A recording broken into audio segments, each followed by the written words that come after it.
Hello and welcome back to another video. Red Dead Redemption 2, PlayStation 4 Pro, John Marsden, Jorthur Morgan,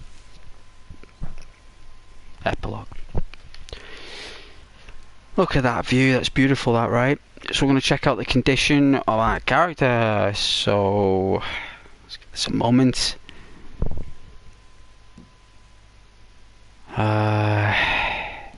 What we're looking for, is it this one?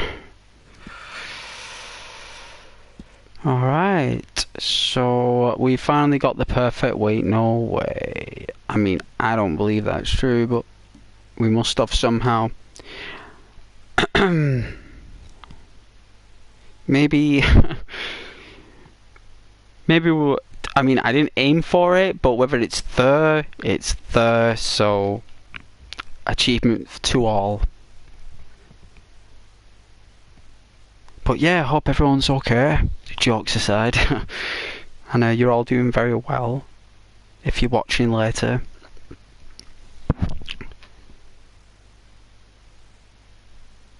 And looks like my internet cut out last night, and I found out why, and it was my fault, right? It had nothing to do with the YouTube, the PlayStation, or my internet. If there's one thing you should never do when you're streaming, is pause and update on a game. So if you're playing a game that you're streaming and there's an update due on that game, but you're playing the original game without any updates and you're streaming, what happens is when you pause the update after a few hours, guess what? Pause doesn't work. It forces itself through, right? So then what happens is too much information comes in at once, like a dam breaking, and all the water comes through. So your internet just cuts out. So all you got to do is just delete your updates and you're good to go. So hopefully that's the fix. Shouldn't have that issue again. It's happened twice in a row, and twice in a row I've done that. So it must be true, right? Must be. But I'm going to go onto my channel now.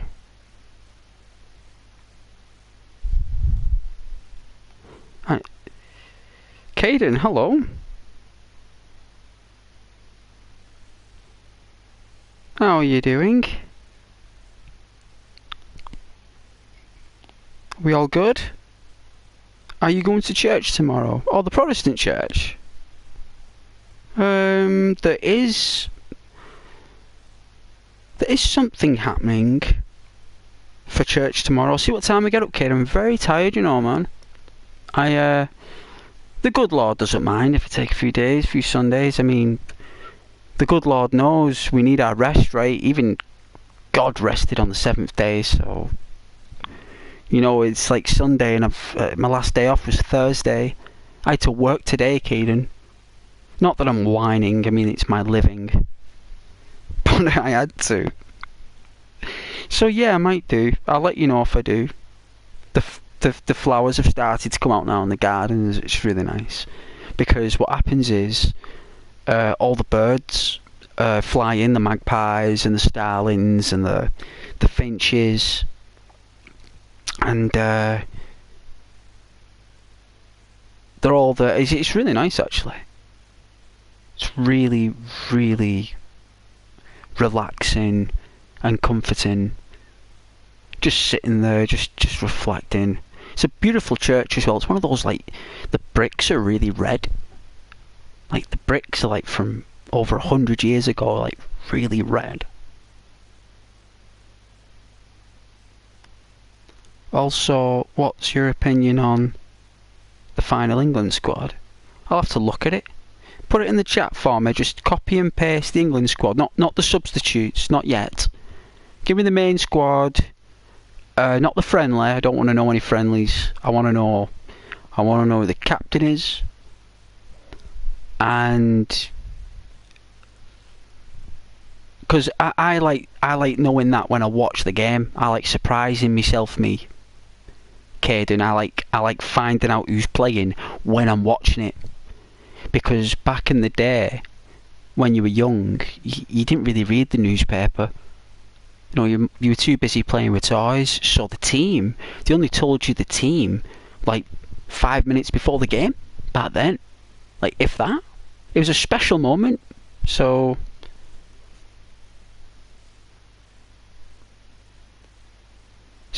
yeah, if you can be bothered doing that, I'll let you know what I think. But I've not looked at it myself.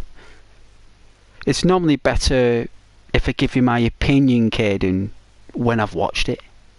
You don't really want to be telling me the team. I mean, if you want to, you won't get a good reaction so you can either get a reaction now from the team, or you can get a reaction after the game with the team. It's up to you what kind of reaction you want from me. So you can either use your token today and use it, and I'll give you my thoughts, or you can use your token later after they've played and then ask me the question. Because I won't be able to do both, okay? You can only have one or the other. So, also, what's your go-to McDonald's order? Double,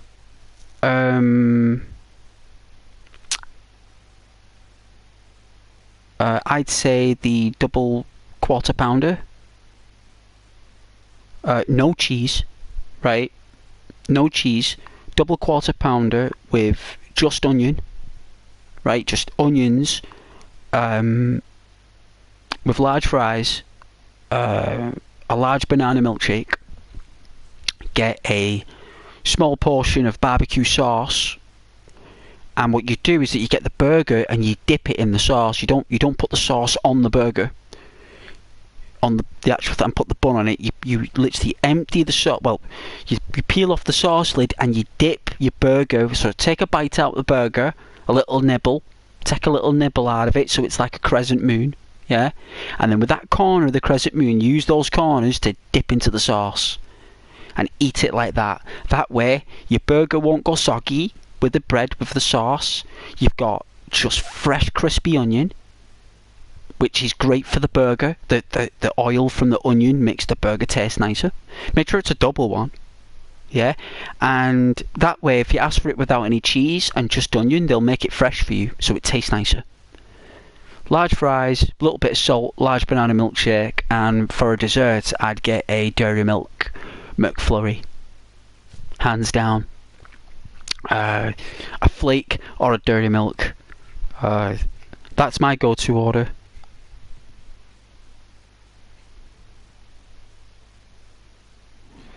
Also, do you know eating a block of cheese before going to bed while drunk stops a hangover? Really?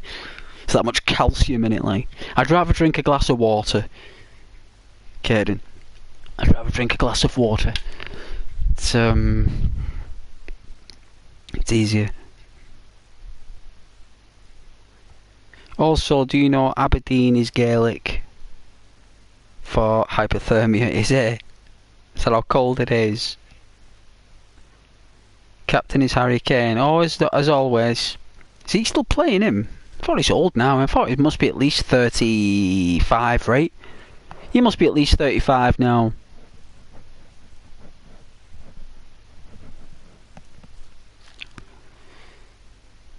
Footballers lose their speed at 26. It's only from 17 to 25. Isn't it? So it's like 8 years a footballer has. After that, they're supposed to stop. Footballers stops are supposed playing at 28.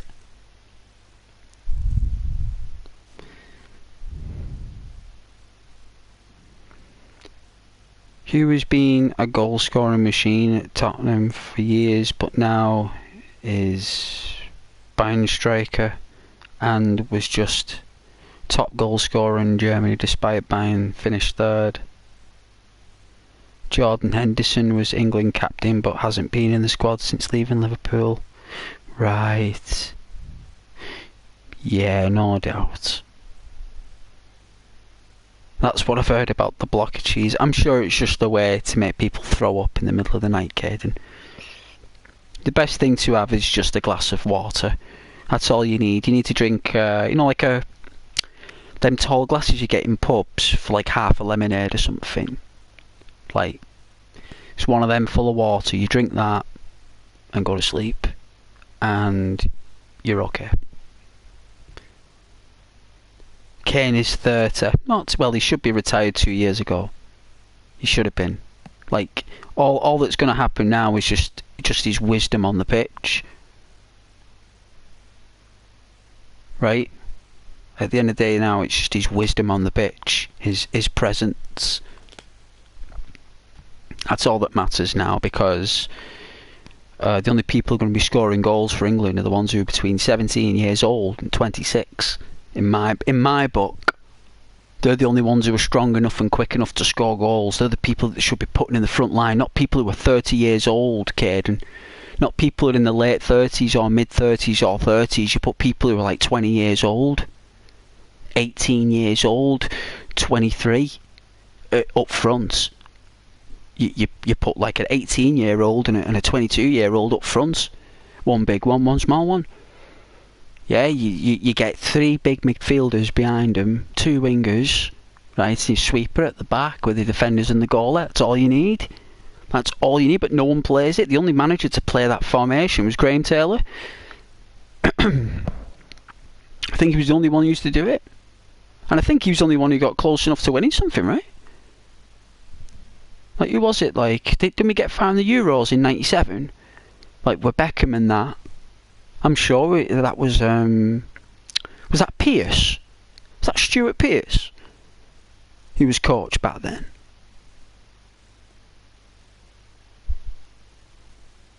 Feels like he's been playing for a decade and a half. Yeah, that's what I'm saying, Caden.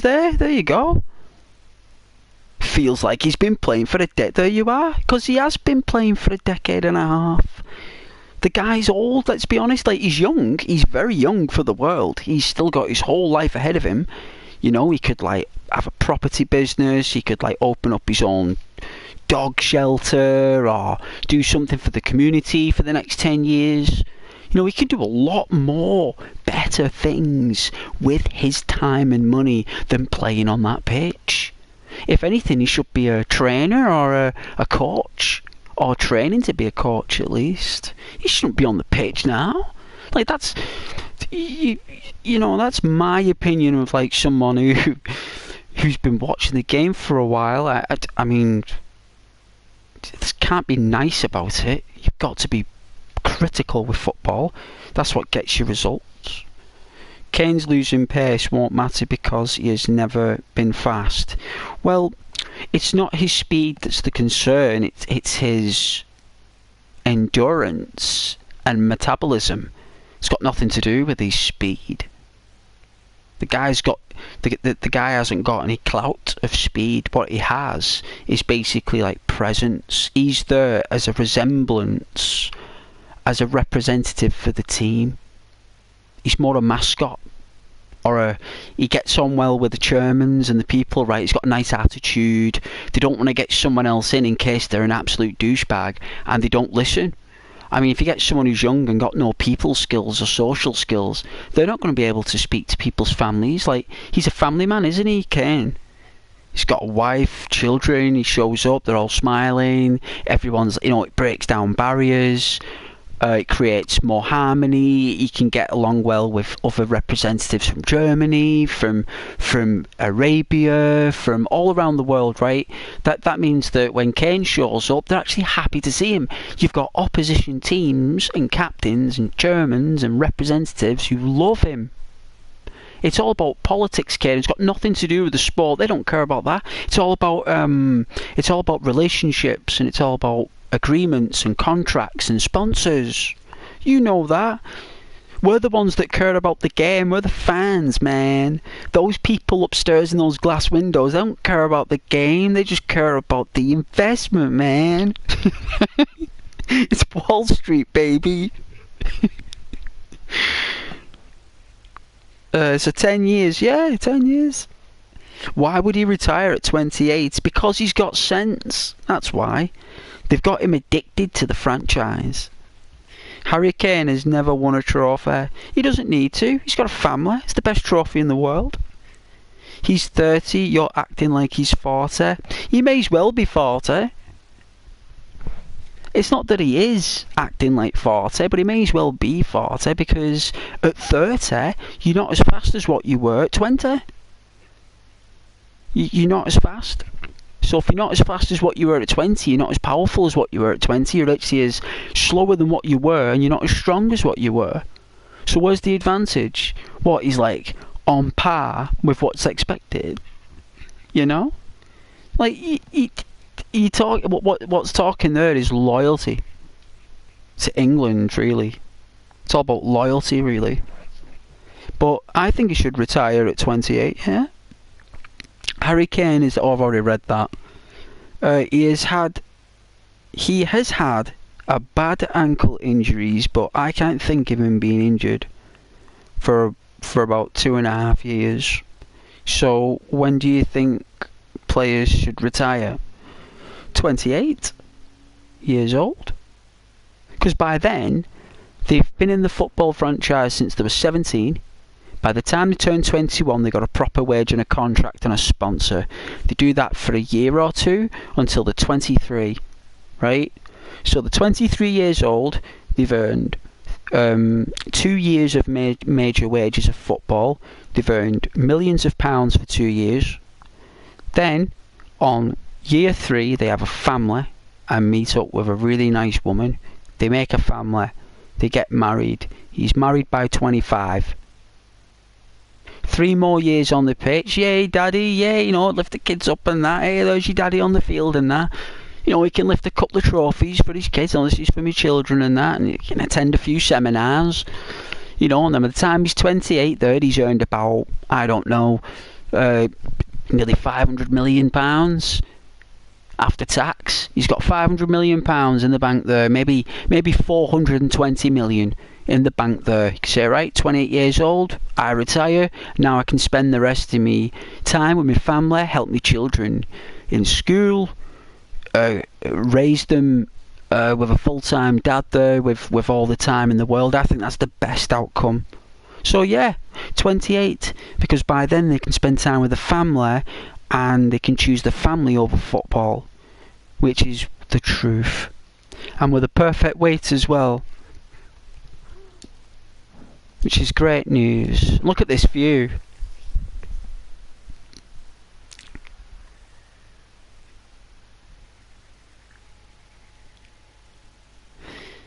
Yeah, well, they won't retire at 28 because they like the money and they like the fame, they like the attention and the activity. They get used to it. And then what happens is there comes a day when they can't. And it doesn't entertain them anymore. It tires them out.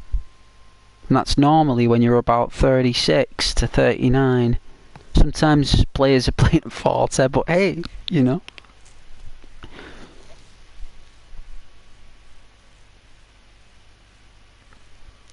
Cantona, yeah, well there you go, see. Yeah. Of course he will. The only reason he retired at 30 is because he had to do the extra year because he got suspended. He had to actually do an extra year. And I think he did another season for Ferguson. He would have done it at 28, but they convinced him to do it till 30. There's another player who retired at 29. There's a lot of them. Some players retire at 27. You should actually. All these like Scholes and that, and all these players who've been playing for years, they shouldn't have been playing.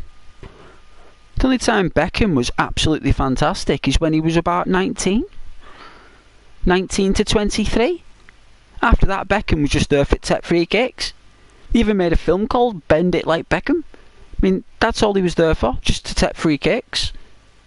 It's like you jump there in the area when you get tackled. Yeah, Beckham, take the kick. Yeah, it's like the Roman Empire with the ballista. You know what I mean? Or like the Nazi Germans when they used to do the airstrikes first, and then the gunners, and then the howitzers. Right? That's what the Nazis used to do. They just send over an airstrike, right? They'd bomb it with howitzers, and then they send in the ground troops.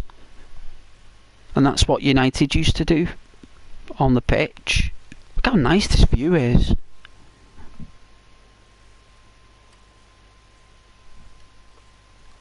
We're in the desert anyway, guys. That's a good sign.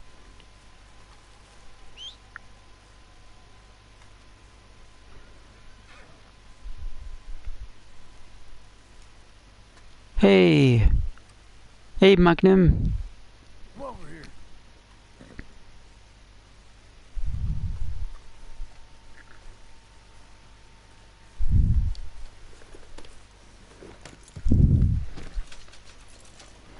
$280.53 to our name.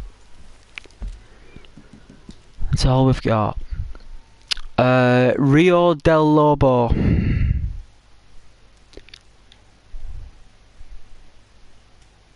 Where in the Lord's name are we? Is that like a...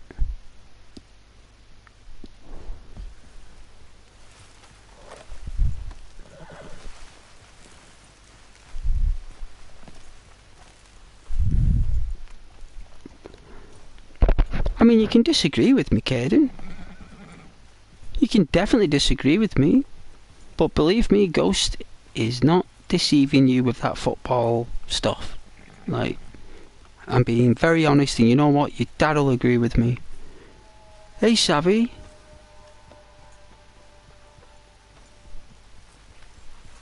Savannah. How you doing?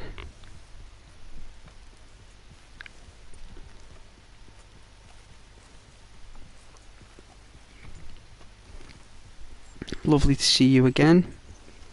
I'm a bit late this evening, late to stream. I only got in late from work. So... Well, thanks for joining though, Savannah. Caden, you're in Red Dead Redemption 1 tutorial. Am I? No idea. Let's have a look. Alright. I don't know where I am. I don't know where I'm going. I like this. We're in uncharted territory. I like it. It's like I don't know what's going on.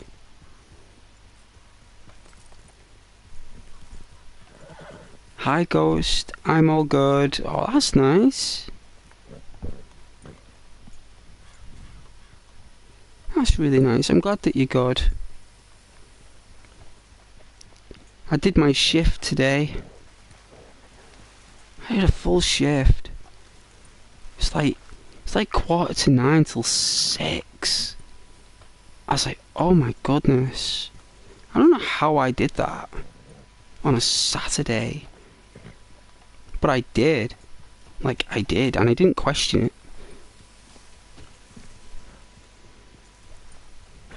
Hey, Caden, Cantona was banned for 9 months, sentence for 2 weeks in, oh my goodness, and 120 hours community service. Wow. Yeah, it was quite an ordeal. I will say it was quite an ordeal. Hey Savannah, how are you? Lovely. I've got a big bag of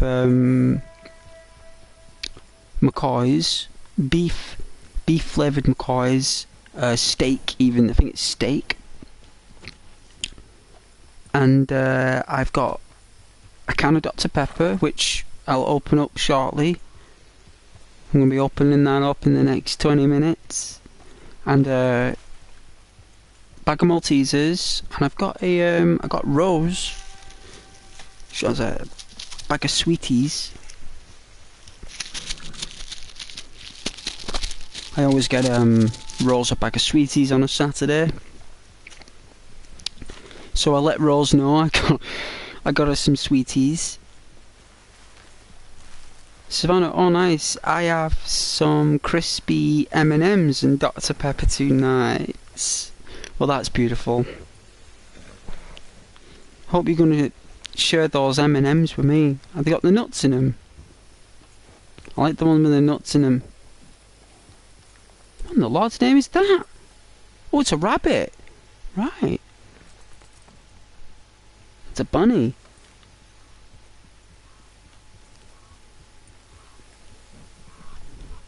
Oh, it's a shame that we couldn't go round here as Arthur. I mean, we are Jorthur. I hope you like the title. It's definitely Jorthur Morgan. Like, I'm going to get the jacket on when we go back up east.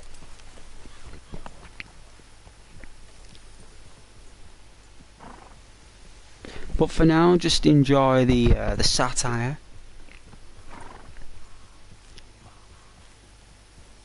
The Wild West. And it is uncharted territory, so... But yes, Savannah, is it the one with the nuts in? The chocolate nuts?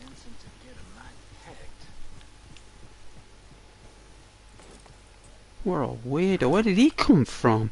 How did you just show up in the middle of nowhere?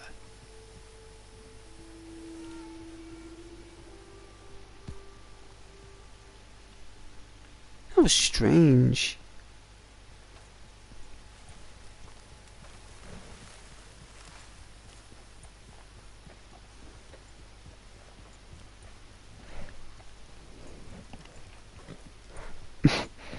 In your Liverpool slums. Oh my goodness.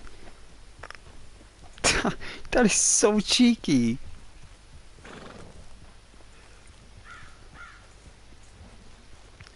Wow. You look in the dustbin for something to eat. You find a rat and you think it's a treat in your Liverpool. Is that a song? Oh my goodness. Hey Savannah, they have the Crispies gel with the chocolate inside. That's nice. I like that.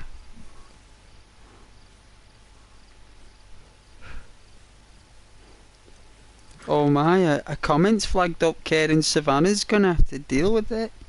She's gonna look at it. Savannah, you have full control over the moderation of the channel, my love.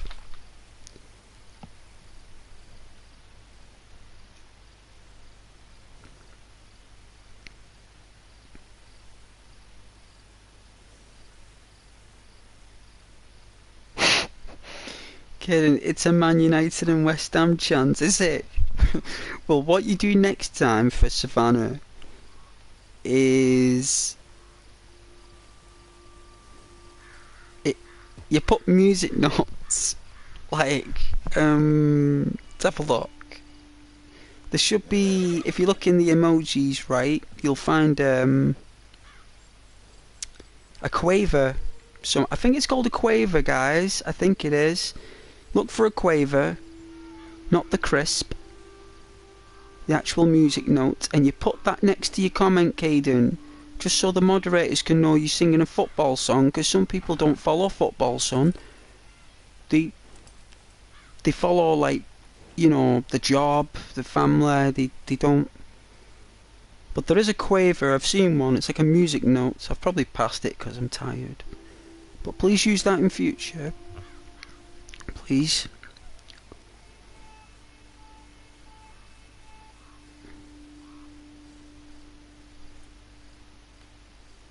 Oh, I'm not used to this. If it's not a song, I'm so sorry. Oh, it's alright.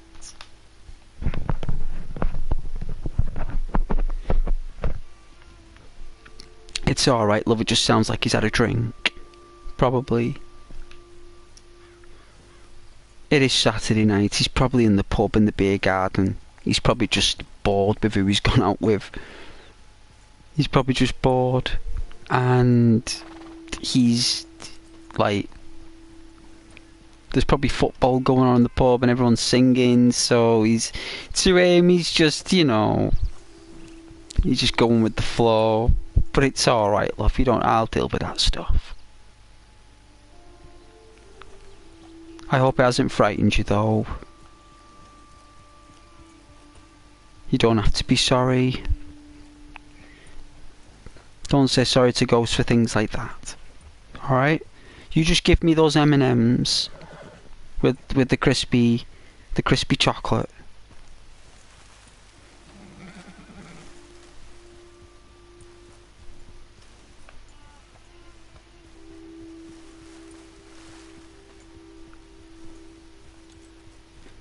just not used to that, it's okay. See,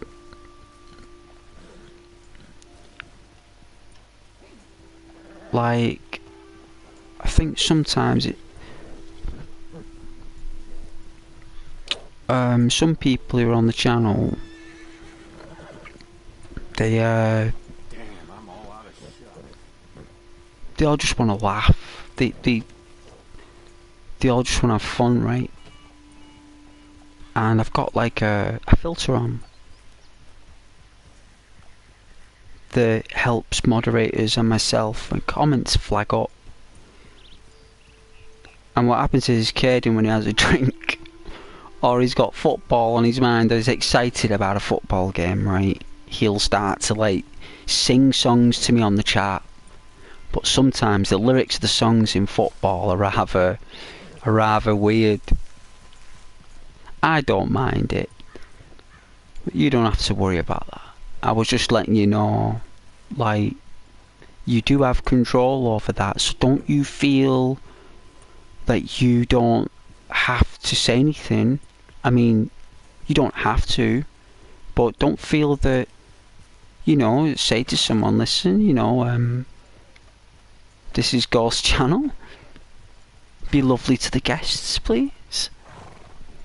There's no harm you putting a little sad face next to it. You know? That means a warning. Yeah? When you put a little sad face on, that means that you're giving him a warning. Yeah? There's nothing wrong with doing that. People don't mind being told don't do that with a sad face.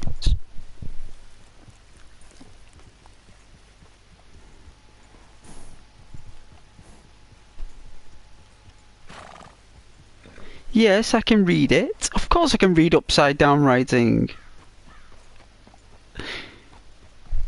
What do you take me for? I'm a Chelsea fan. That's as far as I'll go. Oh my goodness. We have got an Arsenal fan, a Chelsea fan, and a Liverpool fan, and all the other fans like Tottenham We've also got a Newcastle fan. Matthew is a Newcastle fan. So yes.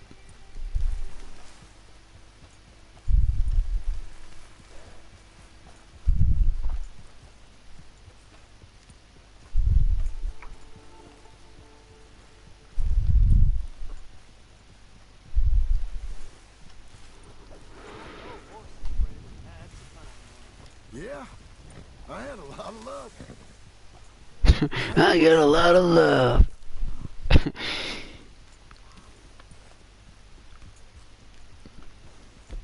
Let's give Magnum a turnip. There you go, have a turnip. You want another turnip? You want another turnip? Okay, you can have another turnip. That'll fill a hole. There you go. What? You want me to brush you as well? My goodness.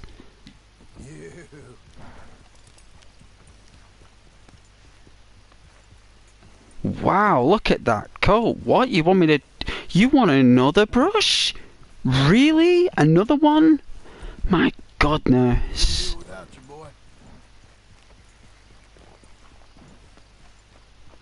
What? Now you want me to get off my horse and give you a cuddle? Insane! Really? Of course I'll give you a cuddle. You're quite the horse. There you go. Thank you very much for trailing me around this map. You know I love you. Those hoofs must be throbbing. Have a cuddle on me. Look out for each other, huh? There we go.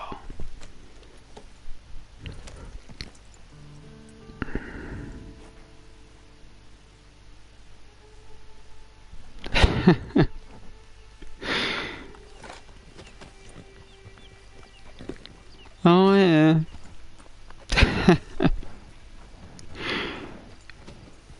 Let's ride through the night.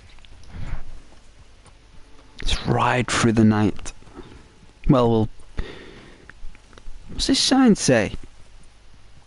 What does this sign say? What are you saying? What in the Lord's name is plain view? I mean, are we supposed to see it in plain view? I don't see anything. It must be that smoke. Either way, we're going to keep going west.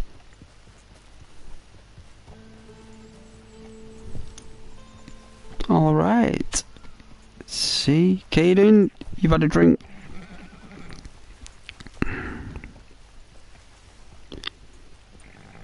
Savvy, I don't have qualms about other football teams. We are all people in the end, and like what we like, we do. That's right. I'd rather watch ice hockey though. I love ice hockey, especially Canadian ice hockey. It's the best. I think Canadians are better at ice hockey than Americans. Sorry USA, I love you, but Canada's better at ice hockey. Okay? You're better at basketball, USA. They're better at ice hockey, okay? I'm sorry that's a hard truth, but it's true. They're better players and better teams. And they've had more experience.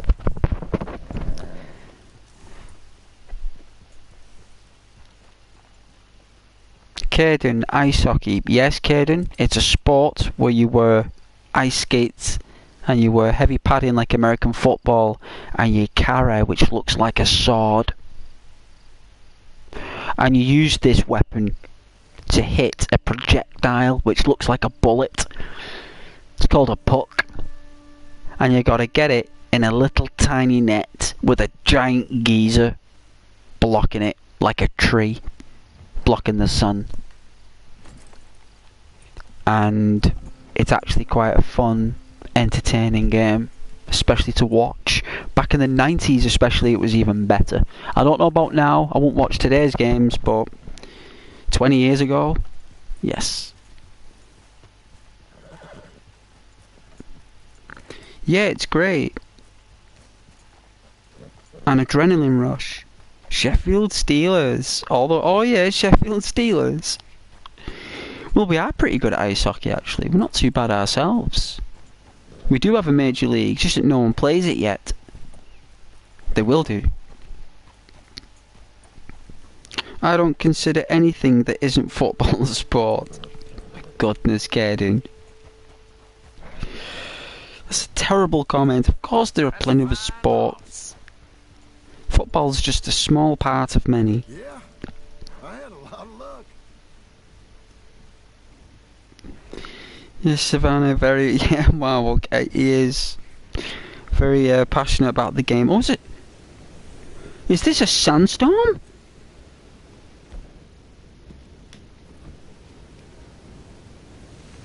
Are you kidding me?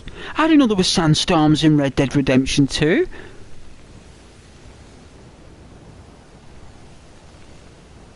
Is it a tornado or something? Hurricane?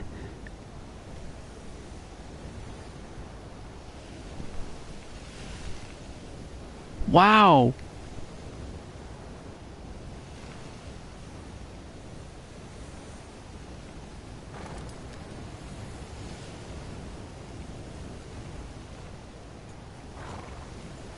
That's my boy.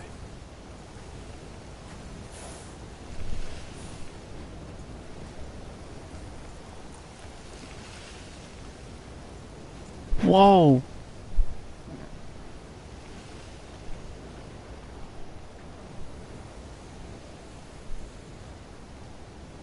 Is another rift coming? Oh my god, it's coming! Ah!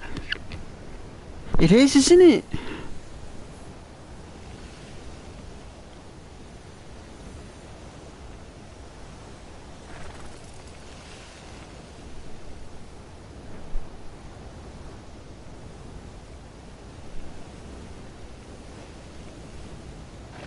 That is the first time since 2018 that I have encountered a sandstorm. I've never encountered one. I'm going to enjoy this. I am going to enjoy this. I love weather effects. Well, where there's sandstorms, there's hurricanes. Where there's hurricanes, there's tornadoes.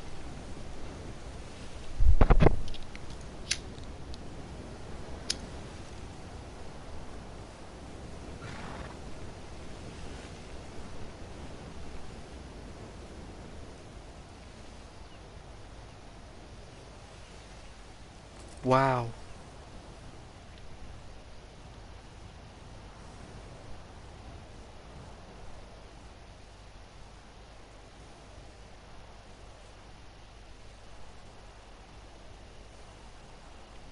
You know, speaking of ice hockey, That's my boy.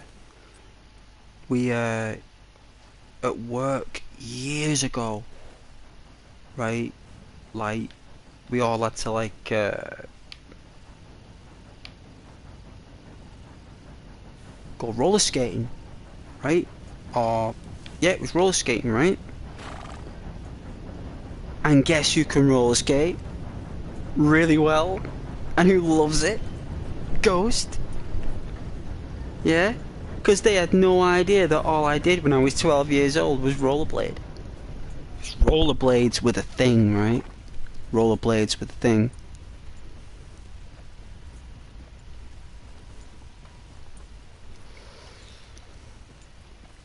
And then after they knew I could roller skate, right, the chicks in work, right, the girls, after they knew I could roller skate,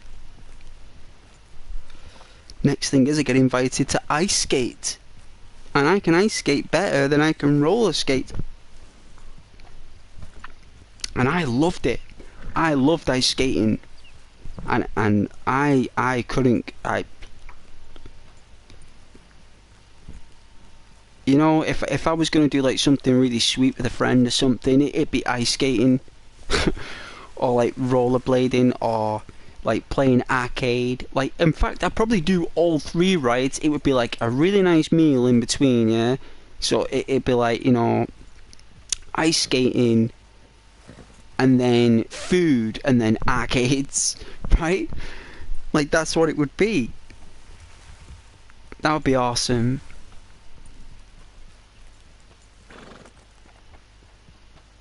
We do all of our own things we love, you're right. We do. And you guys stick to that. Don't let no one take away from you the things that you love doing. If it's crafting, origami, sign language, learning a new skill, musical instruments, you love animals, the sky, astrology, whatever it is, if you love that thing, never stop loving that thing. Ever. Like, that's your thing. Other humans created those things because they loved those things, because they knew that other humans will love those things. And if you love one of those things because they love one of those things and you've seen it and you love it. Is this another sandstorm? Are these common?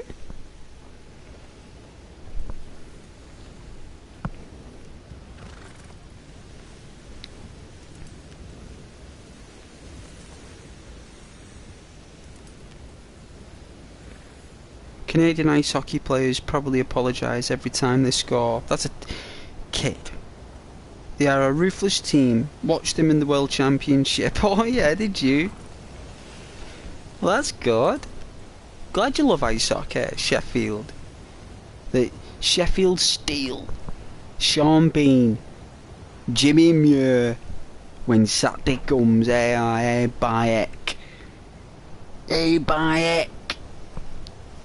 My dad sport like that. He did. Real Yorkshire. Or Lancashire. Whatever you want to call it. He was very broad. These sandstorms are wicked. I didn't know they were in the game. Great Britain was in the Ice Hockey World Championship this year. Oh yeah, so it's a geographical thing. Alright, Great Britain, eh? Britannia. She's wicked on the ice.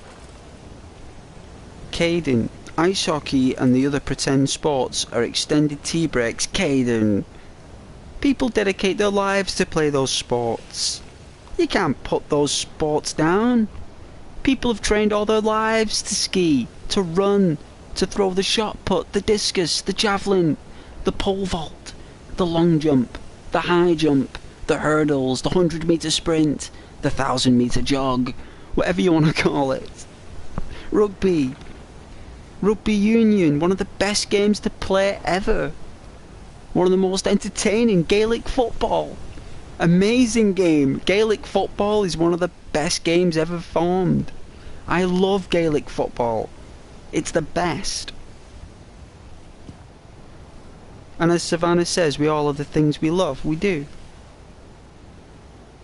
There is hockey fields, or what you would call them near, I would just call them regular hockey though. Britain competing as a team is a bit odd. Sheffield Steelers play at the Utilia Arena from October when they create the ice rink. Nice. It's just like in the Olympics. Sweet. Caden, so the sport can only be played for a few months. The sport, yes, it can be. It's a winter sport.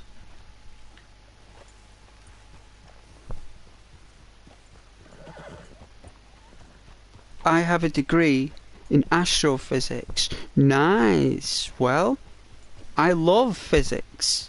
And I love anything that's astronomical. I would love to talk about astronomical physics with you. Anytime. The polyhedrons and the quantum math and the particles. Beautiful. Well, I'm glad that you have a degree in astrophysics. I'm very proud of you. That is very amazing, and you should be very proud of yourself for such an achievement, Savannah. That is exceptional, okay? It's exceptional. Caden, well done, Savvy. Yes, Caden, well said. That is quite the achievement. It's an extraordinary one, yes. It's just the season they play. The championship is played after the spring. Oh yeah? Nice summertime, eh? People can cool down. That's a pretty good idea. People can cool down. Well, not this year, it's freezing. Up north this year. Absolutely savage. Caden. Yeah, sandstorms are pretty common. Thank you, Caden. I didn't know. It's the first time I've seen them. I must have raced through that game last time with John. Or I just never seen them. I must have just never been encountered one. Since 2018. Platinum, hey man. Yo tender. I have you on my 50-inch TV. Really? It's an honour. It's an honour to be displayed on Los Santos's 50-inch Samsung gaming TV. No doubt it's a Samsung one. I bet that cost a pretty penny. See, they're bringing out some new games next year, Samsung. They're trying to get into the gaming market. Savvy, hi Los Santos. Well, that's sweet. Yes, Santos. Savvy, Savannah saying hello. Caden, Gaelic football and rugby are definitely extended tea breaks. Gaelic football is exceptional. Now it's raining. Now it's no sandstorms. Now it's raining. Might get some lightning here.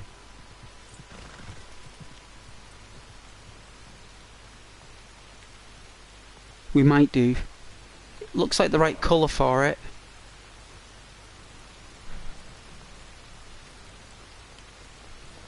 None compared to cricket though, or cricket is just a long kip. cricket is a long kip.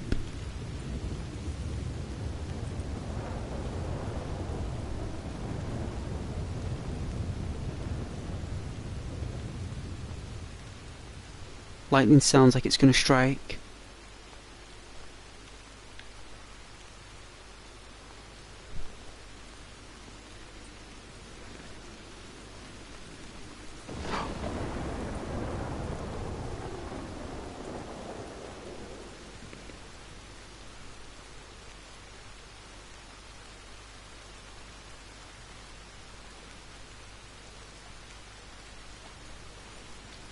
I thought I could catch some lightning. Whoa! It's in the sky! It's like it's striking across the sky, not down to the ground. Unusual, right? That happens in the Lake District. All the time. All the jets.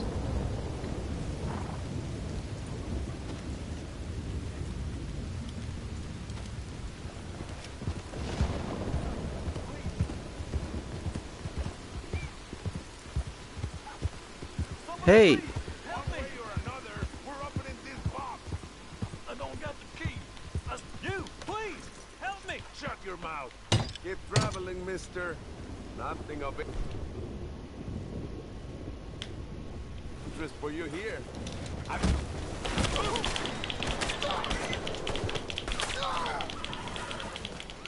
Just look at you.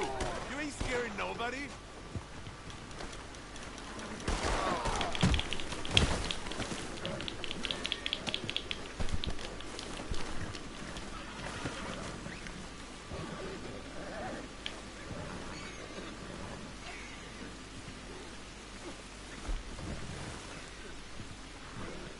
Mister, I can't even. You have saved my life. I can't thank you enough. You're very welcome. That box is yours. I'll explain the loss. That's right, you kick him while he's down. You earned it. No worries.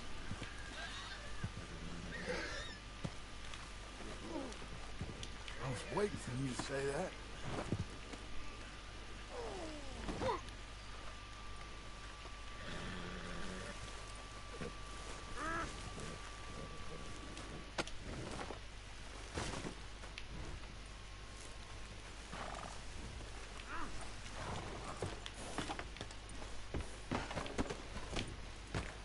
We're off.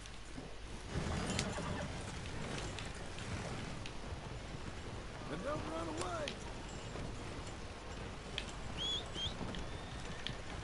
Is that a guy just dangling from the carriage?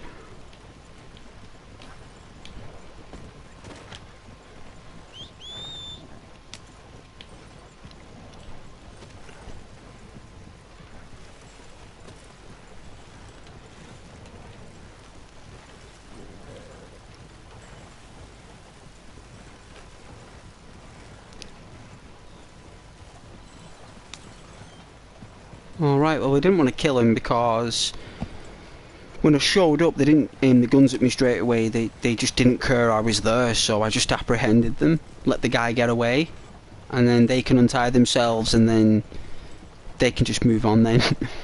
No one got hurt, no one got shot, no one got killed, and we got the carriage. So let me check out these horses. So, Slow now. alright. They Shire horses.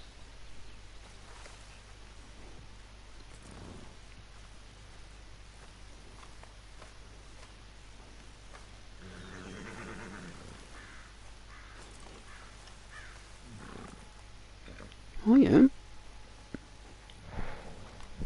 A Suffolk punch. A sorrel coat.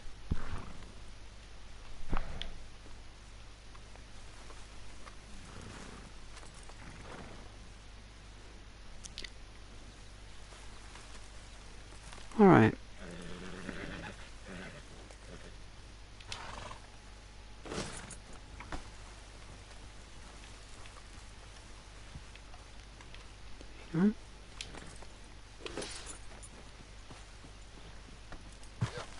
Oh. There you go.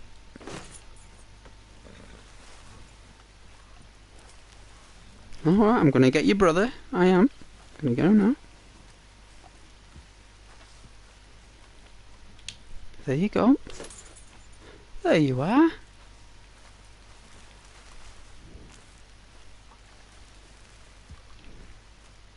Oh, can't beat a can of peas. All that for a can of peas? Well, if we rescued 4 horses for a can of peas, I gotta say I'm very proud of myself. I've never been more proud to get myself a can of peas. That's right, you guys chill and relax. No, it's yours. You enjoy freedom, relax. You've been pulling that thing around for eternity. You guys can relax.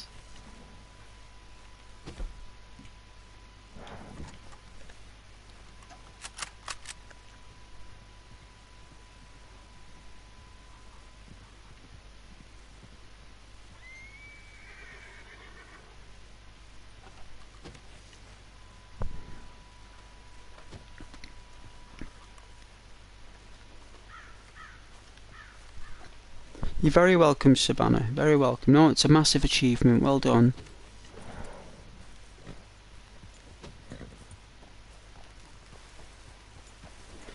Alright, where's the nearest town? Because we need to dress like Jorthur Morgan. So, Tumbleweed, is that a town? Isn't Tumbleweed a town? Right? Let's go away.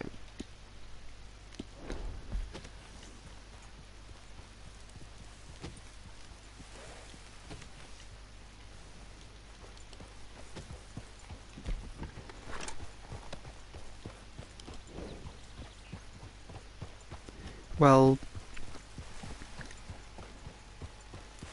I'm going to get that can of Dr. Pepper very soon. Is that a gecko?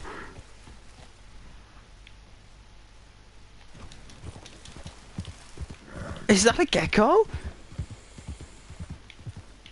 It's an iguana. Hey, Fallout 4. Iguana on a stick. So that's where hang on a minute, are there iguanas in Fallout? Would they say iguana on a stick? I've never seen any iguanas in Fallout. And squirrels on a stick. Are there any squirrels neither? I've never seen any squirrels. How can you get iguanas and squirrels in Fallout when everything's gone? And you can only get squirrels and iguanas in like games like Red Dead Redemption when it's full and thriving with life? What's the replacement for an iguana in Fallout? Would it be like ghoul meat, do you think? Do you think you're eating ghouls? Like humans? Because they're like, you know, do you think they're like cannibal food and you don't even know it as a player? Like you're eating squirrel bits and it's like mashed up. Like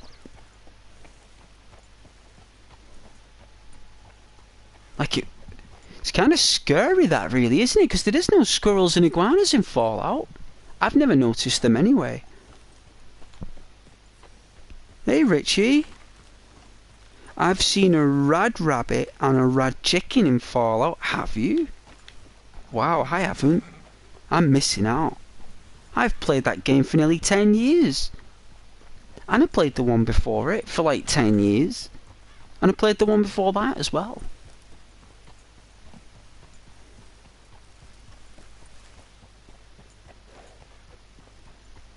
Yes, Richie, popping your head around the corner, yes. I've seen a Radme. Yes, my initials are red. Oh yeah. Radical. Radical Richie. I think you're radical. Hey Richie, you saw my message. Oh, that's sweet. I love envoys. I love ravens.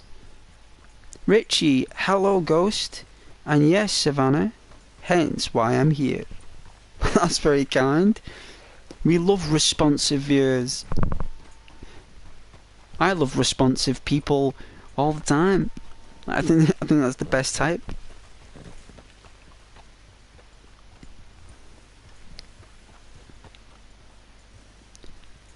Richie, I'm only here to annoy you both. Really? I'm a radio or a radiator. Wow, so you make lots of noise and you're really hot? Well, anyone who's really hot and makes a lot of noise kinda get noticed. Like they do. Naturally. Alright, let's get some clothes on. And let's look like Jorthur. Jorthur Morgan.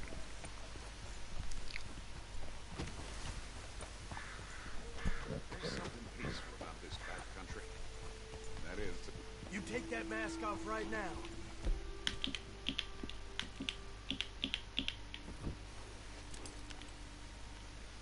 sure. Ain't wise to waste a lawman's time. Oh, I'm very sorry about that, officer. I literally, I came in from a cloud of sand.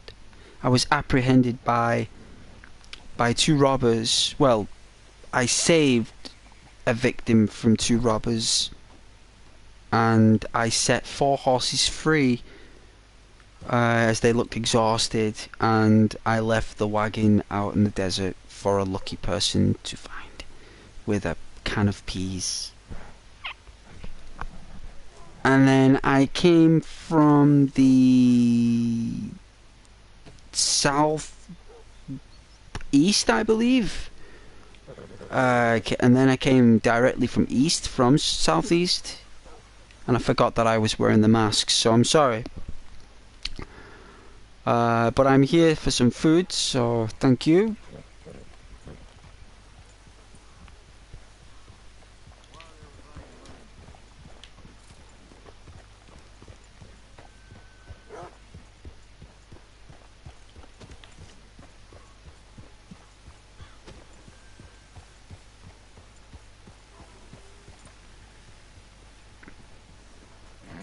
Isn't this in the original game?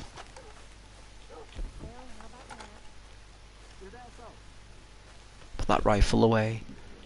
My goodness. Just put it away. Alright, Magnum. Stay put now.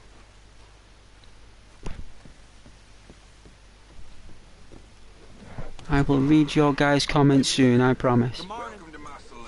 I ain't been this drunk in years. Really? Me neither. Let's do it. Let's get drunk. Been working all week. Shattered. Let's go and get blitz, guys. Let's hire a private bar we can all put to. Open bar, all the booze, all the drinks. Pool tables. Darts. Air hockey. Arcades. Comfy sofas. Little booths. Tables, food. Waiters. Waitresses. Service. Yes. Beautiful music. No DJ. Just mellow neon lights. High up in a building, so we're away. High up in the sky. And a beautiful buffet. Like this hot buffet with piping hot jacket tatties. Oof. What'll it be? I will have your roast beef, please. Can I get some food?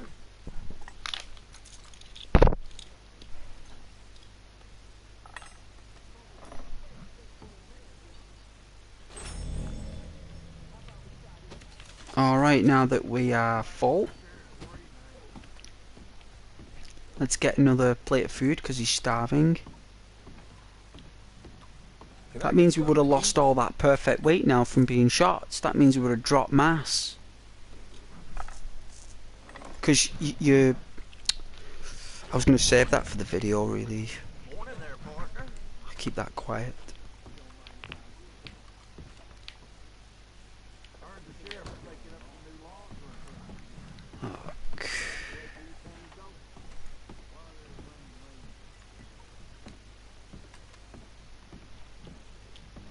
Another one.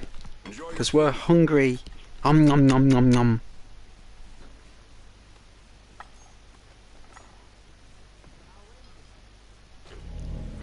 Richie, well, it depends on the environment. Cough, cough.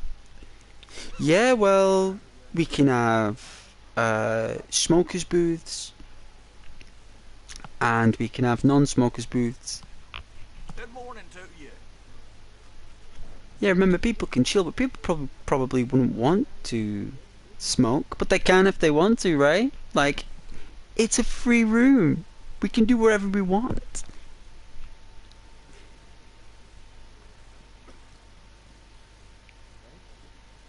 Savannah, you would, darling. Oh, yeah. Yeah, she says yes. So, okay. I'm just annoying Savannah again. That's alright, Richie. You're not annoying. You're actually a breath of fresh air, Richie. Mine's a whiskey. Savannah wants a tequila. Oh yeah, tequila. Nice. A little worm and stuff. Savannah, no, you're not annoying to me. You're all good. I'm glad you're here. Yeah, me too, Savannah. Thanks, Richie, only because you know that tequila, oh, what it does to you. Yeah, it just dries you up, tequila. It does, it dries you up.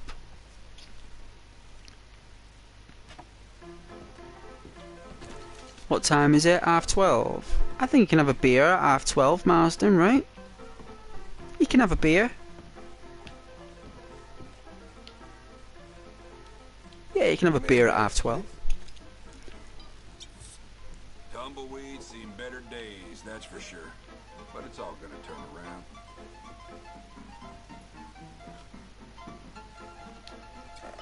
Whoa!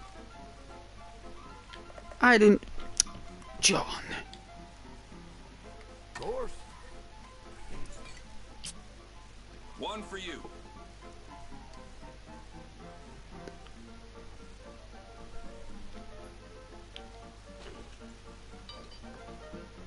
Well, so you can't walk around with the beer. Only Arthur can walk around with beer.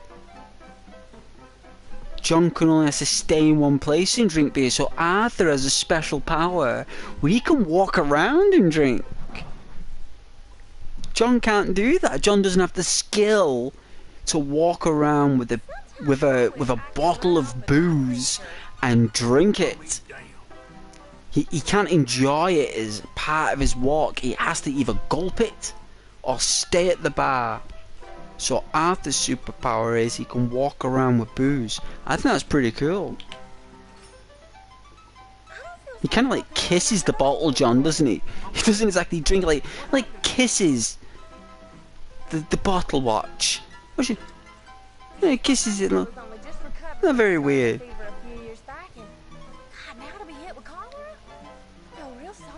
Savannah, it's 5 o'clock. I think it was said 12 o'clock in Red Dead then. It is 5 o'clock somewhere. It is somewhere, yeah. Not here though, maybe somewhere else. Shoot Savannah that look. I've had a beer at 12:30. I've had one at 10 o'clock in the morning, lol. I've had one when the bar opens on holiday at 9 AM. Wow, the times are just getting lower. People are just drinking earlier and earlier in this chat. Richie, in Cumbria, I had a bitter called Bluebird at 10 AM. It's one of the rare beers I actually could drink it in the morning. Oh, it was that smooth. You know, I'm not like encouraging anything here, but way back in like, you know, like Henry VIII days, like there was no water because water just wasn't like around. It was dirty. It wasn't clean. So people used to drink booze in the morning, and apparently it was that good that you could drink it all day, and you'd feel great. People just constantly drunk all day. They just that's why they just look so spaced out in paintings. Like you look at paintings from Henry VIII Day, like you get kings and stuff that stood there, they're stern. But you get the people who are like the peasants and everything, they just like look like they're just wild, just like off the cake, off mead and honey honey brew and it's like got some like some kind of like, I don't know, some kind of tonic or something. Proper far out. I've had a Jack Daniel's whiskey at 1:15 in the morning. Well, I think most people have had a whiskey at 1:15 at some time in their life. It's a saying that you are allowed to drink at any time because it's 5 o'clock somewhere in the world. Or as it my mum used to call it, it's called tiffin time. Tiffin time, I believe. Richie, I don't make a habit of it. Yes, water was filthy, so gin was the drink of the day in those times. Sweeney Todd alludes to it. Indeed. Indeed. Savannah, water is filthy in Fallout, so you have to drink vodka in that. You do. You do have to drink vodka. But remember, it's not any kind of vodka. That's a Fallout vodka. The only way you can get purified water in that game is if you go into a vault, the Institute, or if you boil it. You gotta boil it, but you lose 2 bottles worth of water if you boil it.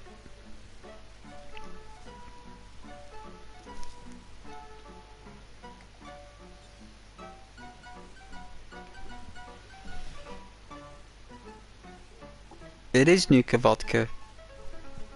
It is. They were going to dabble in alcoholic drinks, weren't they? They were going to. But they ended up doing like Nuka-Cola Quartz. And all the other Nuka-Cola fizzes and stuff. I think they're called temperance drinks, guys. Temperance. Like Dr. Pepper's a temperance drink. Dandelion and burdock. Sarsaparilla sauce.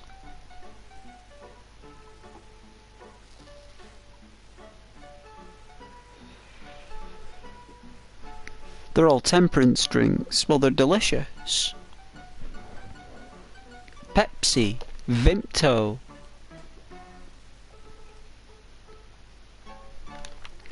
They're all temperance. But I am going to get a can of Dr. Pepper and I'm going to get me crisps. So I won't be a second, guys.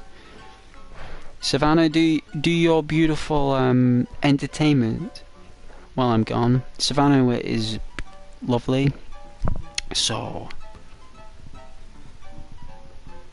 Savannah will entertain any new guests. Yes. Thank you, sweetheart. I won't be a moment.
feels like Armadillo's only just recovered from the scarlet fever a few years back, and God, now to be hit with cholera?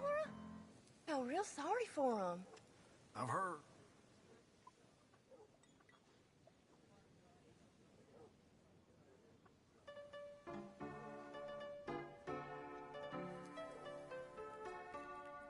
Hear folks stay in this old town, all set to stay away. So I heard. Alright, Well, how about we are back. Thank you very much, Savannah, for looking after the fort. Thank you. Savannah, can you dance? Wow.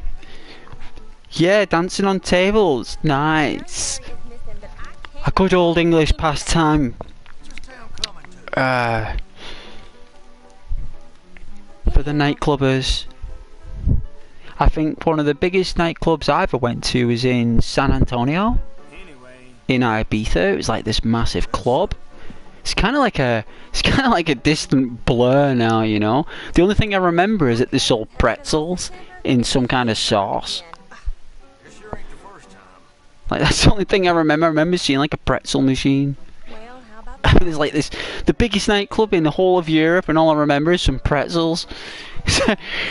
You know why I remember those pretzels? Because I bought some. That's why. I was just like, you know, it's they pretzels there. It's like, it's all I remember. It's like pretzels. I think it was a paprika sauce. Now thinking about it. I remember they came with some like little handkerchief like in it. Long time ago. I've never been to Ibiza. Oh, it was awesome. Do you remember the TV show called Cheers? With Ted Danson and Shelley Long? Right? Like, they've actually got that bar in Ibiza. They've actually got the same bar in Ibiza. I actually went there myself. And I drank in that bar. But it wasn't in Boston. It was in Ibiza. And I couldn't believe it. I said to the person outside the bar, I said, "Is that Cheers?" The person like, "Yeah." The person said, "Yes, it's where everyone knows your name." And I was like, "Ghost is going in there." And I was in there all night. And I was in there the next day as well. It was a beautiful bar. And you had this guy that looked like Sam Malone who was behind the bar. It was really cool, actually.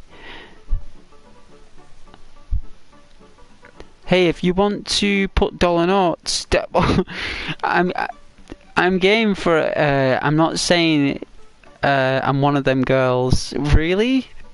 Hey, I mean, donations, you know. Donations they're called, Savannah. They're called donations. Yep, I heard that too. JR and Co. Oh yeah. You've done pole dancing lessons though. Is that a seat? Oh wow. Hey, it's all coming to the surface. Pole dancing. Wicked. Barbed wire with bit of barbed wire there, you know. What a film.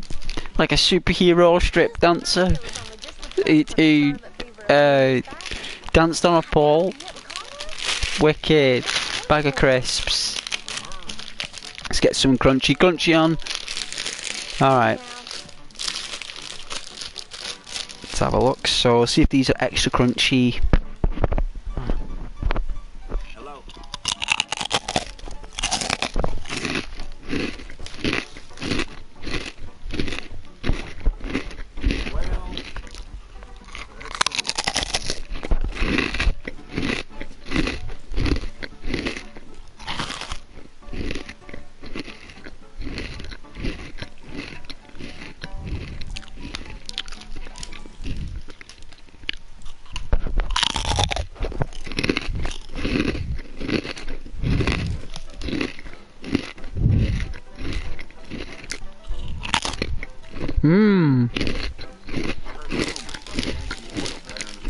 That crunchy crunch, it's a little bit softer than last time. Those other crisps, Savannah, were like stones. It's like I was eating some kind of like mineral stone or something. It's like a bag of rocks. Get your bag of rocks here for £1.25. It's like... £1.25, but they were succulent though.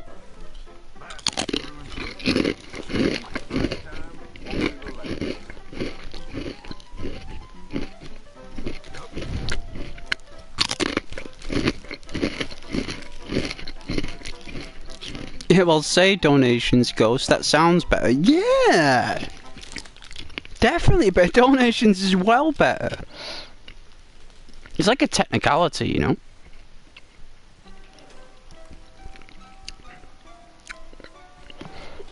How are things going? Oh yeah, many hobbies, yeah.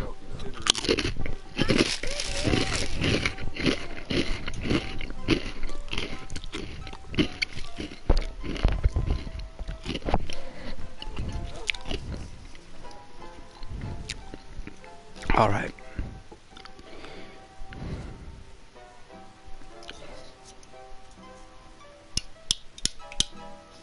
Let's get this open.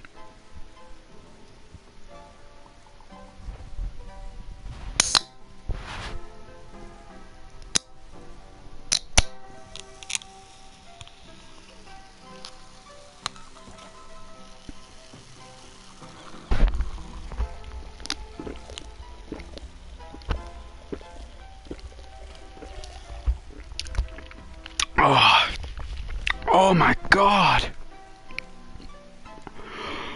That's like really poppy. Oh, that is a can of Dr. Pepper. I mean, Forrest Gump was right. I mean, how many bottles did he drink? I can see why.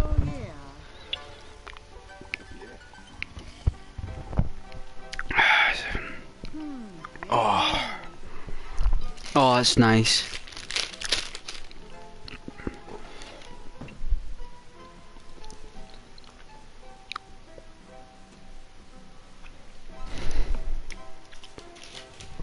Oh.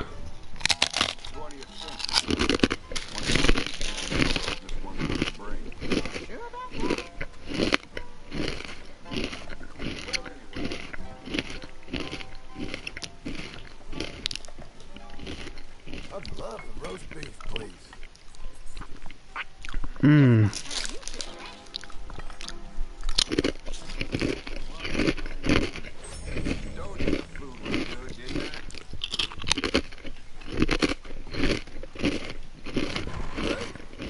Mmm.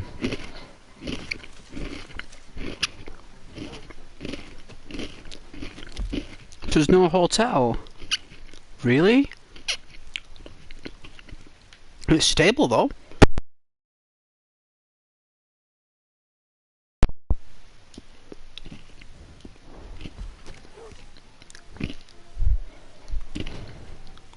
I'm going the right way for the stable. Wrong button, Ghost.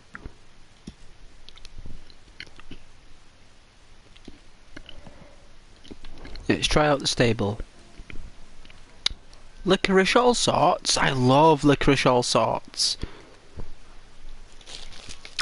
You know what? I like to get a bag of them.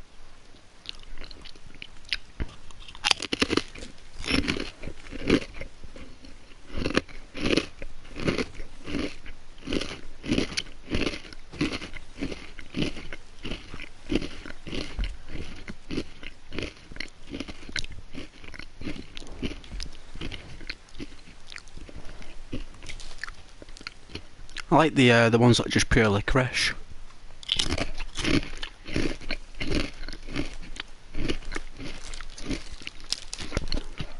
Did I make you hungry, Richie, with the crunchy crunch?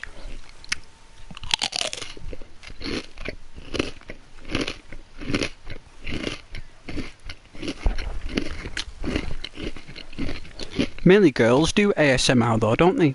Guys don't normally do it. Guys rarely do ASMR. But I do.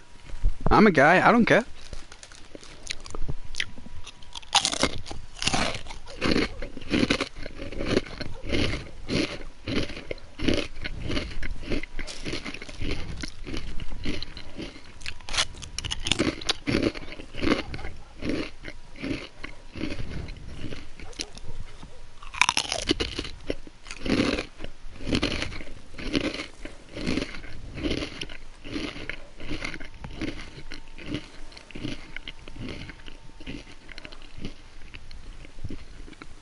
nice.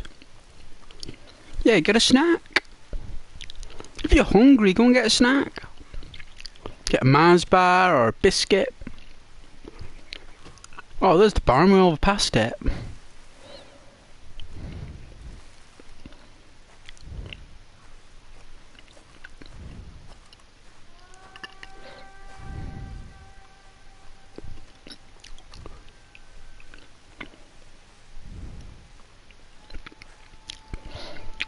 Alright, let's see what they got for sale.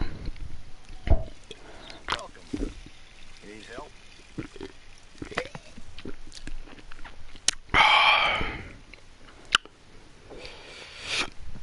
Oh, excuse me.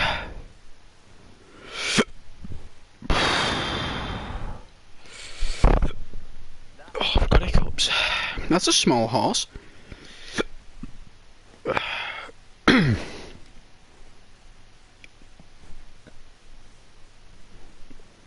sure is fast, but it'd be a little bit jumpy for some.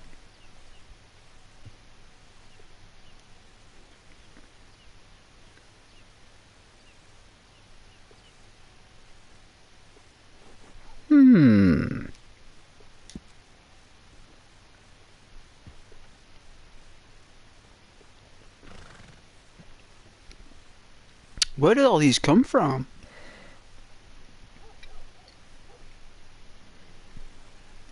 Info. A white roan. Let's give the white roan a try, right? So let's let our horse chill. And because I think Magnum needs a rest. So let Magnum chill in the stables, and we'll take the Nakota. Saddle up.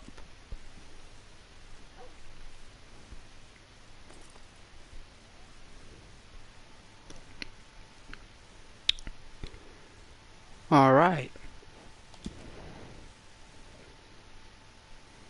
Services. Rename the horse. Alright, so it's white in colour. It's a roan.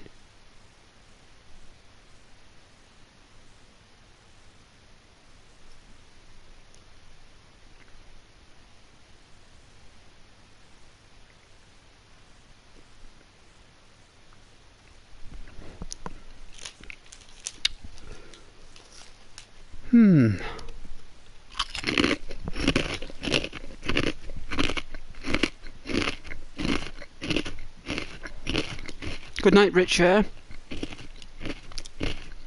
And good night, Savannah.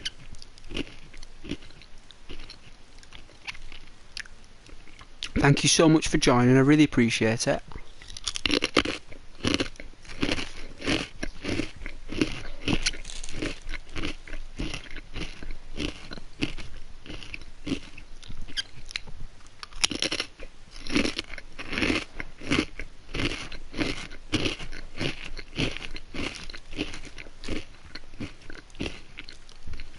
It's a female.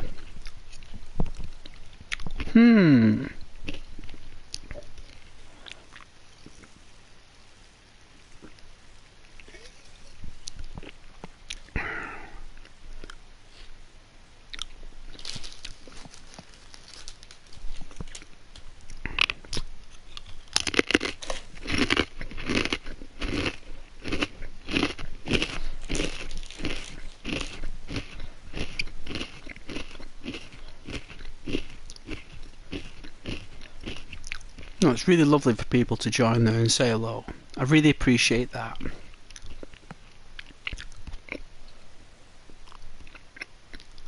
I do appreciate you guys. I do.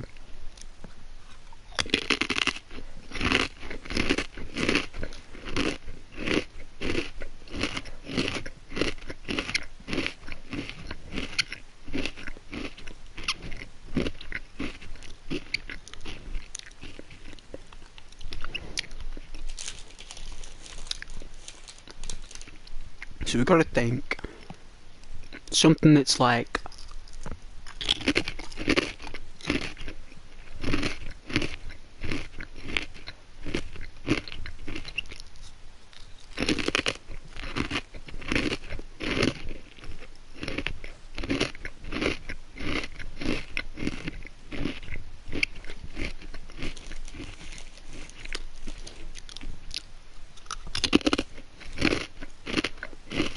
We will call her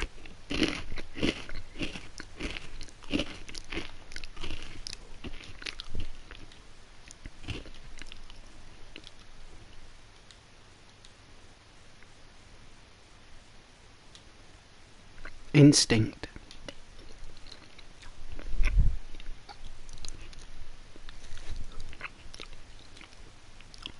I'm going to call her Instinct.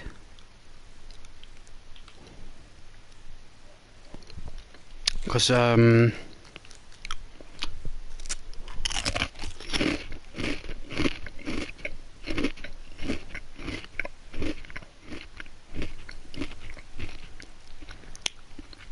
we found her through instinct, so...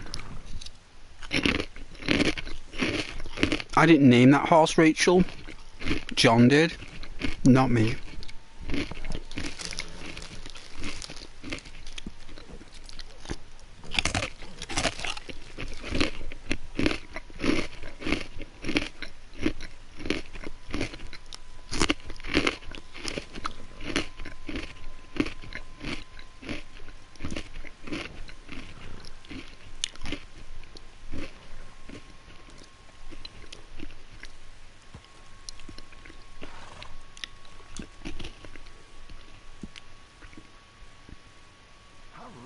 Your horse will appreciate it.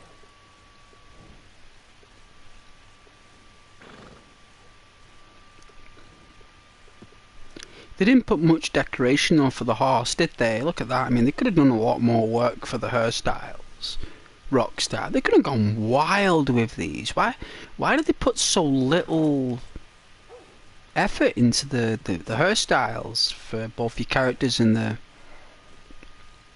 horses? Like, you'd think there'd be more. I've always had a way with horses, you know.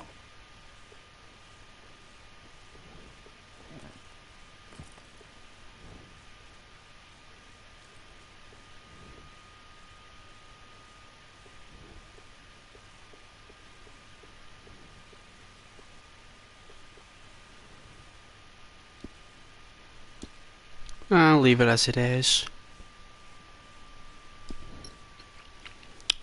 What we'll do though, we'll give Instinct a care package.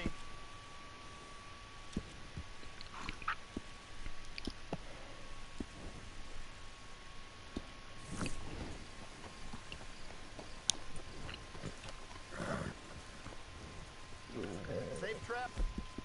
You'll be okay. Remember to rest that horse sometimes. We are, like I'm doing with Magnum.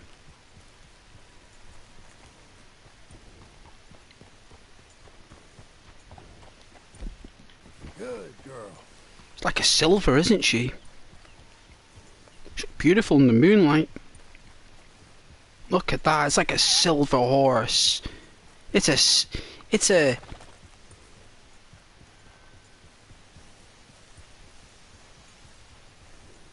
It's like a silver bolt. Like a bluey silver. You're coming on, girl. Oh yeah, she wants to turn it.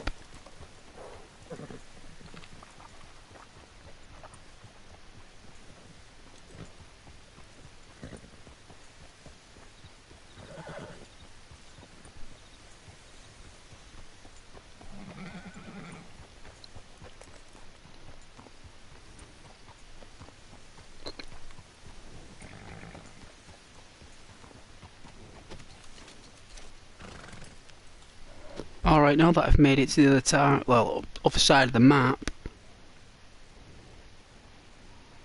My goodness. It's like all this as well, isn't there, or something? Yeah. So I could actually go north. There's nothing there, but I suppose we could.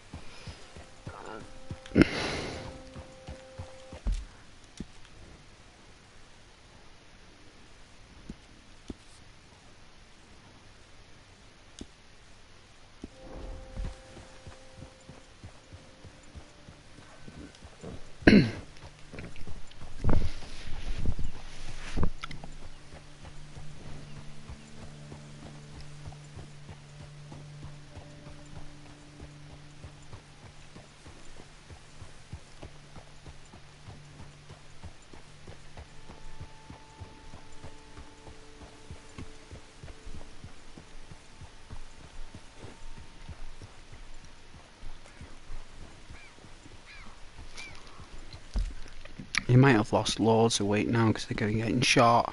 Oh, average. Did we drop it? Have a look. We dropped down a bit, yeah, we did. Tiny, tiny bit.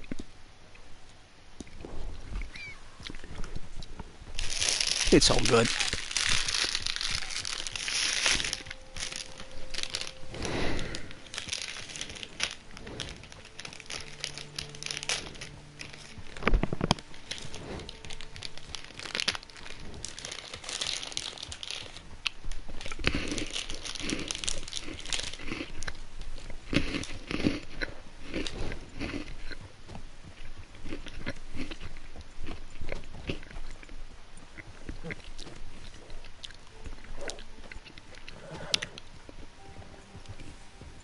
Easy now.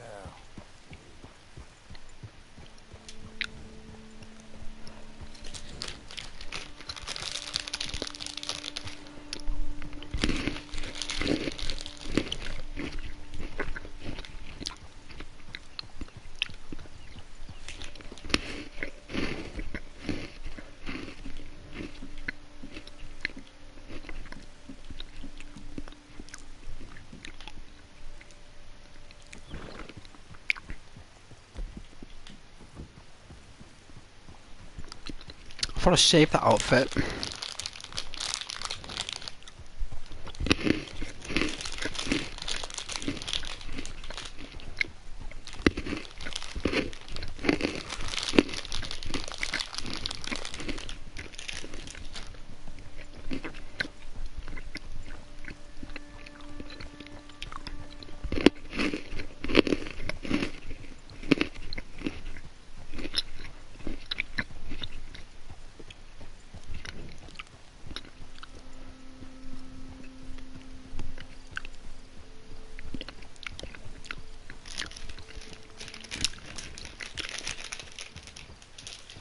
Wow, these Maltesers look like they've melted and then re-thing it again. Oh.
Mmm.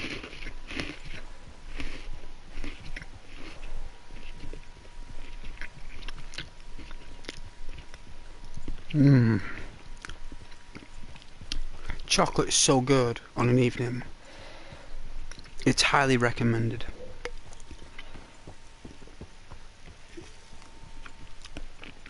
Something special about it, you know. I hope that you guys are okay who's watching me. I really appreciate that. Thank you for being in the background for me. Or if you fell asleep, we appreciate it.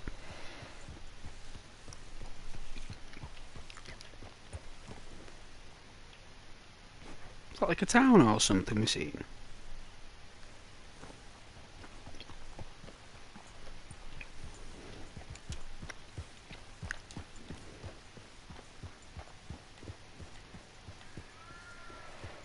Oh, it's a town to the right down there. That's what we saw. It's tumbleweed? No way. Let's have a look.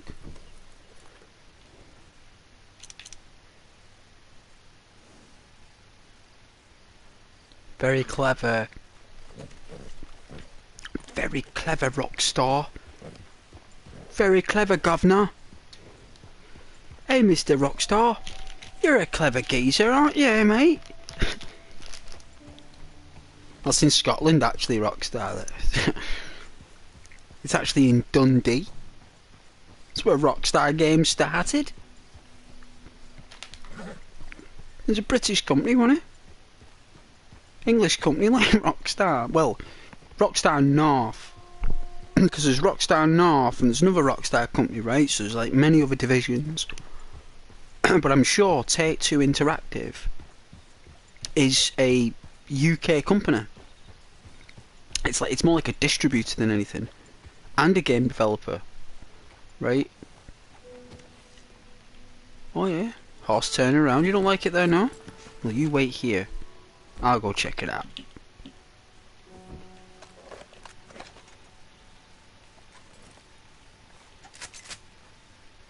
Lock and load.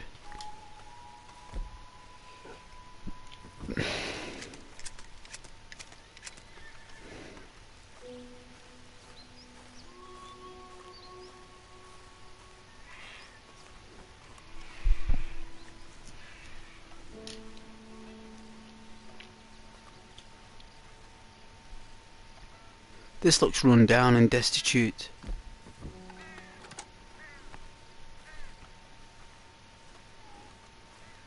Anyone selling these chickens? I need some chickens. There's a dog here. Hey boy. Where's your dad?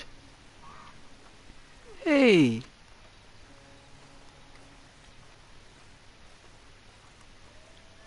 How you doing? Hey, buddy. Hey, little fella.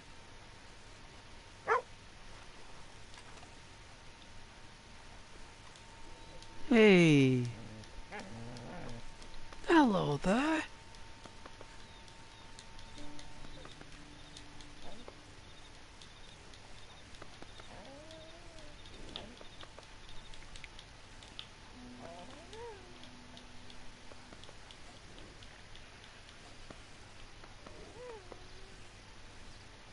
It's a lovely dog. This looks like it's isn't this where John has a fight? In the first one, isn't this like a big massive, like, this is full of tables and chairs, right? This is like full stuff, right? And I think it's a big mission, this. It's like a massive mission with John Marsden back in the first game. Like, John has no idea what he's going to be up against in the next 10 years. Hey, mister. It looks like you've been wrestling pigs for the better part of the day. I have. Not only wrestling pigs, No eating them. for being different.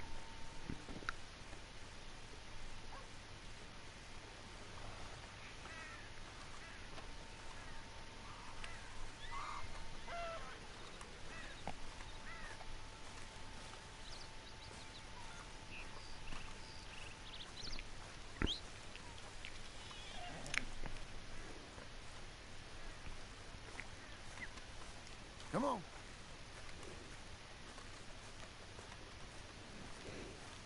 That's right. Thank you. Looks like she needs a lot of love. Fine filly.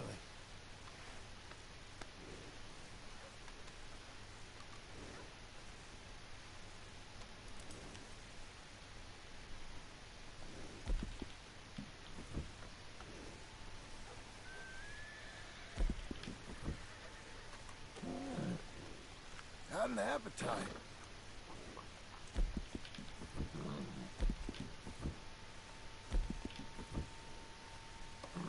Had to do that 3 times then.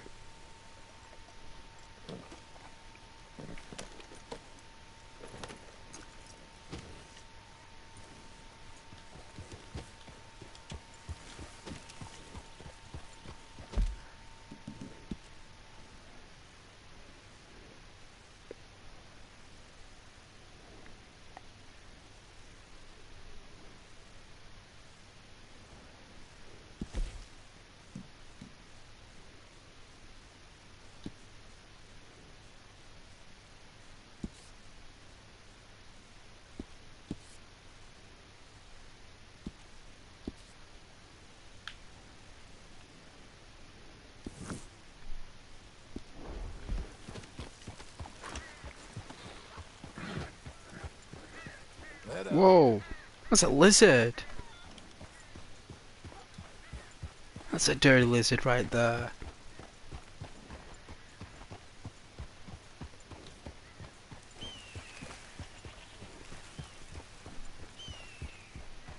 Thought you guys would appreciate. Oh, it's the bunnies. Hey, hey, go on, get across quickly. What are you doing? Get across quickly. You're gonna get run over. Don't want to get trampled.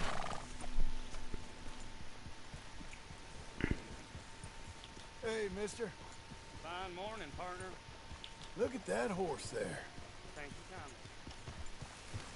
No, an actual authentic conversation between two people actually is pretty nice.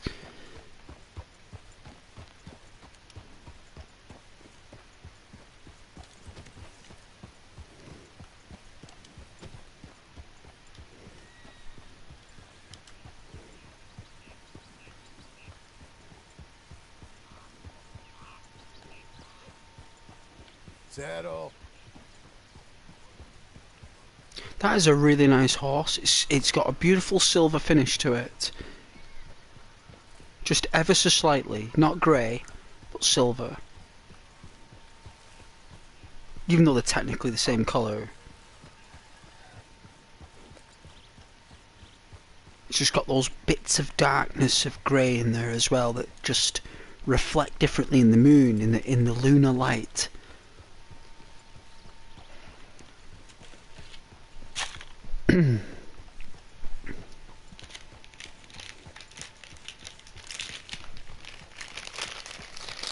Unless I just sound like I'm high or something.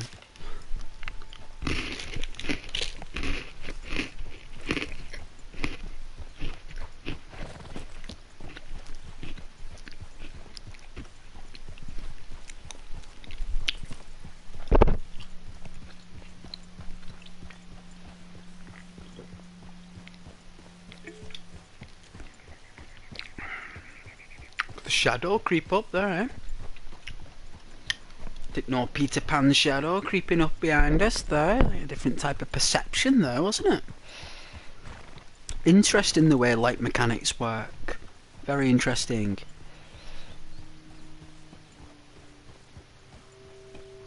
Some beautiful camera work by Spielberg there, right?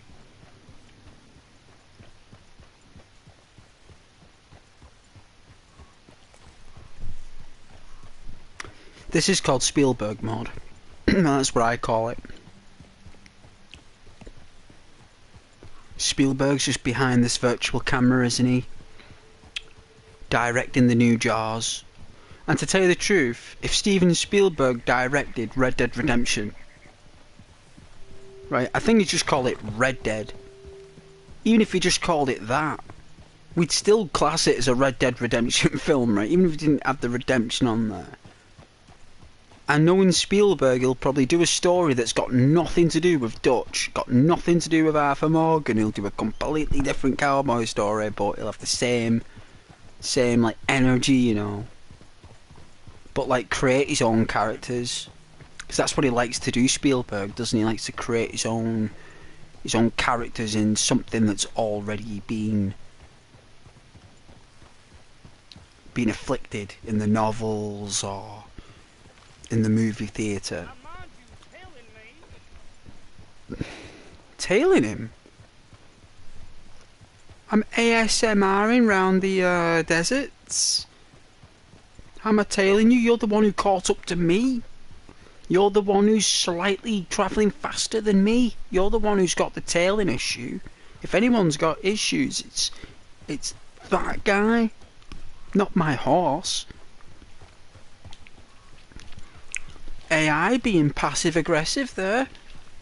Jeez. Hey, easy.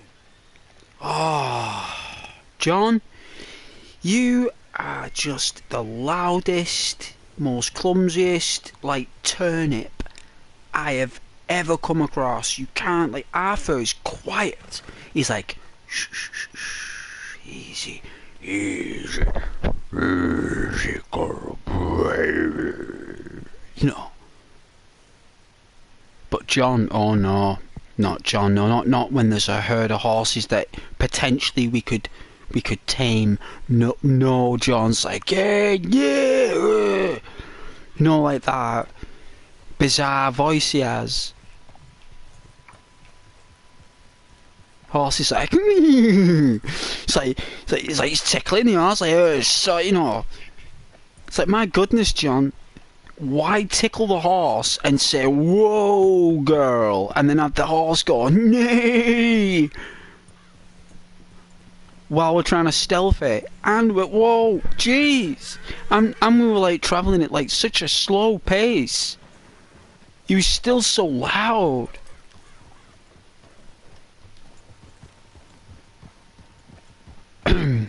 Oh my god, these people just... Hold up there. What the... Oh, behave. What's going on? My goodness. All we're doing is riding here. Look at that beautiful view. It's really nice.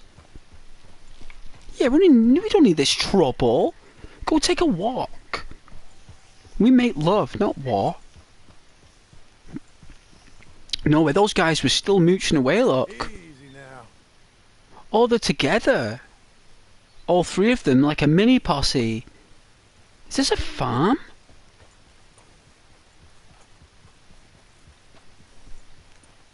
Is this the McFarlane farm? This can't be Bonnie McFarlane, right? No, I thought it wasn't. It's Ridgewood. Ridgewood Farm.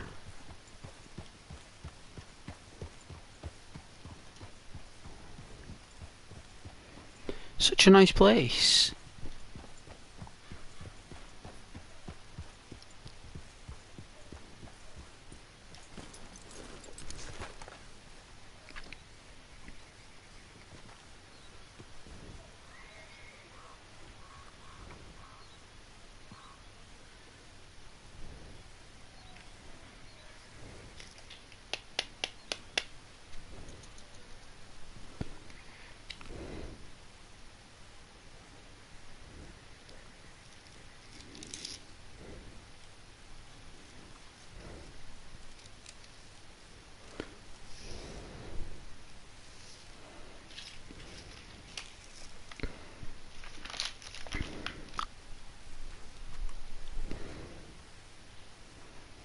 I like these little row places. I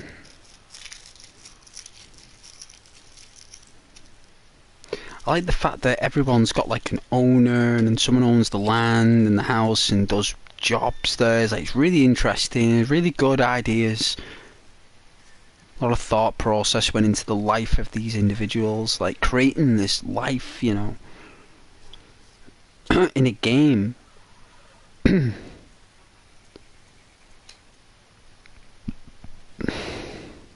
It's quite extraordinary, right?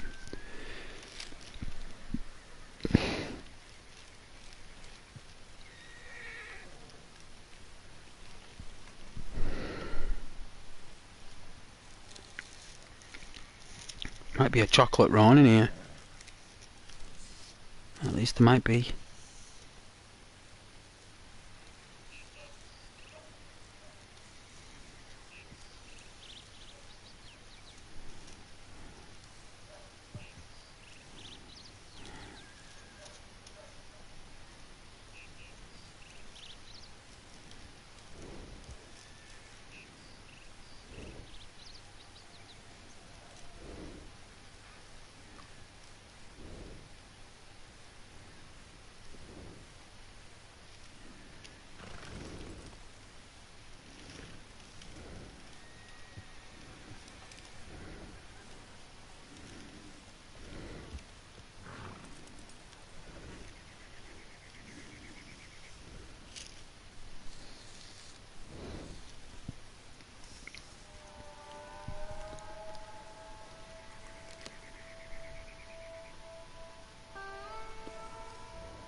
thought it was a giant pumpkin then. It's a rock. I was like, that's a giant pumpkin. I'll sleep well tonight.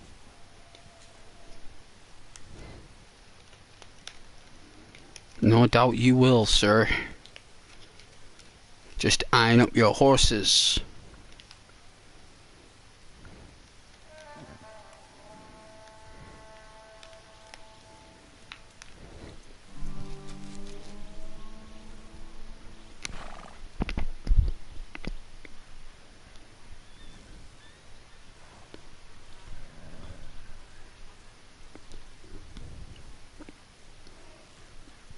Well, is it 5 to 11 already?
Hey fish.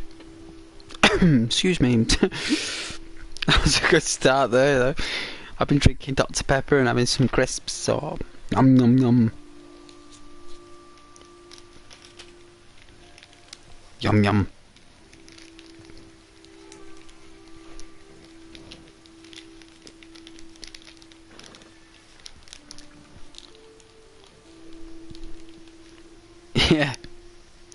Pretty much, fish, pretty much.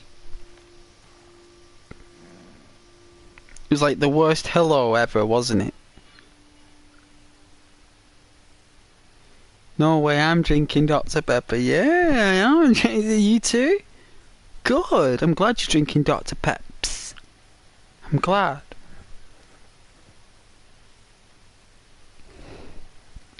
It's beautiful, right? The drink of drinks. The drink of drinks.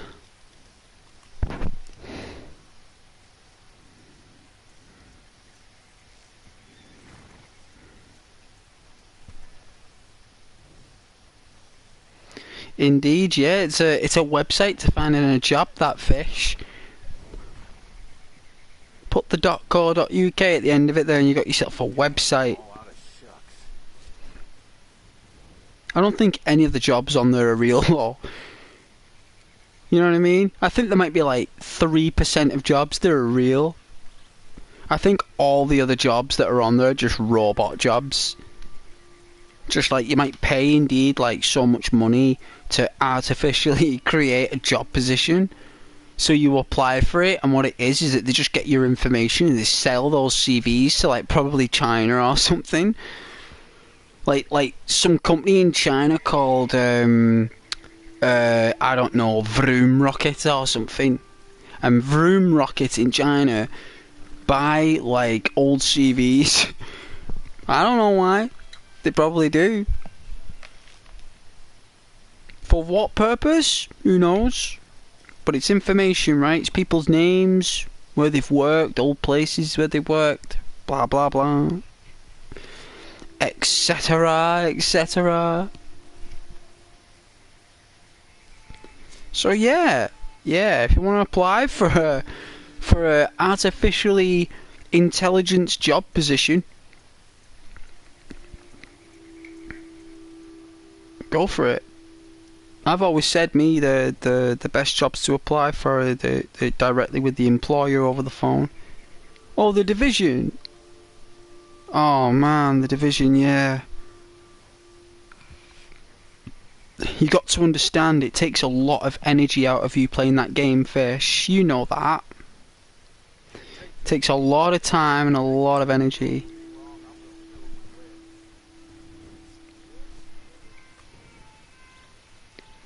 Jobs can be wired. Yeah, of course they are. They're like not real jobs. Like some people like apply for 1,000 jobs on that website and get nowhere because they're not real. I say to myself, they're not real. They're not real jobs. That's why you're applying. They're not even going to the employer. They're just going in a never-ending cycle of the ether. It's like you know, like when you send you press that button and it says apply.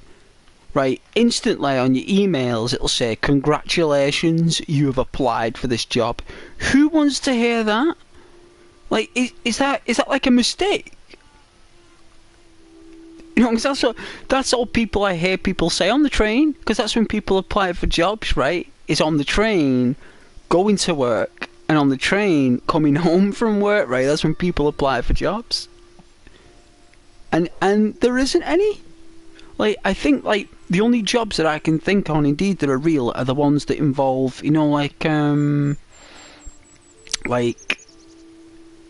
can I say, like, if you look at call centre work, and if you are extremely lucky, maybe you might get the odd, like, top recruiting agency. Like, I won't mention any, for example, but there are some top recruiting agencies that have a high reputation, and if they put a job on there, that's normally real. But most of the others, they're just there just because, like, they're bored. You know, like, they're bored, like, in the job. Like, I'm so bored, what should I do? I know. Let's just get some interviews in and give people some hope.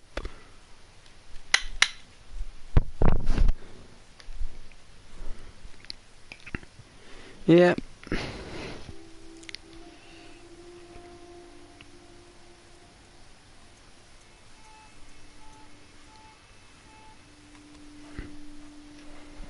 Oh my hair's really long. It's tickling my Just okay. Yeah, that's happened to your dad before. Yeah, he will. He will have gone through it. Like, he'll apply for the job, but it won't go anywhere.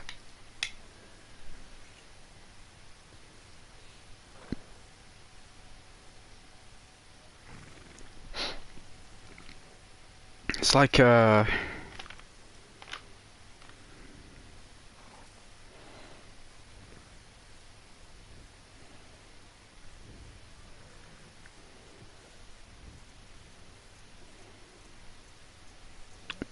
do recall one person told me that they applied for 1,000 jobs on that website, and not one person got back to him. Like, and they'd actually gone to the job centre, got the CV fixed, went to like some CV course or something, went to some other course to do something else to learn how to get a job and how to apply for a job and stuff like that. And he literally said to me, I've applied for 1,000 jobs and not one company has got back to me. I said, you are kidding me? He says, no. And he says, and I've been on like a 4-week training thing with the job centre where he's fixed everything, and even that didn't do it. He did. He applied for one. In fact, he showed me it was 997 jobs. And the other 3 had already applied. It just hadn't gone on the tally yet. It just hadn't updated. It takes 24 hours. And I literally said, and how many people have replied? He literally sent about over 900 messages, right, emails and everything, and not one person phoned him, got back to him or anything. And he just basically said, like, and he keeps getting blamed, and he's done what they've wanted him to do, and he's still not getting replies back. It's like I felt like saying to him, it's like, dude, have you thought that where you're applying, that aren't real jobs? They're called like bot jobs. Like a lot of the time, these websites, they need to stay online. If there's only about 200 jobs available on the entire country, the website won't work. Right? It just won't work. You need at least 200,000 jobs on the website for it to work right, and if they drop like 100,000 jobs overnight, like they're just removed from the website, they'll just fill those spots with like virtual jobs. And they're the ones he's applying for. I was like, have you not thought like to, because what I said to him, I said, what they'll make you start doing, they'll make you start going walking there or phoning them up. That's what they start doing in the end, those job centres, right? At first they make you apply, and then if that doesn't work and all else fails, they make you go in the place and start talking to him. Like going in there and saying, is the manager in? And then you got to start going back and start saying, oh yeah, I went in here. Like they make you go walking around everywhere, like every day, until you've exhausted every possible outlet for employment. It's crazy. Absolutely crazy. You know, I work very hard, me. I do my very best to keep my job, me. Like always on time and stuff, and never off work. I always do my best. Always show up to work, guys.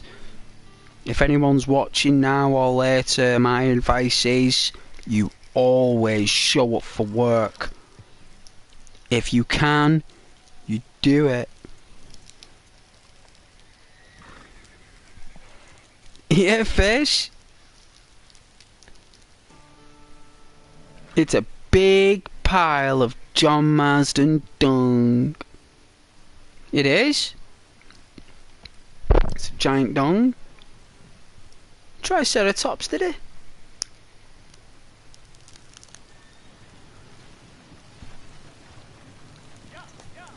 Did. But yeah, that's an absolute shame of that guy. He was an older guy as well. All them jobs and got absolutely nowhere. That must be demoralising. Absolutely demoralising.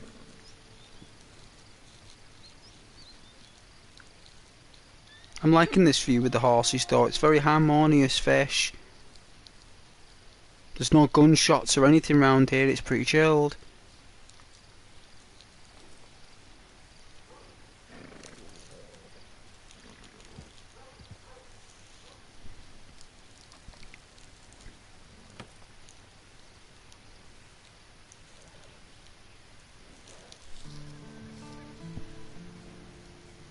Yes. Definitely indeed. .co.uk. Defo.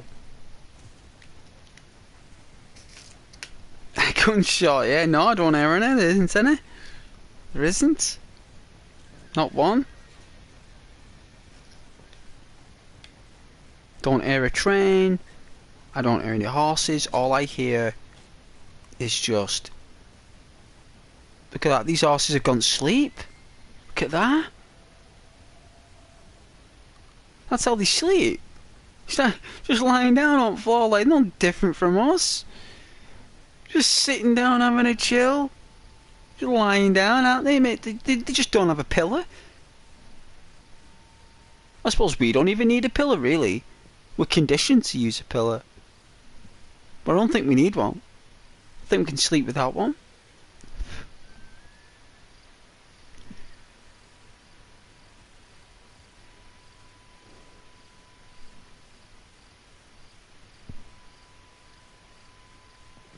It is a chill pill, that's right, it is.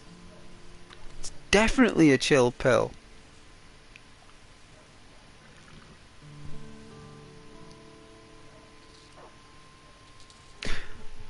It's quite possible. There is a big pile of it to the right, look. Is that big pile of dung to the right there? Well, there's a big pile of dung.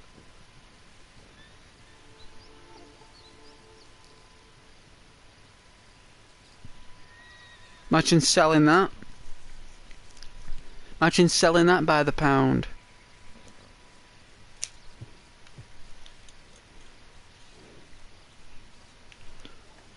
Imagine. It is serious dung.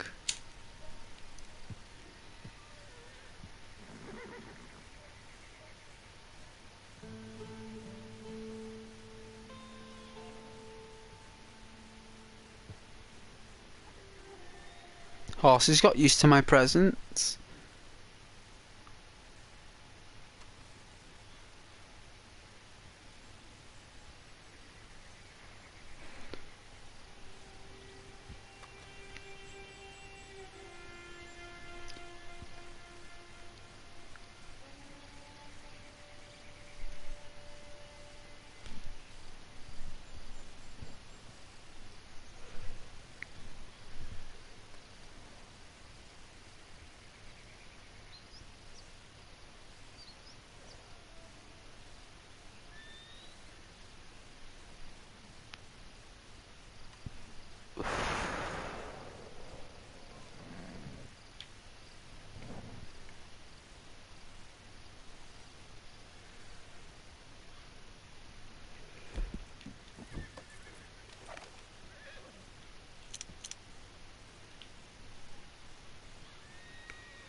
A silver bay, huh? What's that one? Grey roan.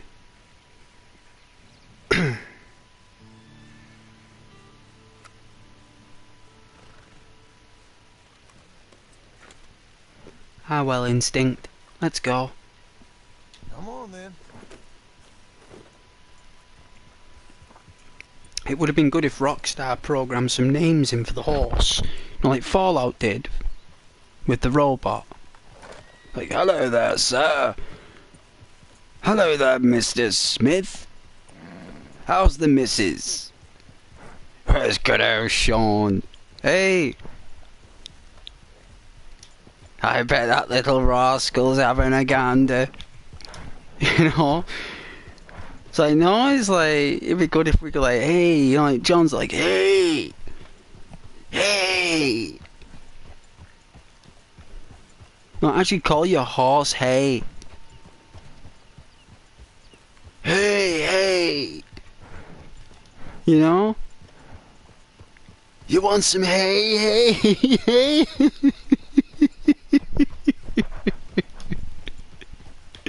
Terrible joke, terrible, I'm sorry. Sorry, terrible joke. Terrible.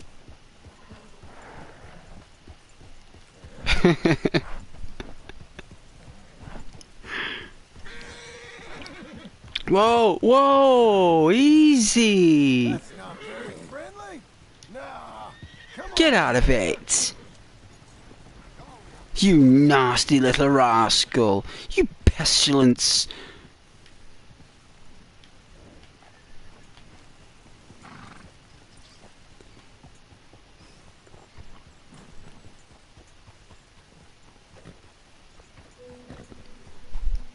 Oh yeah, yeah, are you hacking, yeah? Be sorry, yeah.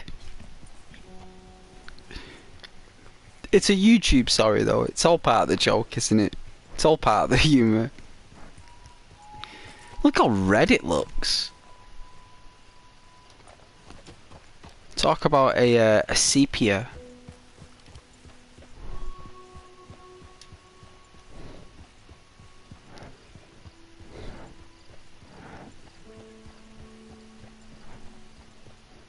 Yeah. Good old Fallout 4, eh? Jorthur, it's you. Hello there, sir. My goodness, sir. You're about 255 years too late, sir. Not to mention a few dinks in the ergometer. Give or take the Earth's rotation and whatnot. How is Sean? And where is the missus, by the by?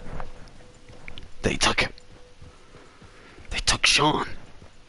They killed my wife, Codsworth. I know this has gotta be a dream.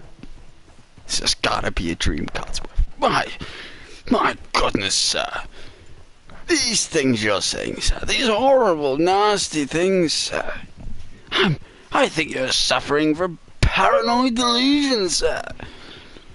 300 years of not eating will do that, sir.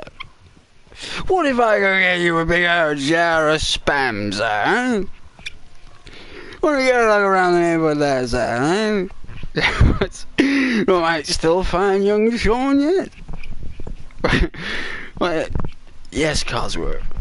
Yeah. Whoever written the script for that, like, that's class, isn't it? Like, someone actually sat there and said that. That is brilliant. Voice changer. He's voice changing. Glass. I am voice changing. I am. Yeah. I thought you'd appreciate that.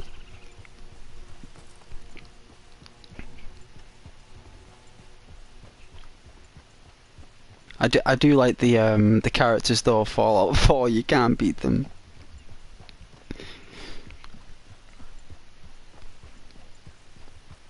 Well, you've got to be theatrical, right? Not everyone likes it, but some people do.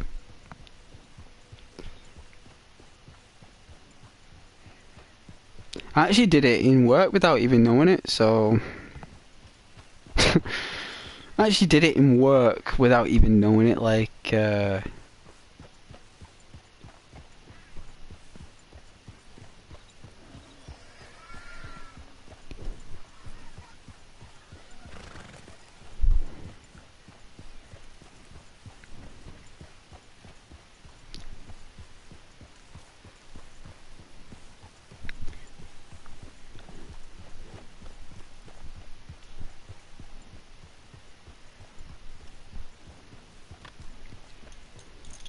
Ah, nice and shit. But yeah, you gotta have the old voice changer. Gotta be creative, fish.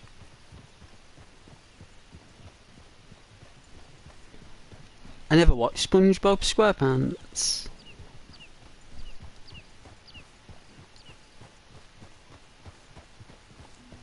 Another day on the move. Had enough of my attention. Oh, I never watched it. Damn heat rash is killing me.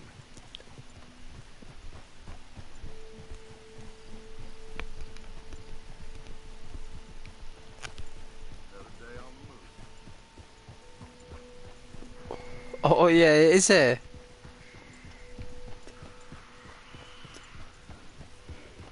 That's that came out when it was way after my time, that SpongeBob. What the, what the, Whoa, easy.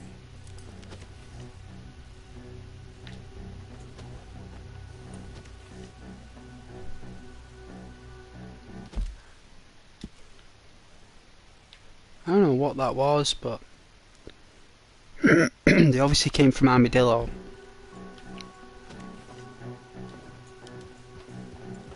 Cool music.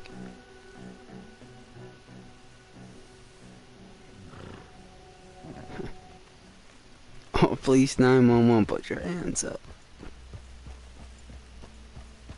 And the other hand, alright.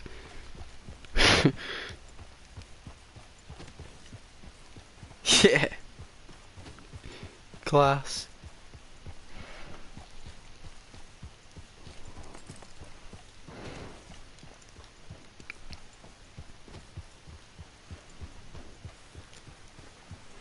I don't think there is anything here. I know it's got a virus in it, I think.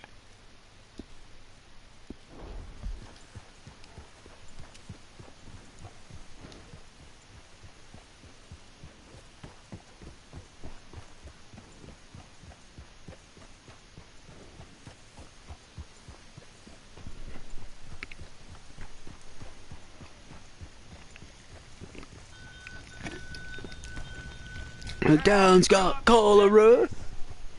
Dan's got cholera. Dan's got cholera. Cholera. Ghost. Really? Wow. I do not watch SpongeBob. I watched a lot of Johnny Bravo. Cow and Chicken. Courage, the cowardly dog. Cow and Chicken, Dexter's Laboratory, Powerpuff Girls, Scooby-Doo. I watched a lot of anime. Fist of the North Star, Vampire Hunter D.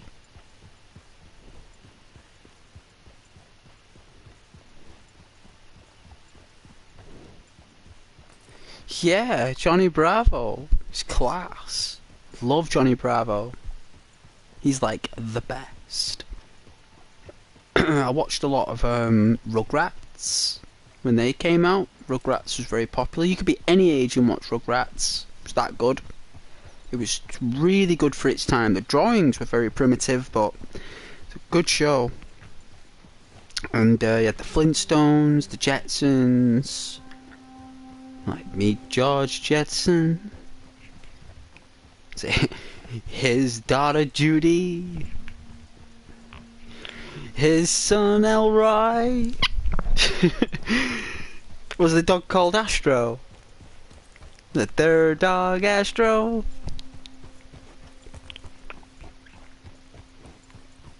Really good cartoons, them guys. Like, they're the best.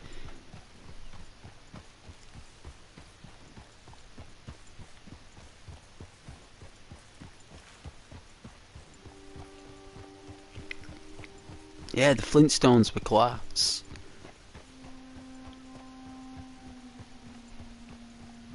They still are. They still are good. You could watch the Flintstones now, and it'd still be good. You could be 100 years from now, in the year 2124, and people will be watching the Flintstones. I'm not messing. They will. They'll still be watching it. Scooby-Doo. You know, like Marvel, you know, with Iron Man, like Tony Stark, you know, Robert Downey Jr. and all that stuff. Everyone will be watching that stuff. Everyone will be playing games that we make today, 100 years from now, like Mario, Castlevania, Mega Man, Super Mario World, Super Mario Brothers 3, like you name it, people will be playing it 100 years from now, and not only will they be playing it, they'll want to play it on the original consoles, not some emulation quantum computing. You know, they'll be able to be inside the game if they wanted to be like a 3D version of Mario Brothers, but they'll rather play it on the original Nintendo. In 100 years from now, you'll have companies remaking those consoles the way they were, right? Like, they'll be making them again, and people will buy them. They'll pay thousands for them, like replicated, remade by Nintendo. 100 years from now, on PlayStation, that Sony will release the PlayStation again. 100 years from now, people will want to buy that and play. They'll even re-release the games again. They'll call it like Back in Time or something, and like people will be going to shops buying PlayStation games, Sega Saturn games. They'll all just be reproduced again and remanufactured. Sega Saturns, everything, Nintendo 64s, GoldenEye, Nintendo 64 controllers, the Jaguar, the 3DO, made by Panasonic, the Neo Geo. All these things will all be rebought again, all be remade. The companies will just recreate them and all the games, and you'll be able to make your own games for them. Oh dear. You're okay. You're okay. Easy now. You'll be able to do all those things. Like, you'll be having people paying thousands of pounds for a copy of, like, Kingdom Come Deliverance. Like you'll have people paying an absolute fortune for stuff that you basically just throw in your drawer. Because by then, no one will have them. Everything will all be digital. No one will have physical copies of anything.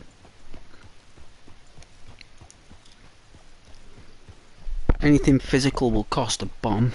Absolute bullshit of a wallet cruncher.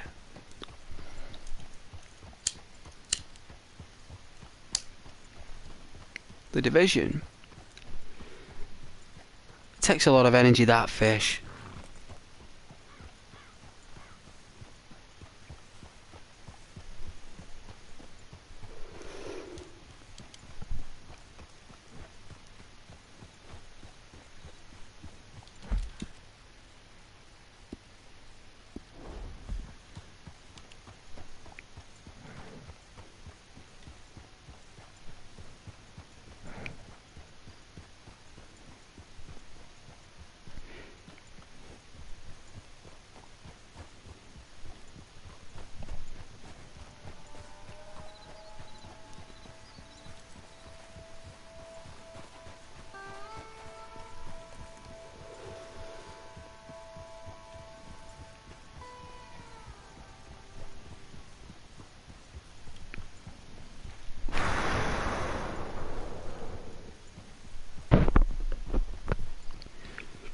Thing is with the Division as well, it's difficult, that game.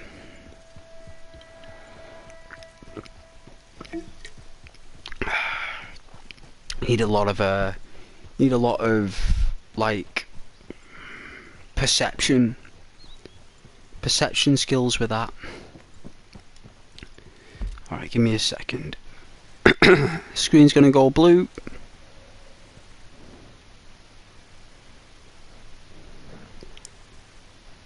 Your comments. Only the Division.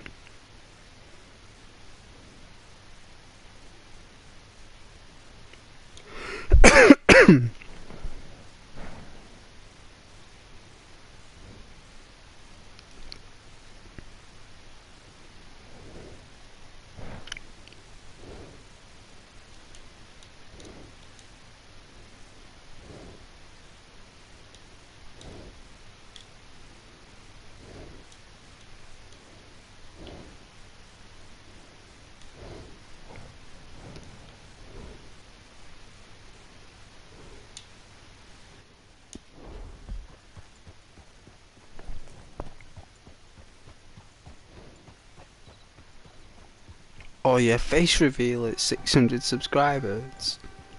Oof. The only time I'll do a face reveal is when I'm told to. By the bosses above on YouTube. There comes a time when you have to. Like it's the whole purpose of this channel is more like a, you know, like radio fish, but you've got something to watch while you're listening.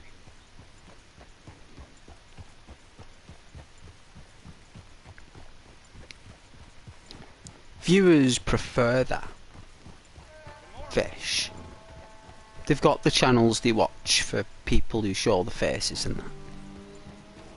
You know, viewers love this channel for the whole purpose of the voice.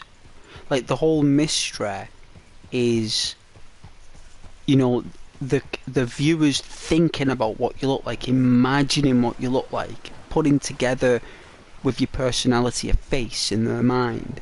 That is the magic fish. That's what really makes the channel what it is. It's the mystery of it all. People want that mystery to stay what it is because it's what drives the energy to watch. Once you know what's in the box, you'll no longer look at it. Like, if you don't know what's in a box and it looks all really nice and it's got decorative fittings and hinges and locks and bolts and carvings and artwork, like, ooh, look at that box, you know, what's in that box, like, what's inside there, like no one knows, like, has anyone opened it? No, never. What, no one's ever opened that box? Never. It's like, wow, like, who can open it? Well, the person that made it. Well, where is the person that made it? Oh, we don't know. Whoa, John. It's like, oh, we don't know. We don't know who made it. We know that his name is Bill, for example. But we've never seen Bill, and we've never seen him come here and look at it. It's just there. It's just Bill made it, and, you know, it's a really nice box. It's entertaining. You know, the whole purpose of us not being able to know what's inside the box actually keeps us thinking about the box. It's like, oh, really? You know, so if anyone knew what's inside the box, no one would be bothered about it. No one would be driven to know what was in it. No one cares anymore. It's just a box now with some sheets and some socks. You know, so it's got some sheets and socks. You know, it's a nice box. Yeah, it's like, it was much nicer when I didn't know what was in it. You know, the box was a lot nicer when I didn't know what was in it. Like now that I know what's inside the box, I'm kind of not bothered anymore. Like, I don't care what the box is. And that's what will happen, fish. That's what happens. You know, it's a psychological thing. Do you have glasses? Because I imagine you having them for some reason. Do I have glasses? Maybe. Maybe. By the way, why does it say in your description that you have to be 18 plus to watch your channel? It is the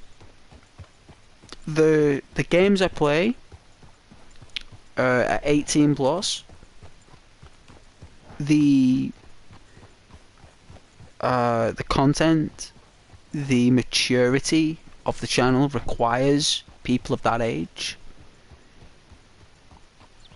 If, like, say, if there is anyone under that age and declares that they're under that age, then they get blocked from the channel, because what it is that they'll get timed out. Not permanently blocked, but they get timed out, right? Because it's my job to make sure the community's safe on the channel. And for me to keep people safe. You can't. If people want to go around declaring like how old they are, it's because they're bored. And sometimes people, why people want to do that is just people who want like a reaction. Fish, they want a reaction from the YouTuber. They want that resource of being timed out or banned. They want that because they don't care about the channel. Fish, they don't care about the channel. You know.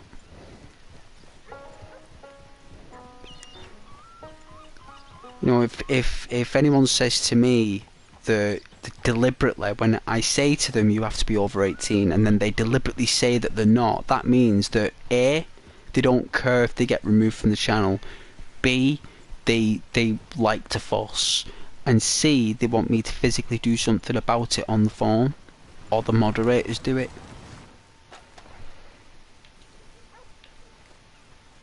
So, me personally, I don't. It's more or less for my audience. We're all mature adults. We're wanting people who are not mature adults coming in the chat, because at the end of the day, people come into this channel and into this chat because they want a healthy,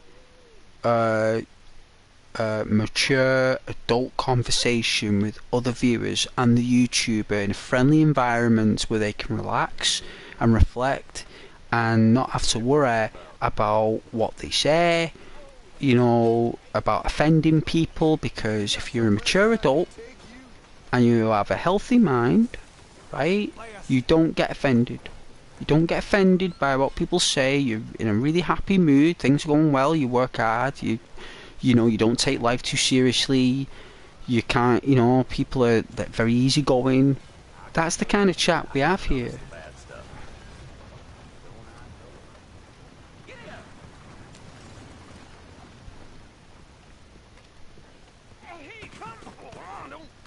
Whoa. John, my boy, maybe you got something to add here. Not just a cheat, but a coward, you piece of crap. Hey, come on. What'd I do? Huh? Is that Uncle? Trouble, old man.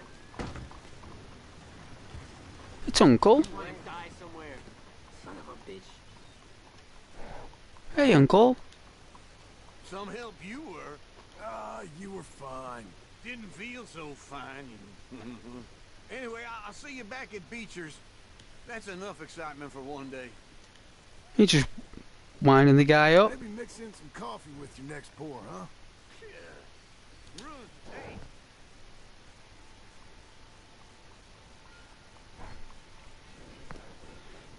Oh yeah, Fish. Yeah, it's alright, Fish. Well, no, you shouldn't have said it. No, but you were only joking, though. You were only joking. It's the fact that I'm responsible for the channel, Fish. It's my responsibility, and the more responsible I am for the channel, the more appreciation and respect I get for the channel. Right? It's like, oh, Ghost actually wants to create a safe environment for his viewers. A comfortable environment.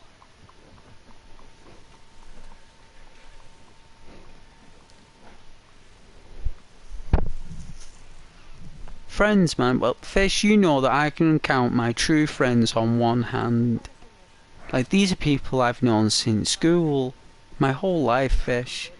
Friends is something that's very difficult to attain.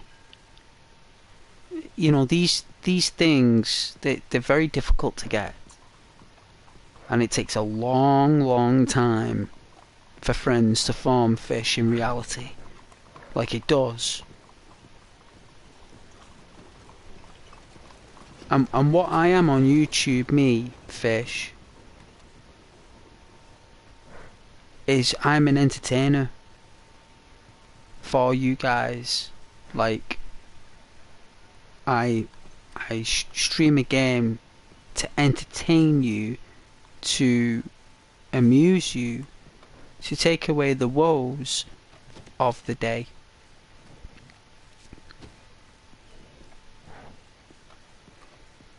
and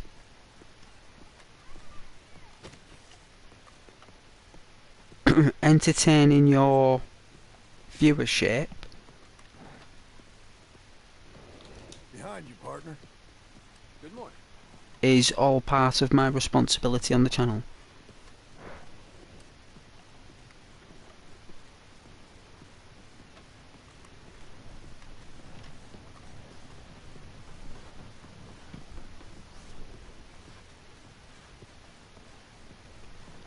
And you know, friends are few and far between, and they takes years to get one of them. Years, not days, not weeks, not months, years and years. Normally that's why people make friends in school, or at least they try. Let's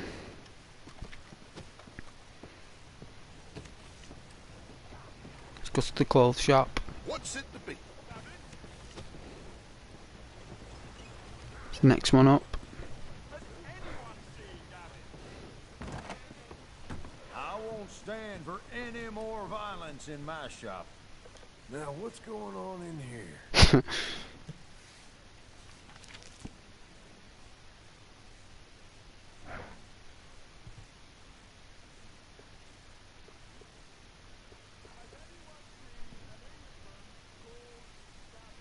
You've known me your whole entire... all the 3 months you've been on here. Oh well. Nothing wrong, you've been a viewership on the channel for 3 months. Nothing wrong with that. Could we please get this over and done with? I hope you're subscribed. Is Rose and Savvy your friends, or just moderators? You know you can't ask questions about other people. Come on, fish. You can ask any questions about the game. You know, about the creative content of the channel and the YouTuber. I really do wish you would hurry this along. You know you can't ask questions about other people like that, especially people who are on the channel. It's not like you're asking me about like some Joe Blogs or some Tom, Dick or Harry.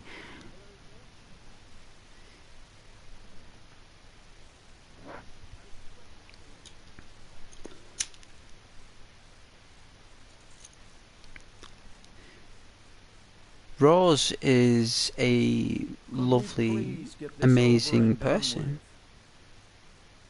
Right? Rose is like very passionate about people's happiness and enjoyment.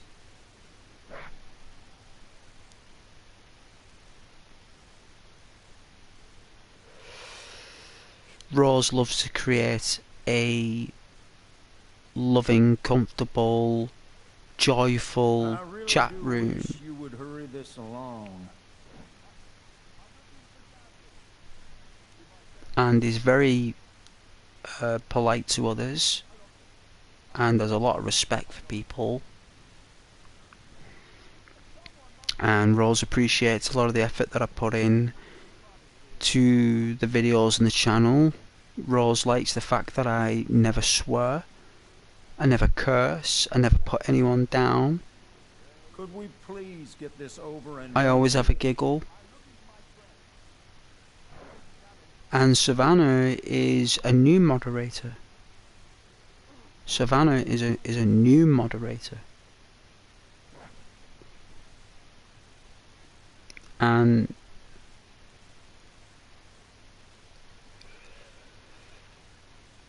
Savannah is very social butterfly, very spontaneous.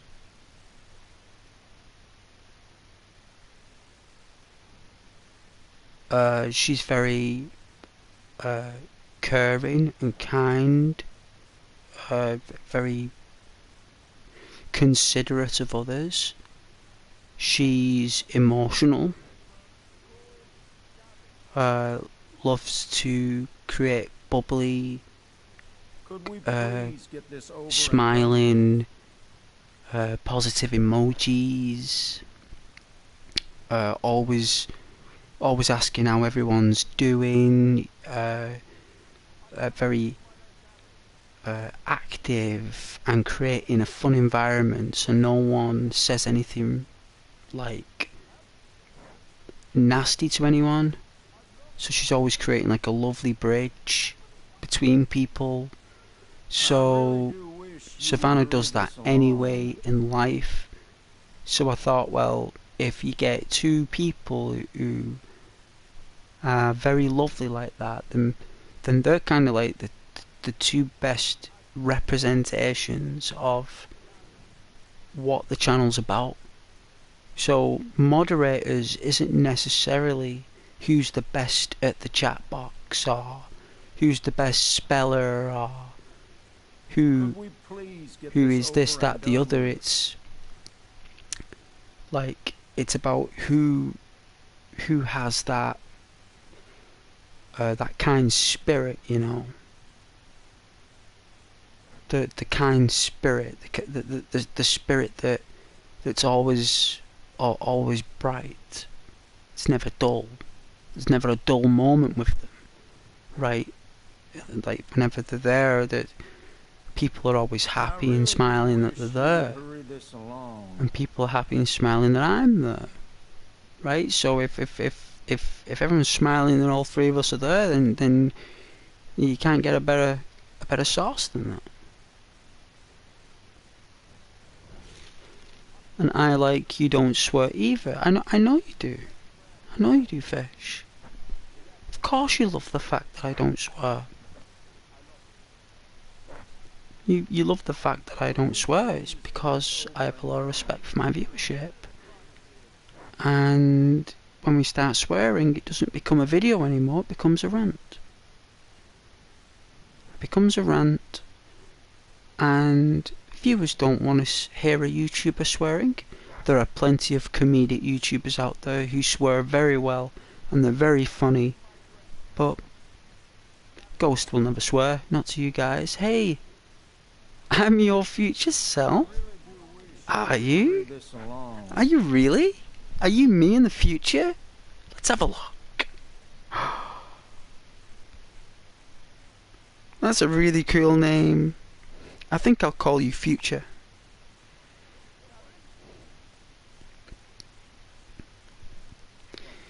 I think I'll call you Future. I like it. Yes. Yes, I do. Boo. Boo. Yeah, no one likes getting startled with a boo.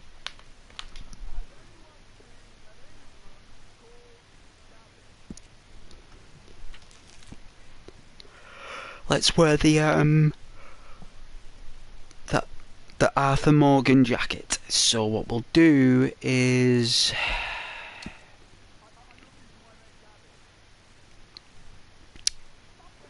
oh, you spooky, are you? Well, that's cool. We can't even wear it. Doesn't even have it. Doesn't even have the jacket. The jacket. He's an actual clothes store. And you don't even have my jacket. Unbelievable. Okay, which means that we gotta get a room, which is probably here.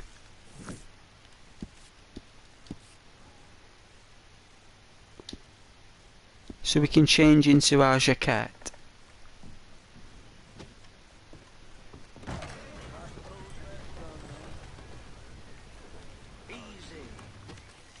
Yes, Fish, it is your future self.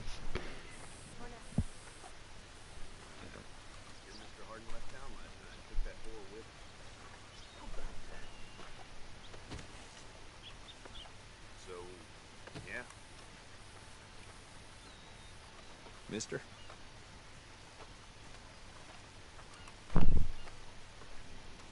You look like you need a good wash. Does he? Well, we'll go and get a bath.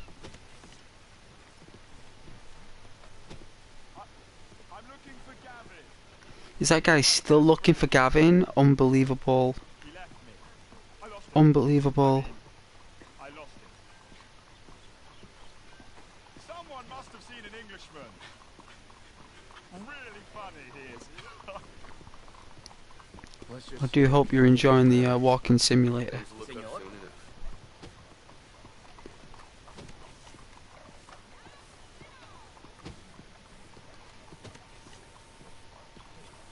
Can we squeeze through?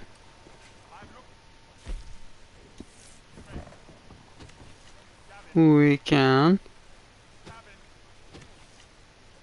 Or is it? Hi. Right here. It's on the other side. I like the brick roads. Imagine that in the dead of winter. Imagine that. Imagine slipping on that like.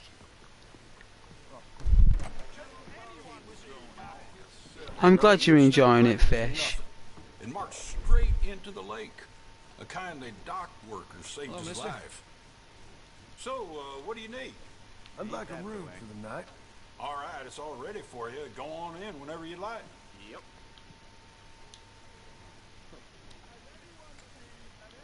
So, Chief Dunbar's saying he's going to retire. What, I gotta walk round? Ain't the first time. Anyhow, I need to wash up. Got a bath available? Out of the way. I heard that gang's been that's raising excellent. Head on over and someone will assist you. I need some food. Can I get a meal? There we go.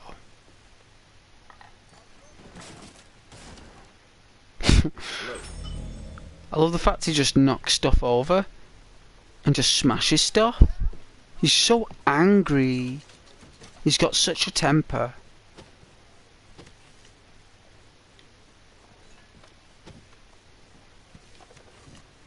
I know that the bath is downstairs.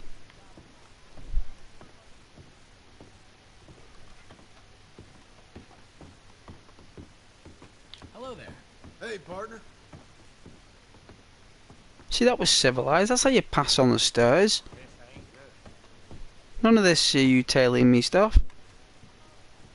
I'm looking for Gavin. Hola, señor. I lost him.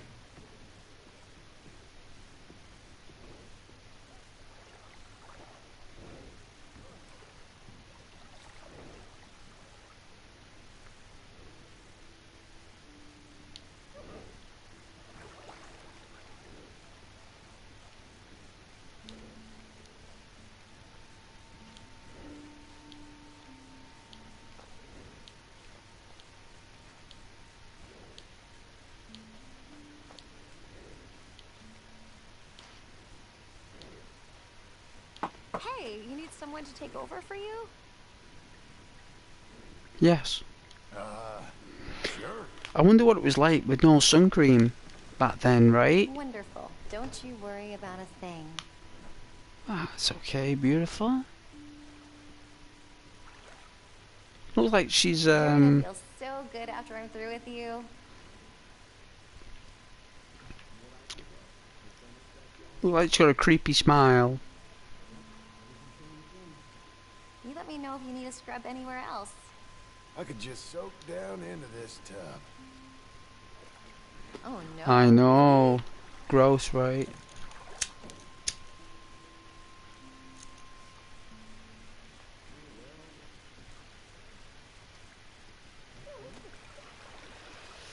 Now I know what John's feet look like, Fish. Whenever you're done, just say the word. How's it going with you? Okay? I'm good, thank you. I've got a day off work tomorrow. No way, look how thin he is. She's not even cleaning his arm. Yep, the feet. You saw the sole of his The water feet. gets cold. Yep. It's a good service you run. Real enterprise. Oh, sure.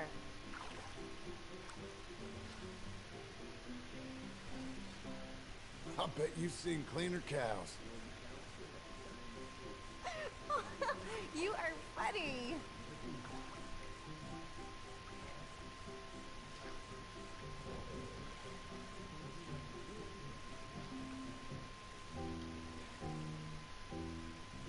You're, real good at this. Oh, I ain't nothing special, please. She wants validation. Of course you're special, sweetheart. Of course you are. Does that feel good? If I stay any longer, I'll turn into soup. You take care. Yeah, it was his feet, yeah. Oh, God, God. At least he's clean, though. You ever wonder how much it must be costing? Beggars believe our way. We'll have another meal. Hope the money is all above board. This must be Wouldn't be the tough for first you. time criminal types tried to muscle in on such things. I'd like the prairie chicken, please. I like the peri peri chicken.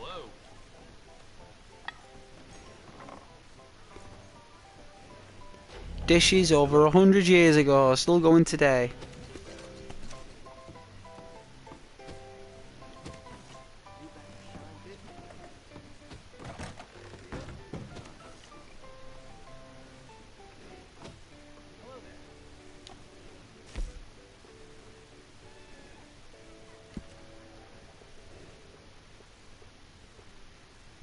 There he is.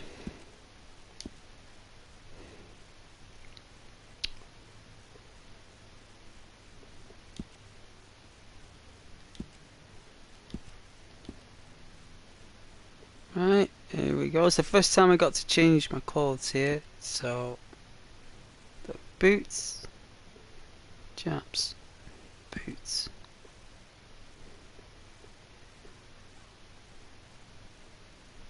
John does shoot the sportsman ones, but in the end, we always go with these.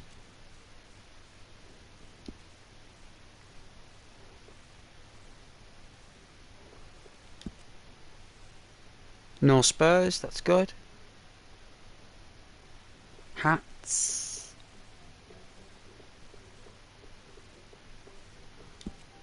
Hats.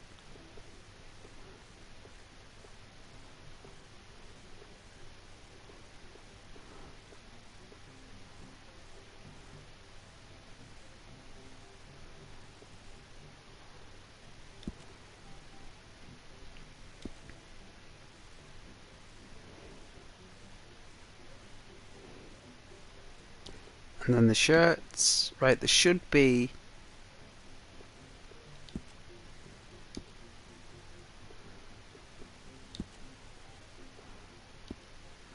that's a cool shirt. I think it's this one.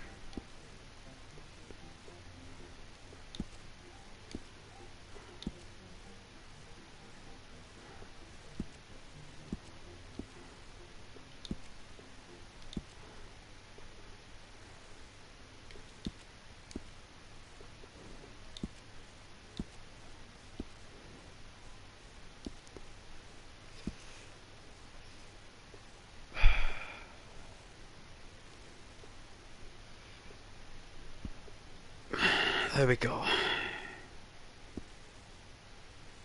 Right. So now that we got the clothes sorted, That's it.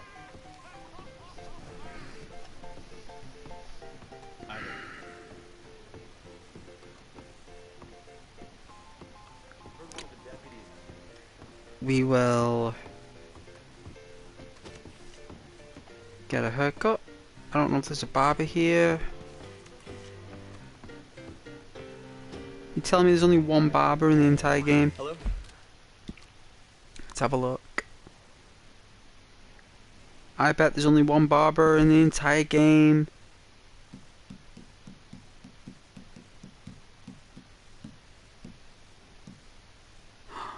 Black Boulder. Oh, it's there.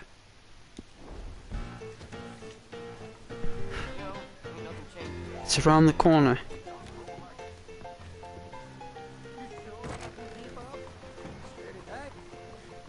problem here? No, sir. Only solutions. Hello? Hello. Hello. Hey, out of the way. All right. Right on. Oh, just calm down.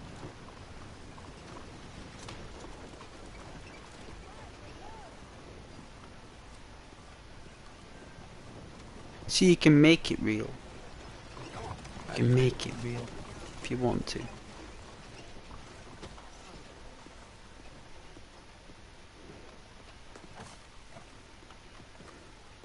I'm loving these restaurants. You know, it'd be nice if you could actually go in them, you know? Like, oh, here we go. Welcome. Please, take a seat. This is a big place. Nice place you got here. Pretty dark though.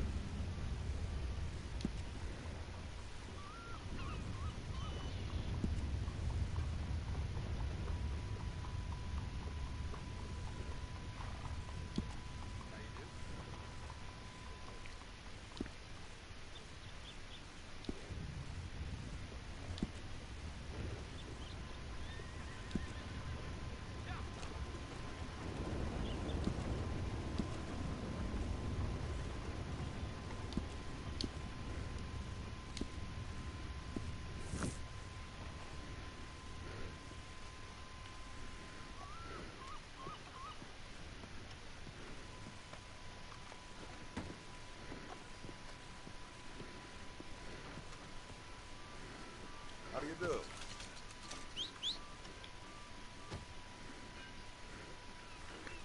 I think he looks cool. Looks very proud of himself. That's what they're saying. Hello,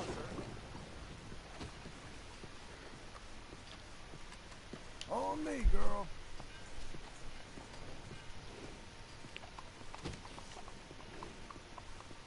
Buenos días, caballero. Blackwater Boomtown. Read about it here. Okay, Missy.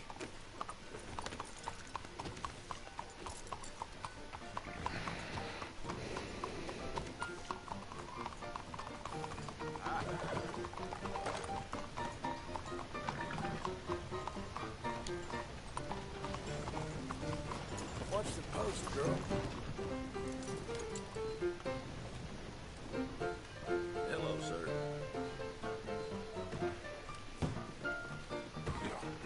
Okay, Shows a man's character. good to have you Lucky back, for sir. you. Hello. That's so.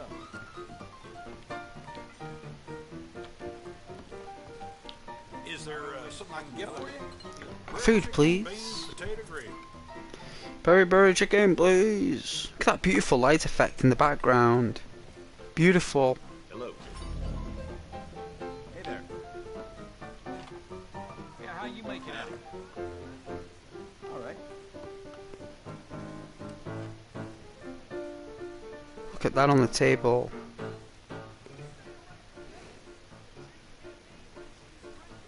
That's some real nice effects, right?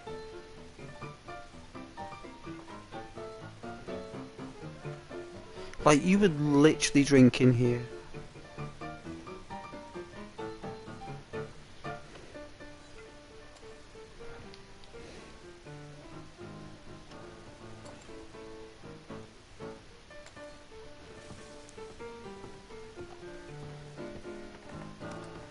You know, ain't nothing changes from day to week. Now it is. This ain't good. A card?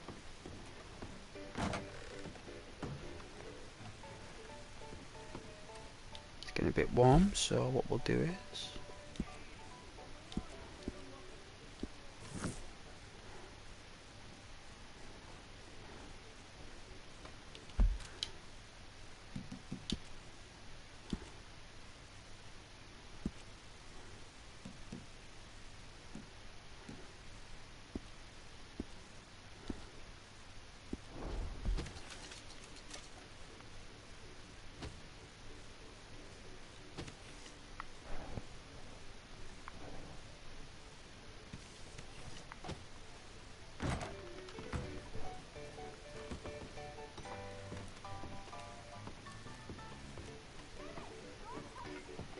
standing.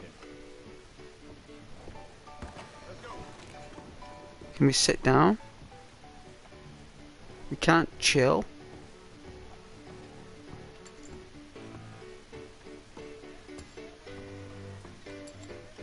What in the Lord's name is that? Is that a telephone? Did we have telephones back then? I guess we did. I didn't know we had telephones in Red Dead Redemption 2, no idea.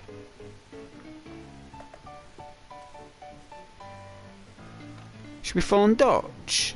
Do you think he'll pick up? Does anyone know Dutch's mobile number? Anybody? Does anyone know? Like, I don't know how we're gonna dial, but it looks like we can either talk through this thing, or we basically...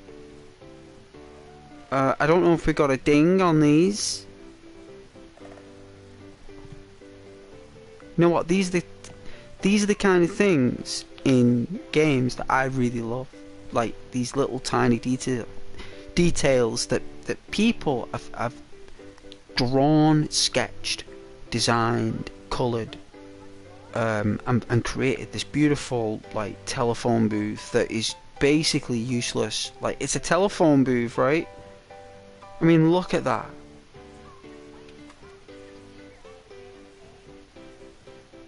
Like, it looks like they've used half a door for like the skirting board and the dado rail, and then they've done like a corner shelf with which looks like some type of taking notes, ink and quill, by the looks of things. It looks like an ink and quill, and we've got like this beautiful like picture of a woman. If you're bored, you got like this cute like chick or something to look at, or if you're the more, you know, kind of an adventurer, you prefer to look at this picture of a guy on a horse. And then if you're looking for the bigger picture and you want to see the view of Red Dead, then we can definitely take a seat here at the which looks like it says the Kanbans. Looks nice. But I think we'll go to bed. It's evening. We've had our fill of food. So it looks like they're playing poker or blackjack.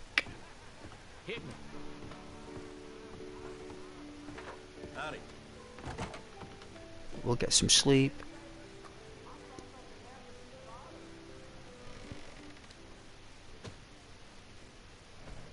Alright, what time is it? It should say 8 hours till morning.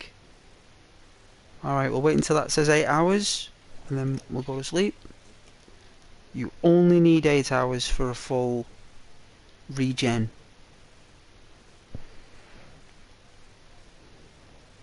Of like Deadeye and everything. 8 hours. For the perfect weight, for everything. Everything you do, everything you want to achieve is down to 8 hours sleep in Red Dead Redemption 2. As long as you have your 8 hours sleep, you are all good. You can make the best adjustments to your character, whether it'll be weight, structure, whatever. Anything over 8 hours is too much. Goes back again. You need to get bang on 8 hours sleep.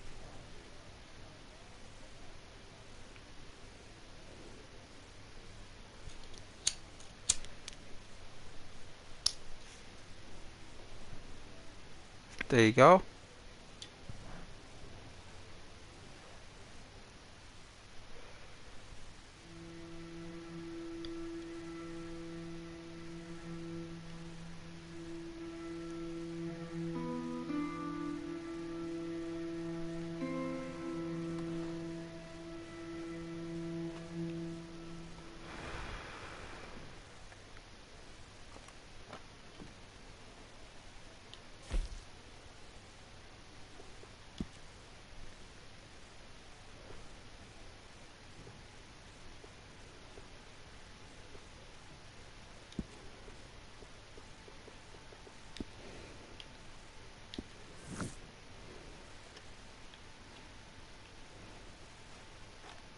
Would you look at that fire? Can you chill on the chair? You can. It's the only chair you can chill on.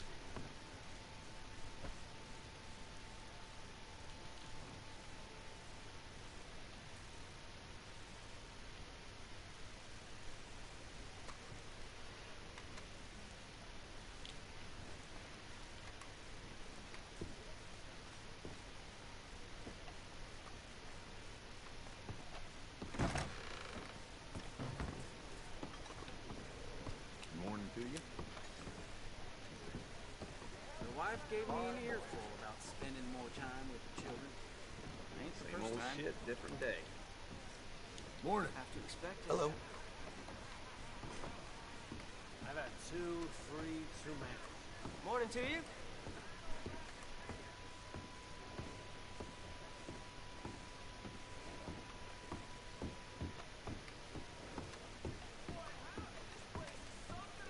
Wow, beams of light look. Beautiful, right? Like beautiful. Morning to you.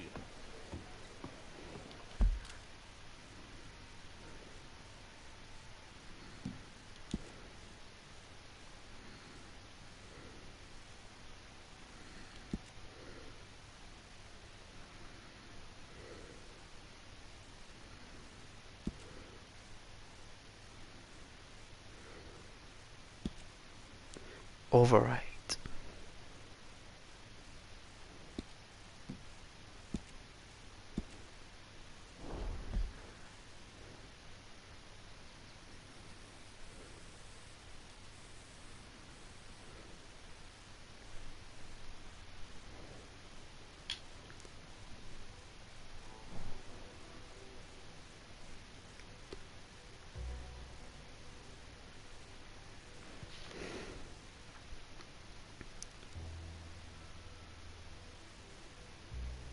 Thanks to everyone who's been watching though, I do appreciate it.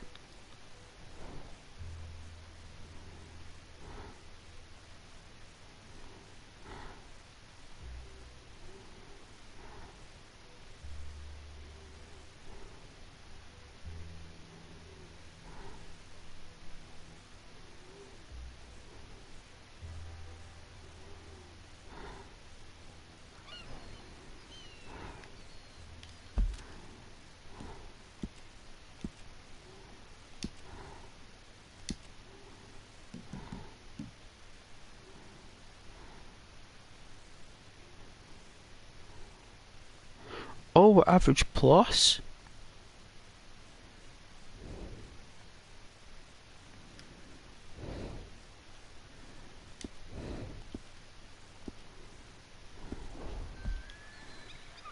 No way, and he's changed his clothes even though we'd already changed him? You are kidding me? We saved it with the clothes on? Oh, jeez.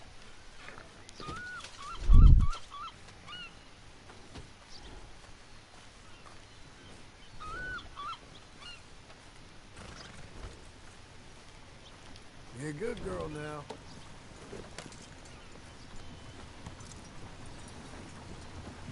Morning, partner.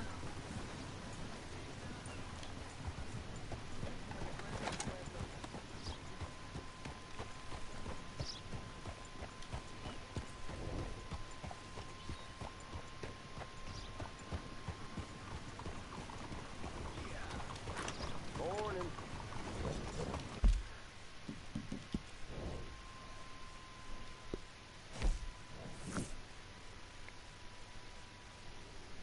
Alright, let's get changed. Let's get changed. Oh, we're right here, look, let's get changed.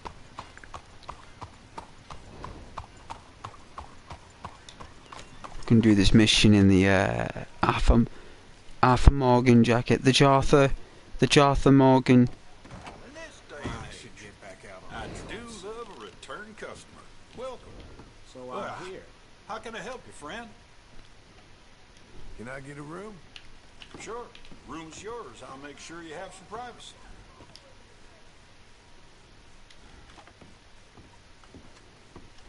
This must be tough for you. Okay, why not? What's wrong with you? Whoa!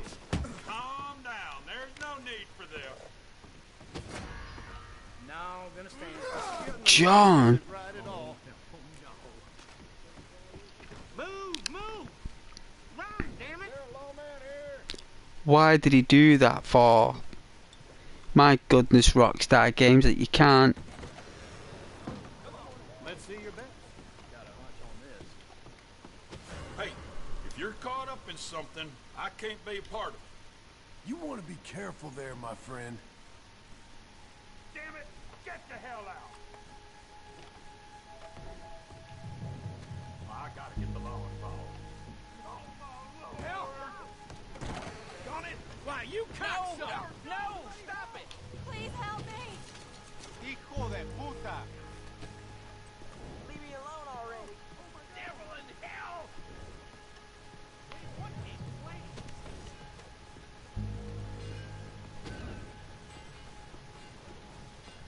Horse-faced inbred.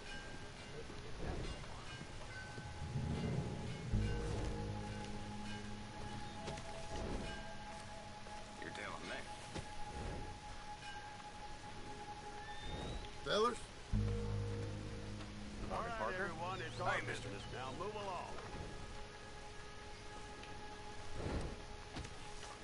Need to hit the trail? Hop in. Easy, mister.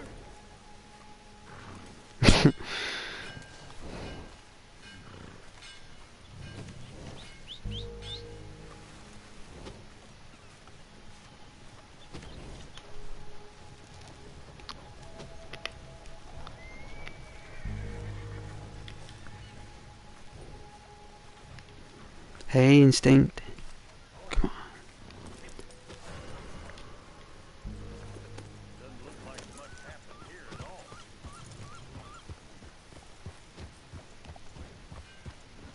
There, girl. Come on.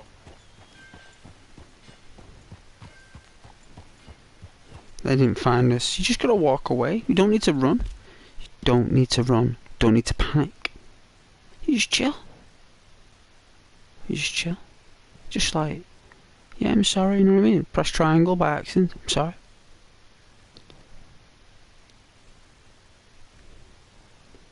Even though I pressed L2, for some reason I must have let go of L2 for like a fraction of a second and pressed triangle in that fraction. And he's grabbed that guy.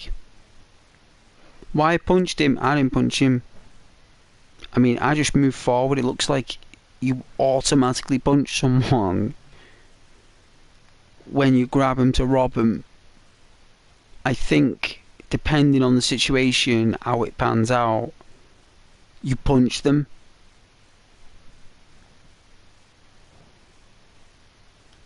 Right? And there's nothing you can do about it.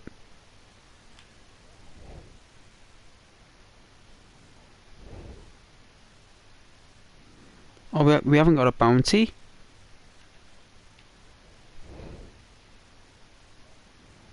We've just got a warning. We've got like a verbal warning. It's like, oh, if he comes back, it's like, what happened here? This guy who was at the bar and he just lunged at me, you know? He lunged at me, hit me, did he? Bartender. So, yeah, I saw him. He's a tall-looking fella. Wore a big hat. Had a gray shirt and black trousers. Rode a white horse. Wore a familiar hat. You know his name? Yeah. Stayed here a couple of nights ago. Name's Marsden, John Marsden. If he comes back, tell him don't go around punching the locals. Why, yes, does so. We'll let him know. Nothing better than an outlaw gunslinger with the technique dead eye. Killing me in one sweep hand to the from the holster. Fastest draw on the waist. So,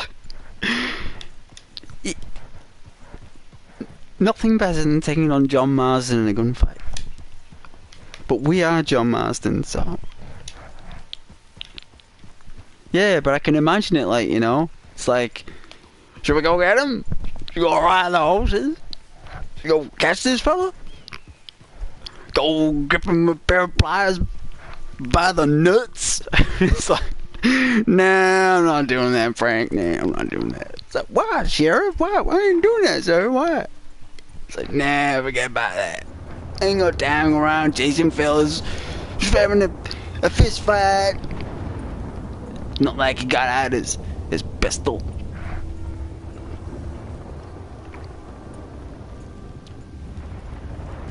Next time he comes in, just tell him don't do it again.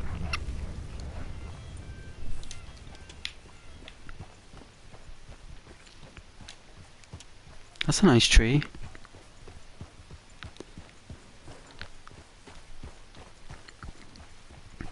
But yeah, I can imagine what the conversations are going like between them. You know, and we didn't even need to run. Like, no one cared. It's like, no one liked that guy. It's like, I bet people like, I'm glad that guy punched that guy. Did you see him? Wow. Like, did you see him punch that guy? It's like, yeah. Yeah, we did see him. Oh, that's so cool. It's about time that guy got a punch off someone.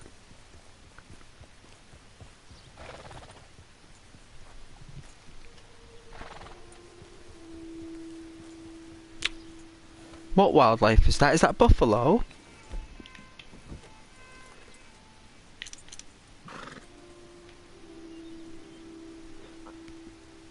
Look at all those. How many bisons are there? How many?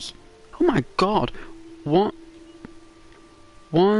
2, 3, 4, 5, 6, 7, 8, 9, 10, 11, 12, 13, 14, 15, 16.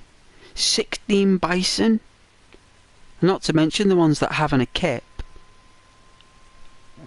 Wow. That's a lot of animals.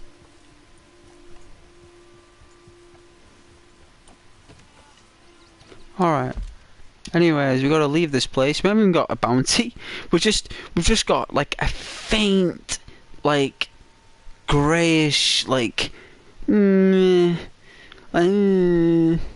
like kind of crime line, like you know, like a, you know, it looks like it's gonna fade away any minute. Like they've already stopped talking about me. You know, they've already, like, people have just forgot about what's happened now. Like nobody cares. And here we've done some trouble, so I owe some money here.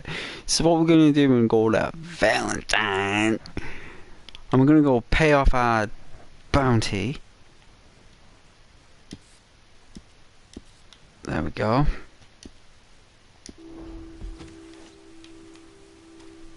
And I think we've got to go north for it. So, yes.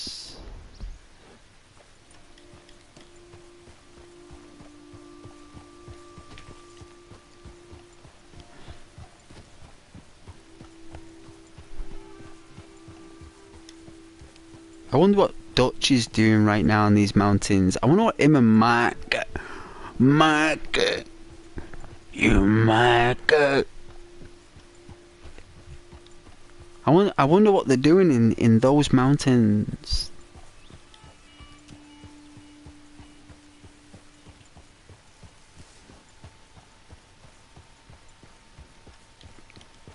I bet they're having a steak.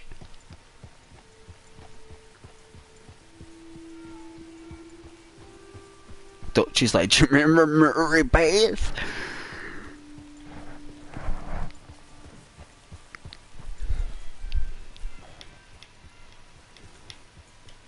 I miss Murray Bath.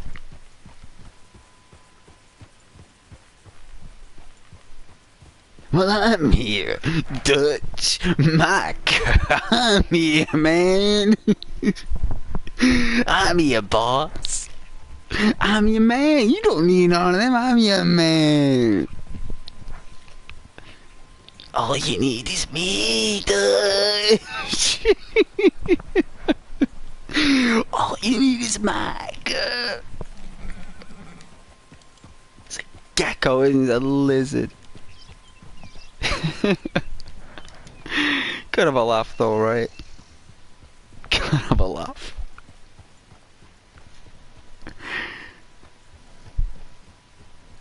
All these years, Dutch. All these years, Dutch. You're just gonna go throw it away like that, Dutch. You're just gonna go throw it away. Be quiet, Micah. I'm thinking. I'm reading a book about life. You don't need to read books, Dutch, about life. You are life, Dutch. You are life, Dutch. Voice change. Oh, just having a laugh.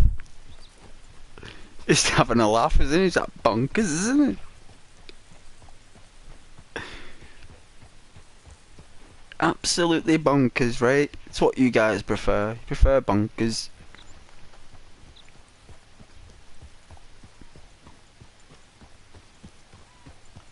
Who else have we got as well? Who's...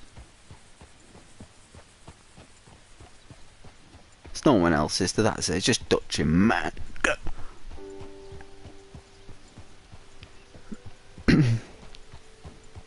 It's like Sadie Adler and John Marsden were voiced by the same person.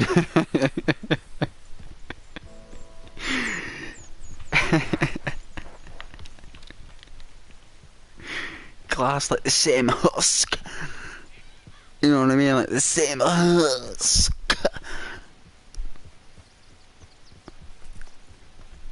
Where's John going here? What's he doing? Like, where's he going? Like, just in a world of his own. John is just like, you know what I mean? Just gonna go for a chill. You know, like, he has no idea that we're controlling him. He is acting the way you are and I am, so the way we're behaving like this, like moving our arms around and acting all crazy. You know, like, just like, you know, like, I don't know, like, whatever you do, like, you think you're doing that, but you're actually being controlled by an actual character with a controller, right? That's what he actually believes, that he is making these decisions himself.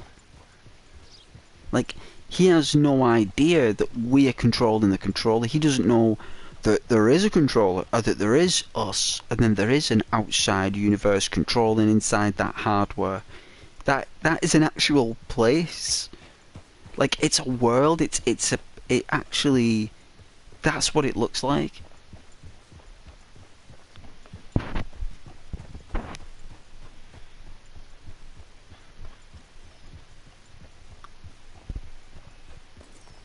Like, he can actually see the environment around him as a character. He's been designed as a consciousness through, like, artificial intelligence.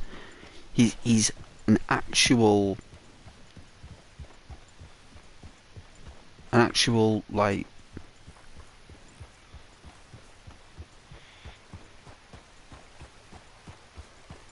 you know, he's aware. He's aware of what he's doing and where he is. That water was really cool. I really like the water graphics tonight. I don't know if that's just me, or whether, like, when you're John Marsden, is the water cleaner or something? Is it like when you're Arthur Morgan, the place is just a bit littered because it's still a bit wild? It's like 10 years later or 8 years later or something, like things are cleaner. It does look a lot cleaner, guys, doesn't it? I think it looks cleaner. There's more animals. There's more trees. There's more fields.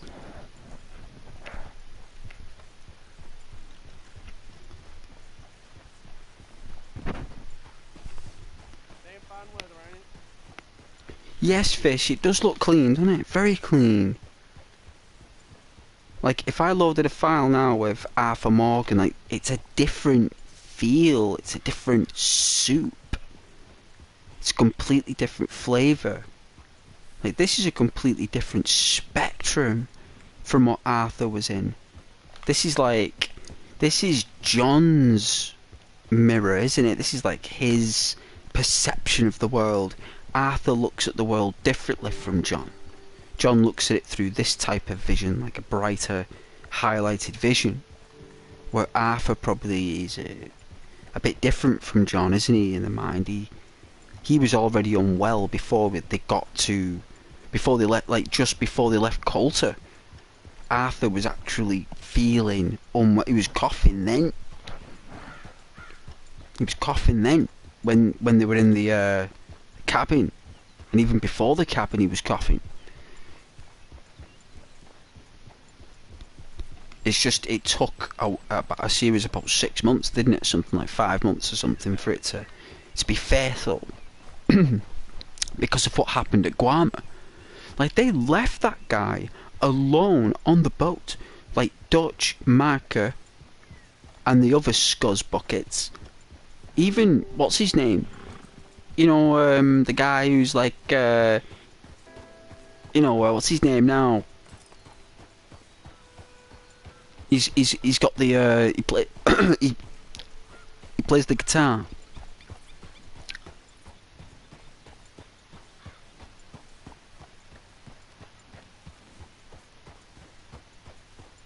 It's like all of them betray Arthur. Every single one of them. Like, they leave him alone on a burning boat in the middle of the ocean. They ditch him while they go on a rescue boat. They left him on that thing to swim to shore. That nearly killed him. It nearly did. He nearly died. And he woke up on a burning hot beach after being in salt water all night. That must have been devastating for Arthur. And the fact that he was in a jungle, not to mention the insects and the bites, and the possibility of malaria, and the spiders at night laying eggs on you and stuff like that, going in your ears, up your nose. Oh, it'd be foul. It'd be foul. You'd be curling your toes at night and everything. It'd be disgusting. And he went through it after being shipwrecked from a burning boat. He was already choking on the boat. Never mind when he went into the ocean. And not only that, Cornwall Driscoll beat him to a pulp and broke all his ribs with the butt of that gun. It took him nearly like a month to just be able to get out of bed. And then you got control of him, didn't you? When he just got better, Arthur. He was completely butchered. He was nearly dead after that. And then that happened to him at Guam. And then he got home from Guam after fighting all the way through and lifting up that heavy gate with Dutch. And watching Dutch kill that old lady. You had to watch him do that. I had to lift up that massive iron gate, and Dutch didn't even lift it. If you watch that, Dutch doesn't even help him. He makes Arthur lift the entire gate on his own. And that puts an immense stress on his chest. He coughed up blood and everything when he did that. Dutch didn't say anything. He watched him suffer there. What a snake. And ends up dragging Arthur through them dusty mine shafts, and where there's crystal formations forming of mould, and that black mould it's called. Have you seen that? It's in the mine shafts. That black mould's like crystals. It goes through your lungs, pierces through your blood cells like a knife. Actually leaves like a what's it called now? That thing, conjunctivitis in your eyes, where it makes your eyes go red. Well, that's basically because of black shards, right? Well, imagine that, but in your lungs instead. That's what was happening to Arthur. And then not only did he go through that for all the mine shafts, he then had to get home again on the ocean air. And moisture is what destroys your body when they've got tuberculosis. You need to be in the desert. So not only was he in a jungle, he actually went on the ocean back home, and when he got back, he was in the swampy part near Saint Denis. At Thieves Landing, whatever it's called, isn't it? I don't think it's called Thieves Landing, it's something else, I think. But it's somewhere on the far east of the map. and then you have to go from there. You have to ride on your own. He rides on his own all the way into the swamp to find that the gang are in like some tents or something, right? He's in some tents, and then they end up like having a reunion a little bit where Sadie Adler like saves everyone, and then Dutch shows up and he's like, make me a sandwich, right? And he's like you know, where's my cup of coffee and all this stuff. And then like Bill comes in later saying, where's my goddamn, all this stuff. He's like yelling all sorts of madness, and then everyone tells him to shut up. And then next thing is the Pinkertons show up, so Arthur's not even took a dump. Arthur's not had time to take a dump in the bushes. Like, he's not had time to say, Dutch, gonna go drop a load. Gonna go drop one, Dutch. It's like, yeah, Arthur. Need some roll. It's like, he's not had time. Pinkerton's already showed up. It's like, Dutch Van der Linde, this is the Pinkertons. And they come up with a Gatling gun. They showed up with a Gatling gun. I was like, what? A Gatling gun? Just after he got back from Guam, he's not even took a dump in the toilet and he's already got a Gatling gun shooting at him. So then he's got to do that, kill all them dudes. Like, all this happens in a space of like an hour. Like, he goes from different like air conditions and different like toxic environments, and when really what he should have done is just gone all the way to Armadillo. If Arthur went to Armadillo as soon as he had that cough coming back from Coulter, what he should have done is left everyone. I know this is harsh, right? I know this is harsh what I'm about to say, but what Arthur should have done is that he should have got Dutch and that out of Coulter, got them to that little safe place, and then he would have said, right, listen, I'll go out and get a deer and I'll be back by tonight. And what Arthur should have done is just left. He should have just left him. He would have gone to see the eagle's flies. Right, he'd have gone to see eagle flies. He'd have gone there to see, because he'd have noticed them on the peak of the mountain before he got to where they were going, New Hanover, or whatever it's called, Horseshoe Overlook. Right, so he would have gone to them, and he would have said, he would have been like, hey, I need to get out of here, and all this stuff, and like, they would have been like, come in, Arthur. You know, and be like having like a fire going in like a wigwam. They'd be like throwing opium on the fire, but like breathing. Arthur'd be like, you know, and he'd be saying like, this is a great cure for what he's got, and then it'll help him escape. No, wait, that bird just dropped from the sky. It did. Let's pick it up. Don't trample it. It's an eagle. It's a vulture. And then let's put this down here.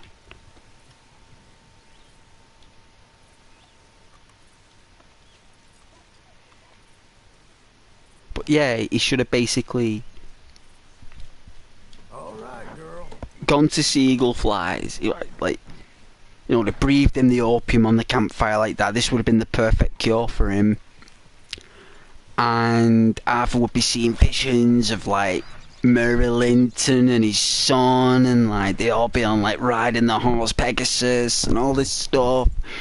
Like, yeah, he'd have like a glowing lasso like what Wonder Woman has. Arthur be whipping his way through the sky. Next thing is he wakes up. Right, he's already left. Eagle flies his camp. He doesn't know how he left because he was in a trance with the campfire dance. He wakes up like near Blackwater. He's like, he's no longer got a beard. He's been clean shaven. He's now got a mohawk for a hairstyle. No one knows. No one can recognise him. walking around like a Mohican. It's got like the face paint going on, you know, like a Tikaka or whatever, you know, that design that they have. For Morgan's there, like with the chief ritual paintings. No one will know who he is, no one can recognise him. The trick of illusion. He's now in Blackwater, he'll make his way west, gone down to Tumbleweed, or just stayed in Blackwater. Or at least near it, at least outside it, or a little place outside it, take a different name. Right, take a different name. Whatever fake name he uses with Dutch, use a fake name, switch it up a bit because Dutch knows all the fakes' name. Hey there. Hey, grow some sense and move. Join you? Mind if I talk to you? Fellas sometimes mind, and sometimes they don't mind, and ain't no way of knowing. I don't mind. Oh, I like you. You're kind. I like kindness. I ain't so kind. Now, that ain't true. How long till the stream ends? I don't know, Fish. I'm just having a laugh tonight. The time of day. But you Do something a bit different, isn't it? And it was real That's what I'm doing, it's just different. real nice. I don't normally do that. Can I? Or have a laugh, or do innovations. Whoa, I got a woman. Ah, I'm sorry, mister. I didn't mean nothing by it. I just kind of like folk, but most folk don't like me. No harm done. Ain't ever harmful to be held, mister.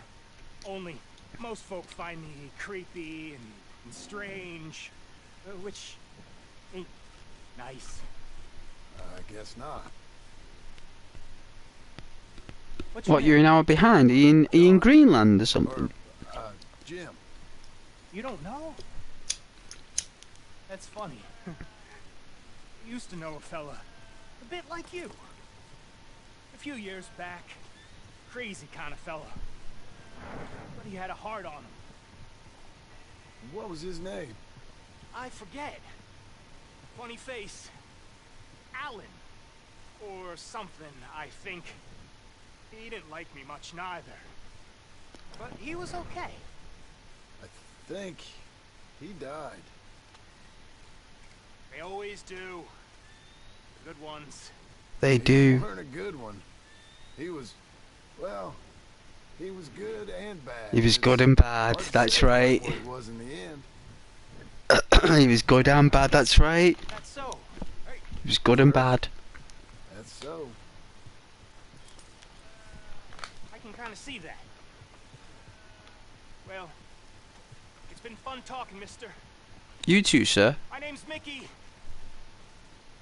Take care, Mickey Mouse.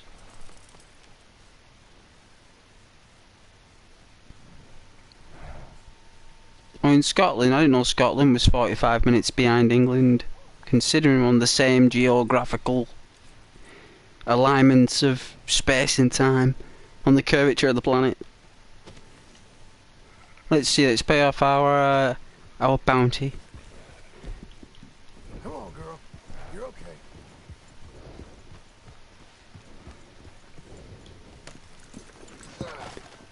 Ow.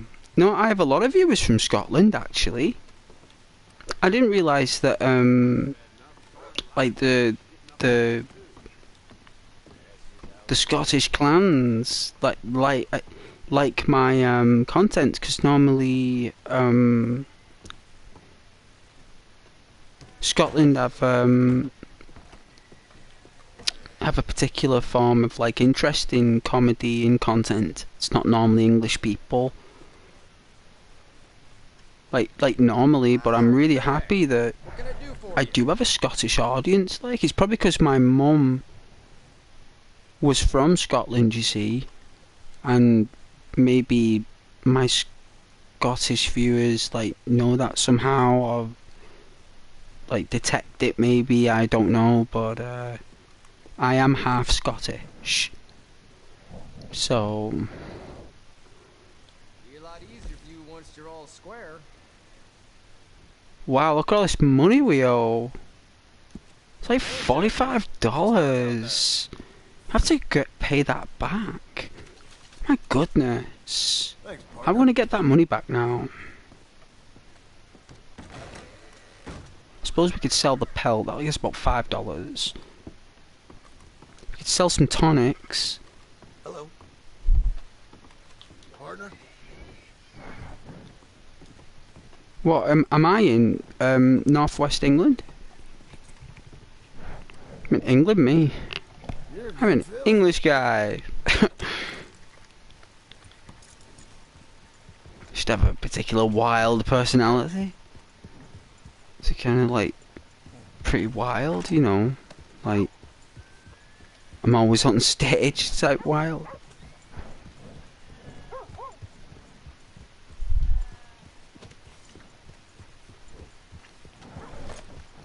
Actually, as well, I mean, get on this, guys. I'm actually pretty quiet. In real life, I'm like very quiet.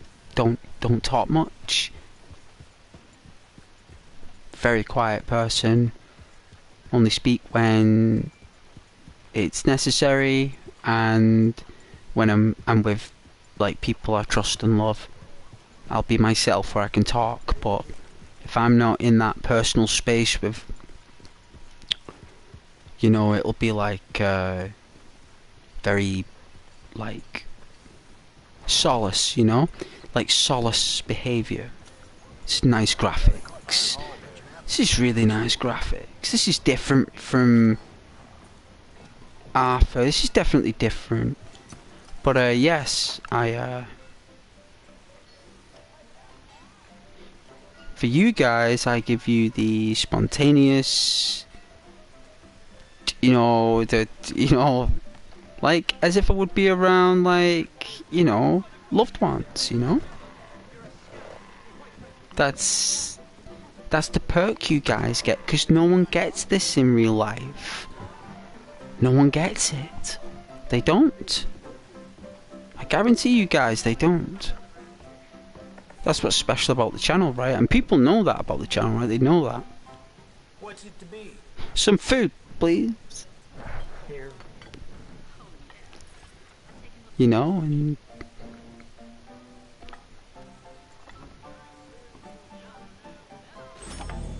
whoa, John, you freaking out. Oh, I'm sorry, sweetheart. Excuse me. I'm Good evening. You okay there, miss? sorry. Stay out of trouble.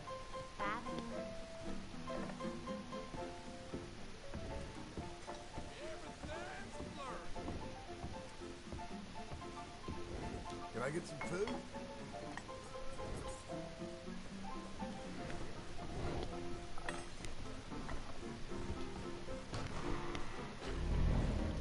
Evening, mister. Let's get one more plate. Plate of lamb. Good old lamb's fry. Fresh off the buttocks. Straight off the rump. Alright, that's 3. No, we're not eating more food. Let's get, You are a real beauty. I have to order a bath down here? Really?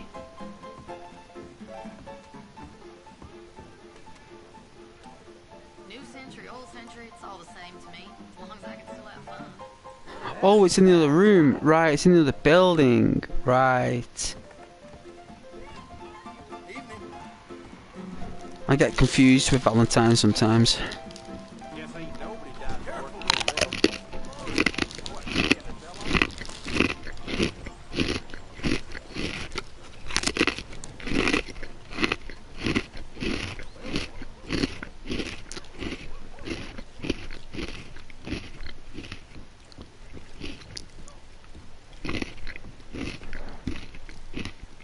But at the end of the day, people just love the channel because there's no foul language and no awful humour. There's no you know,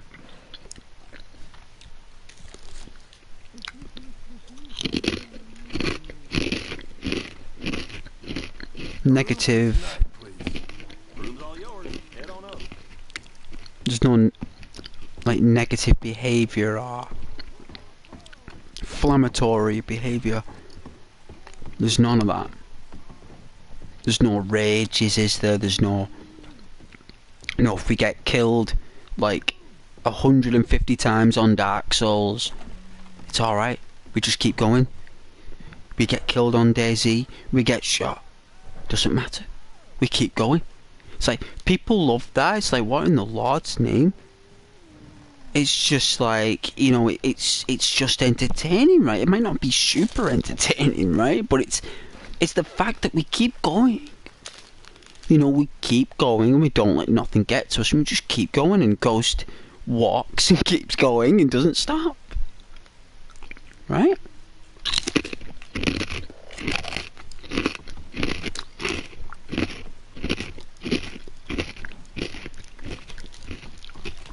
No, I don't give up, do I? I don't give up. I don't give up on my viewers. I don't give up on my games. I don't give up on my streams. I don't quit my streams or end my streams abruptly, or, you know,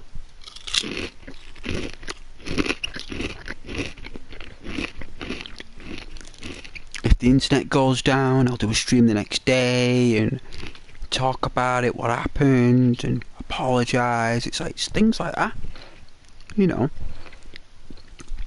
It's little things like that.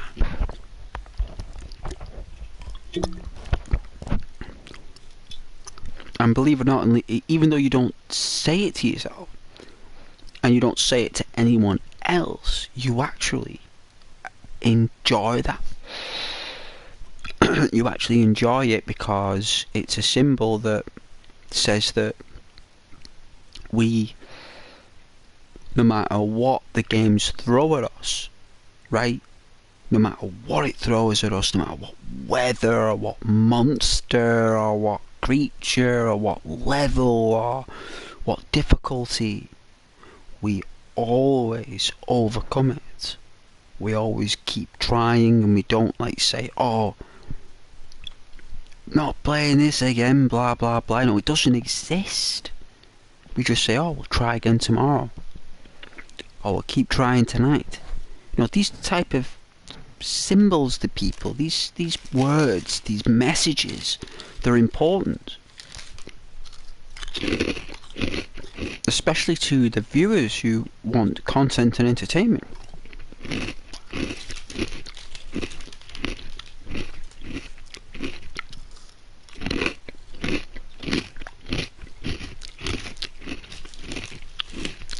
Because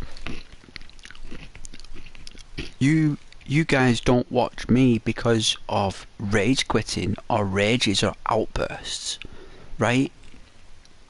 You watch this channel because of reactions.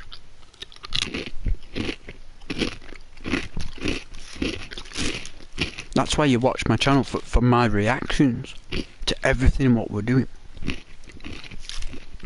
My reactions are bizarre. Absolutely just framed in a bizarre manner. And people love that.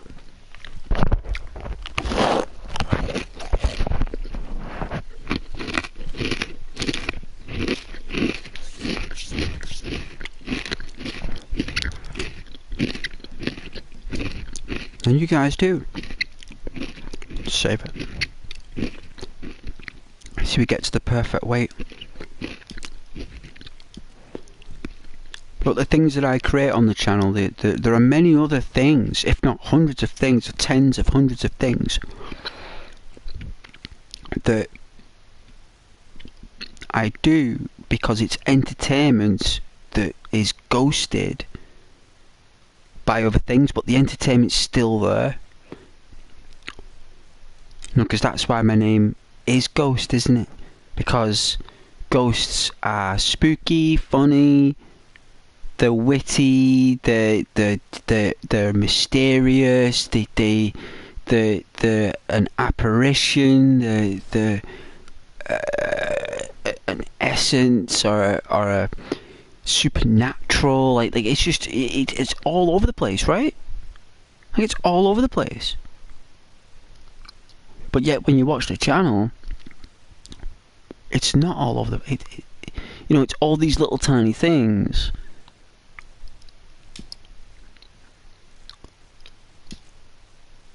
that are all part of the channel's content.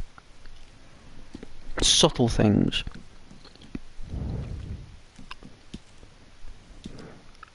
But it's enough to have a viewership.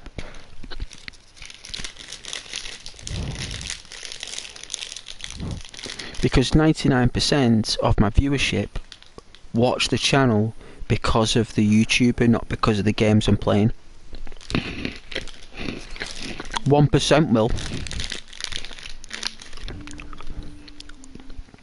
1% will.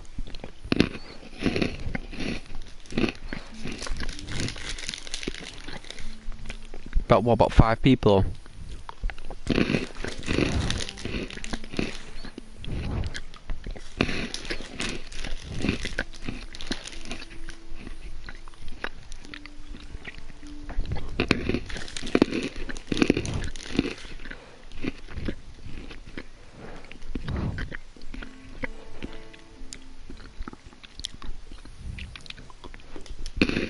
So it doesn't matter what game I play, you guys watch it because I'm streaming. So therefore, it's the personality. Right, it's the personality. Even though it's only 3 people watching, 5, 10, 20. No, I've had 30 people watching me when I've been lucky. What it doesn't matter. What matters is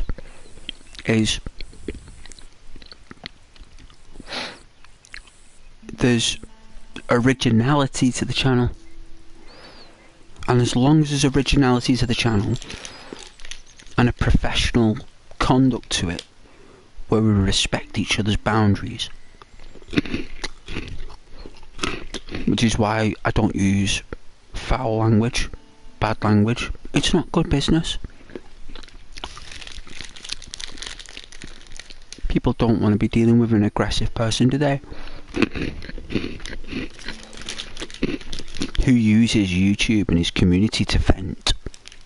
Who'd want that? Who'd want to watch someone who uses you as the viewer as a verbal punching bag for the venting their frustration? Like, because normally that's what people do, don't they? They have these channels to vent out their woes in life, right? Or whatever it is they're going through. This is like an outlet for them to relieve that stress.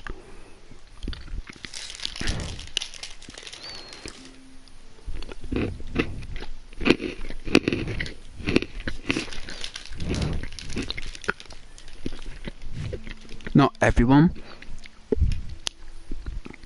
but there are a lot of raid channels out there. I've seen them.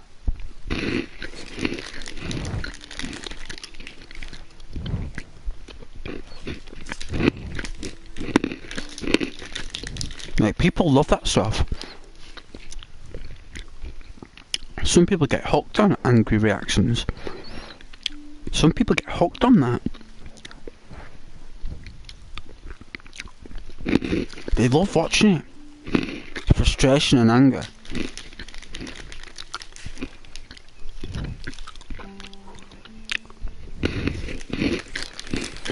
It's an actual, like, category.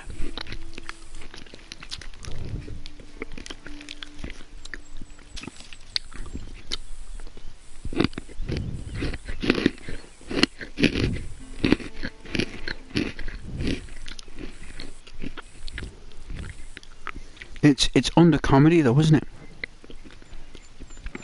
When you think about it. It's under a comedy, it's under amusement. where a lot of other channels aren't about that. They're not about raging. It's all about being chilled out, isn't it? Relaxed, having a laugh and stuff. And that's what we do here. We have a laugh, we chill.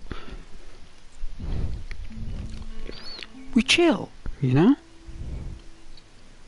Who's that?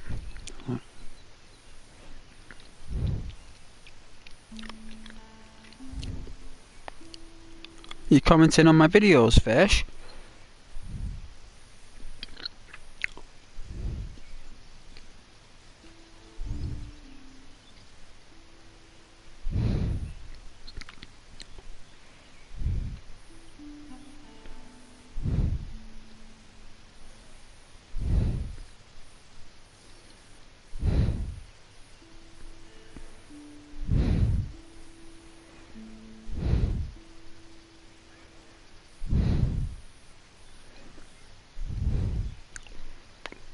No, it's been nice this evening though. It's a lovely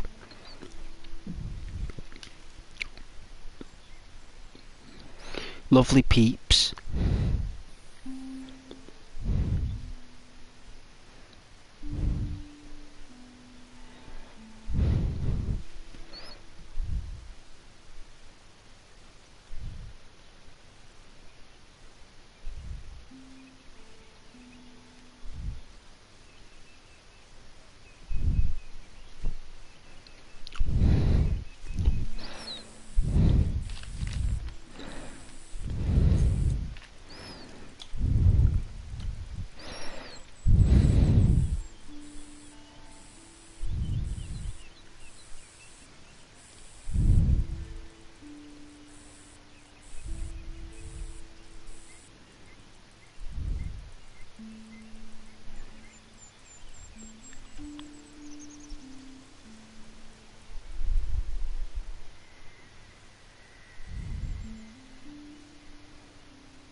Who, me?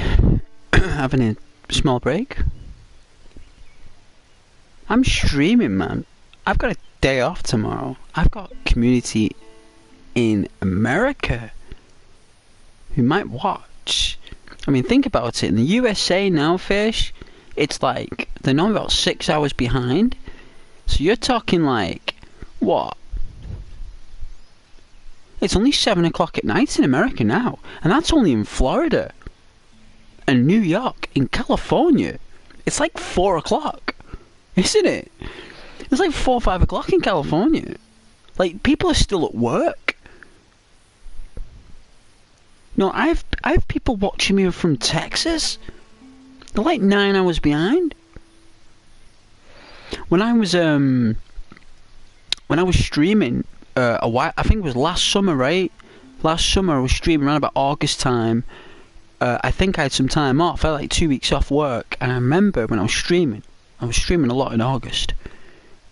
It was probably my best month of this streaming I've been doing for a year. Was last August. My best month. And it literally, I had people from California and Texas all watching, and they're lovely people. So sometimes I stream a bit later, because I've been ending streams about 10:30 lately, because I've been on earlies. I've not been able to do streams till 1 o'clock in the morning because I'm too tired.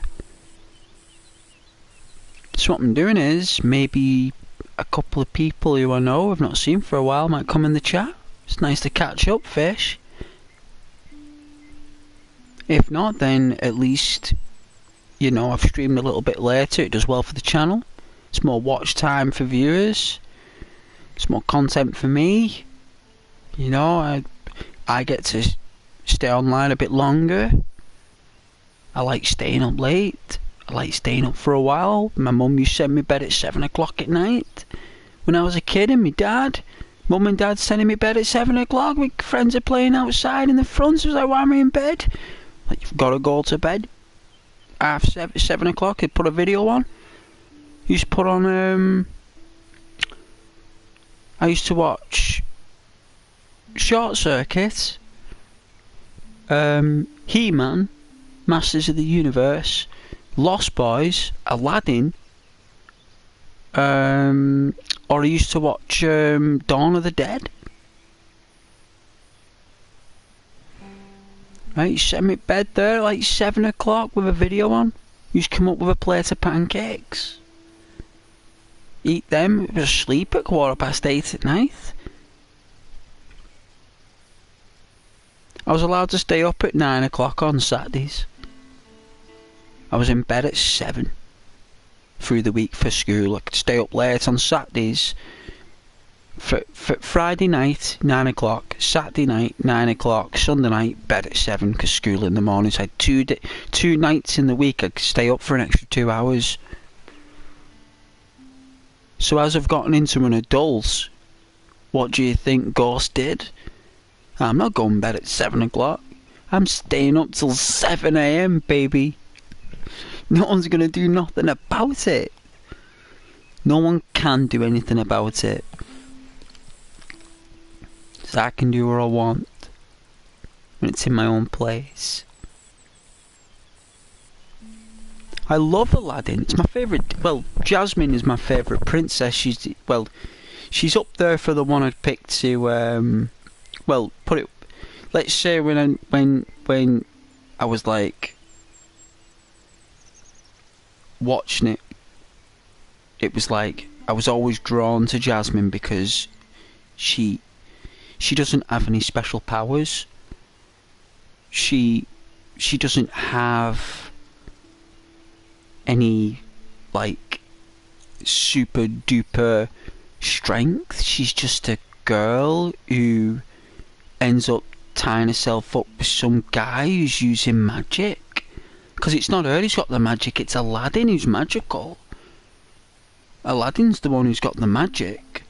She's just basically a woman. That's it. And she's so kind to Abu. She's really sweet to the tiger. She's really kind to her dad. She doesn't give cheek to her dad. She just gets upset, right? She gets upset, and she isn't nasty to him. She isn't angry with him. She's lovely to him, but she's upset.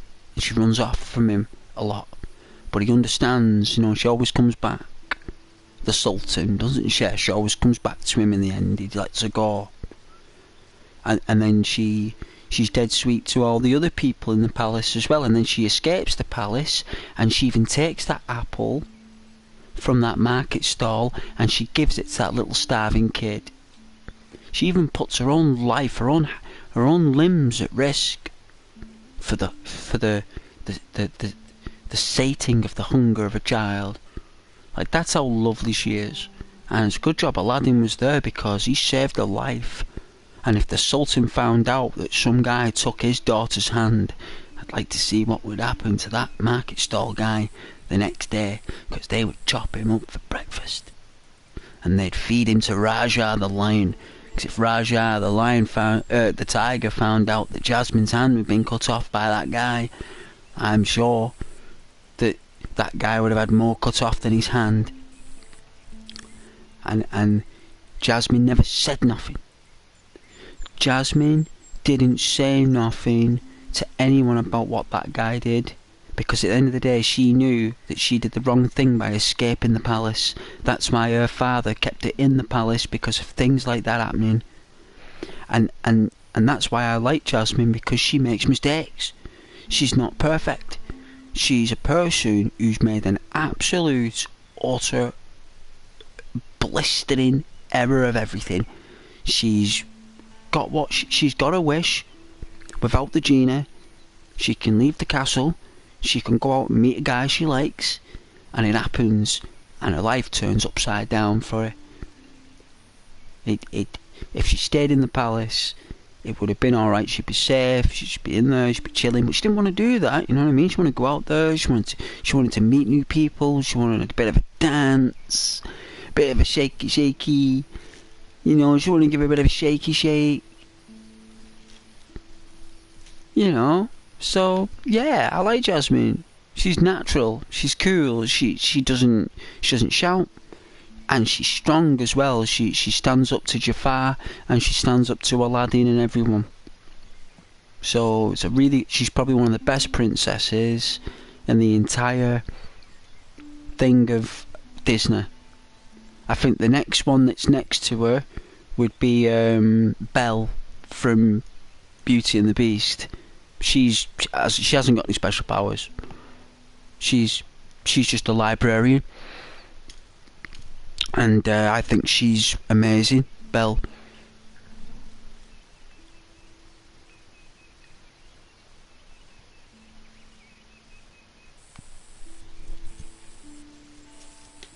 Yeah, Jasmine with the shaky shake.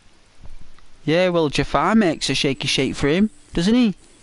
At the end, he's got to tie it up. Jafar, with a chain. She's been belly dancing for him.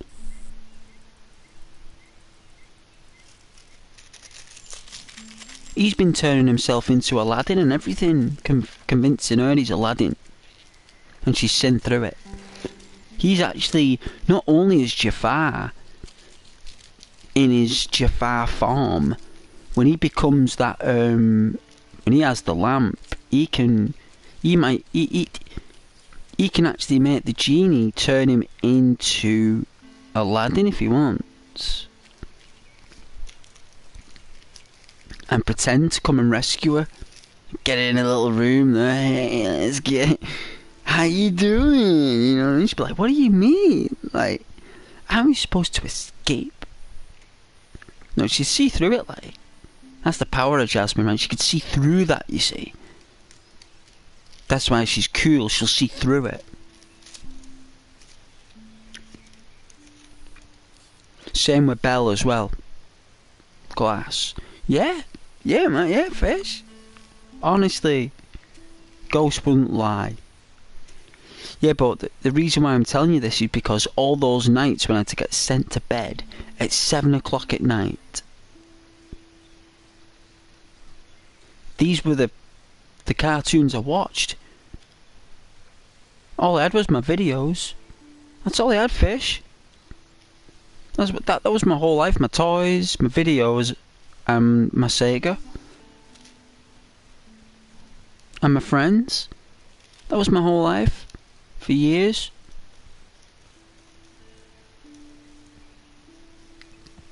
And that stuff sticks with you, you know.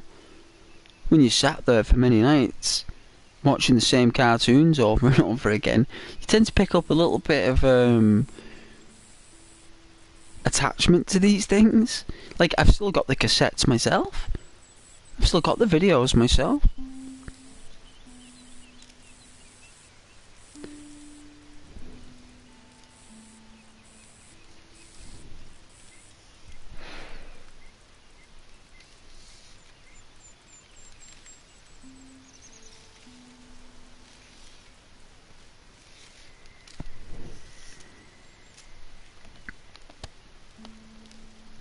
Oh yeah, no, it's not that type. Yeah, but that's the power of Jafar. That's what he can do. He can do that when he's that sorcerer. He wishes to be a sorcerer. Powerful sorcerer. That's what he wants to be. He can actually turn himself into anything he wants. He can trick her. He's been trying to do it since she came in his... Well, let's just say in his custody. You know, he's been basically playing with her mind and everything. Her dreams and all that. It's like, it's been like this. And then he locks her in an hourglass, doesn't he? He locks her in an hourglass. And the game Prince of Persia is in an hourglass. That's a really good idea. So.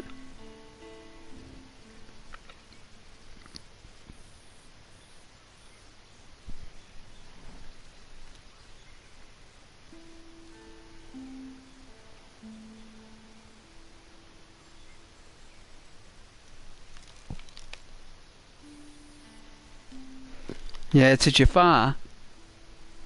Yeah. Scary, right? Scary.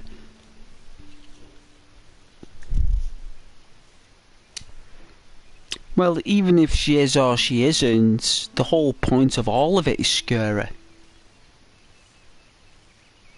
Well, if you're doing the show on Aladdin, Fish, you should know these things before you go on that stage, Fish.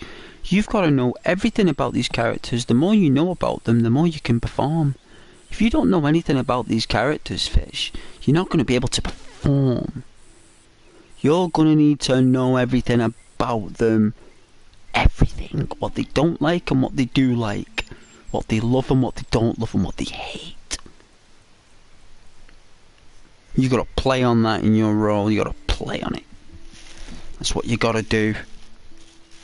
You shouldn't be Googling about the play you're doing at work. You should already know that stuff. You should be reading books. You should be going through the chapters and the pages and reading the sentences twice. Walking around getting frustrated and angry about reading the book, but reading it anyway and understanding it.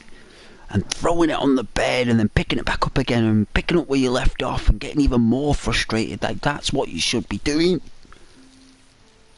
That's what you should be doing. Not Googling it, going mad and crazy having to read it.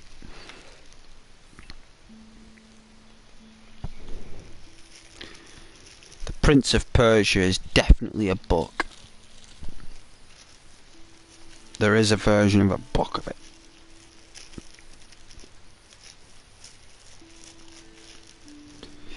Disney just spiced it up because they're really good at that, Disney. Really, really good at it.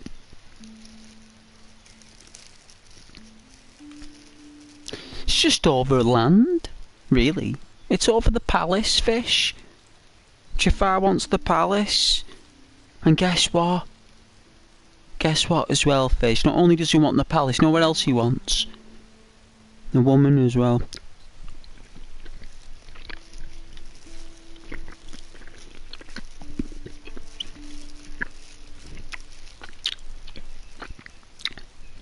These bubblegum flavoured crocodiles are nice.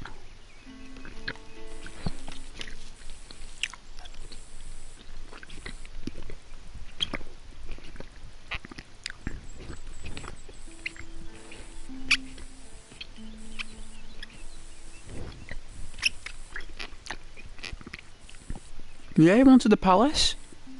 That's what he was doing, that's what he took her hostage for. For the palace.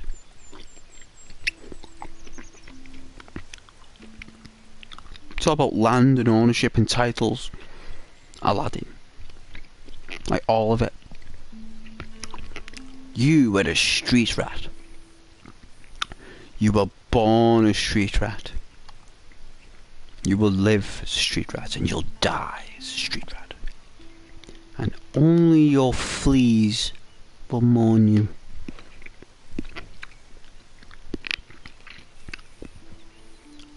Titles, right?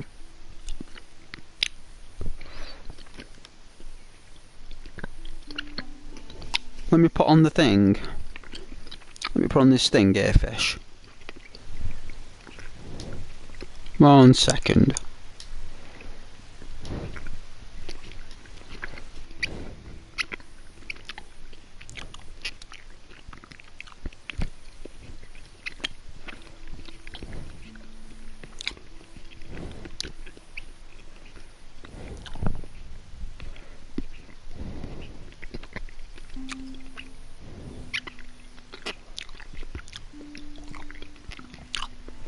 Is that what you typed? Who is Jafar in love with? What, are you a girl like? Fish? Are you a girl?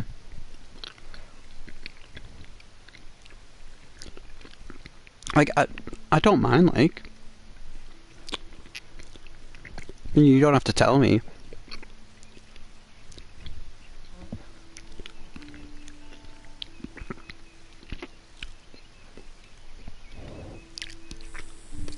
Right. Oh, just kind of deep writing. You must have studied literature or something, Fish. Do you like creative writing or something? My brother is a writer, and he used to write stuff like that. Like, you're asking Google something that not normally people would write it like that, fish. You must have done some kind of literature or English major or something. You've done something around the arts of theatre or something. You've done something.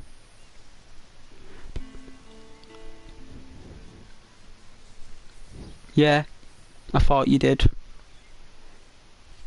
Because you asking Google questions the way I draw pictures. I don't know if that makes any sense.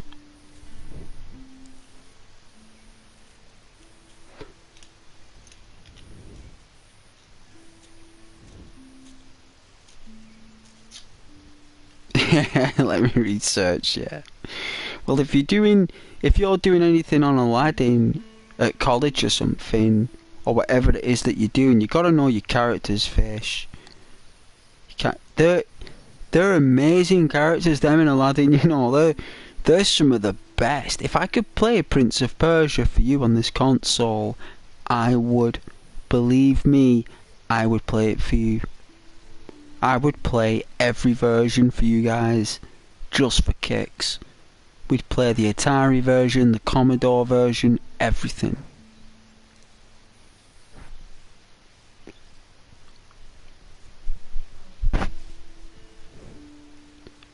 To be honest with you, Jafar doesn't really have Jasmine locked up on in the top of like a tower thing.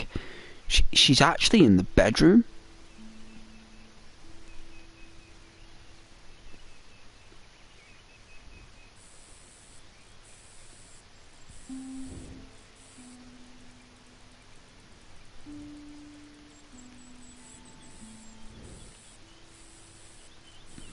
Like, Jafar is basically stood, like, Jafar stood at the foot of the bed, and Jasmine's lying on the bed, and he's literally just stood there.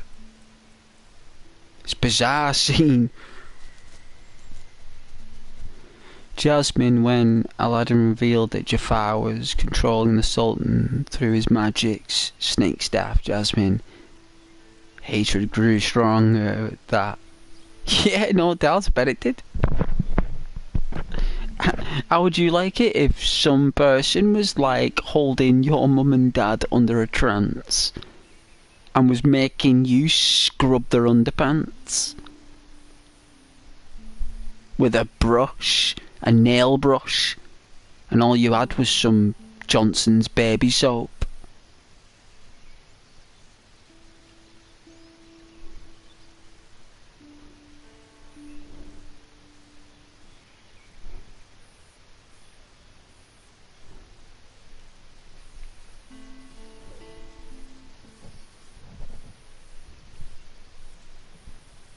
Yeah, it's a magic staff, yeah. Well, in real life, the staff isn't really a snake staff, fish. Like, Jafar doesn't really have a staff that's made of a snake that hypnotises people. That's just a reference of his power. People were scared of him, fish. He threatened people. He didn't use a snake staff. Fish, Jafar just basically looked at you with his own two eyes and says, if you don't do what I say, like, I'm gonna do X, Y, and Z, and you're gonna act as if I never said it. So people just walking around in fear, not knowing what to say or what to do, because they never know when he just showed up with those guards with the swords. You know, them guards with the outfits on with the swords. That's all he just do, just show up one day with them. And all they had to do was just take out the scimitars. He's a deadly guy, fish. Disney did a really good job in depicting his nastiness, but I tell you, he was a lot worse than that. And he did really cruel things.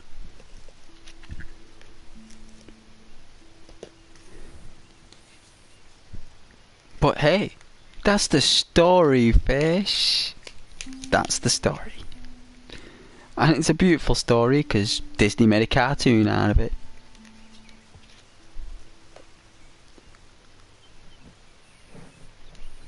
I think some of the best shows Disney ever did was Toy Story and such. I think Toy Story is probably the best.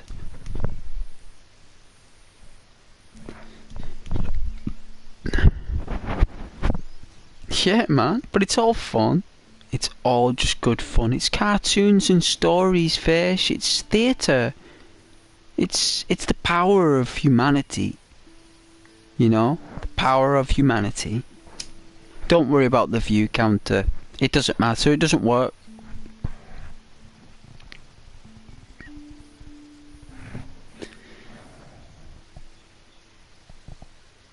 Even if I had 10 people on PlayStation watching me, it still says 0 fish. It still says 0.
Is that the song that Robin Williams sung?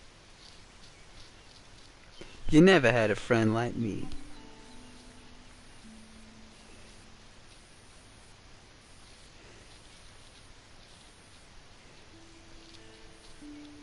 There are a few ground rules. A few ground rules, you know.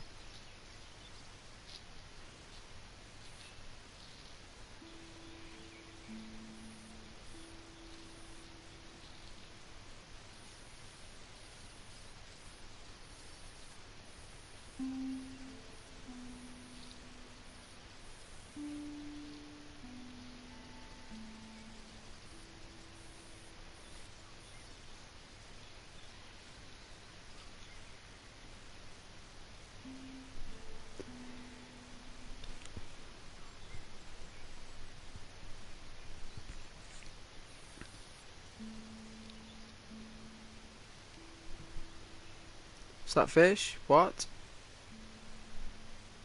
You asking me a question? There's a question mark on that fish? Not a clue. I was talking about my view counter. And then I said, is that the song from Aladdin? Like a quote.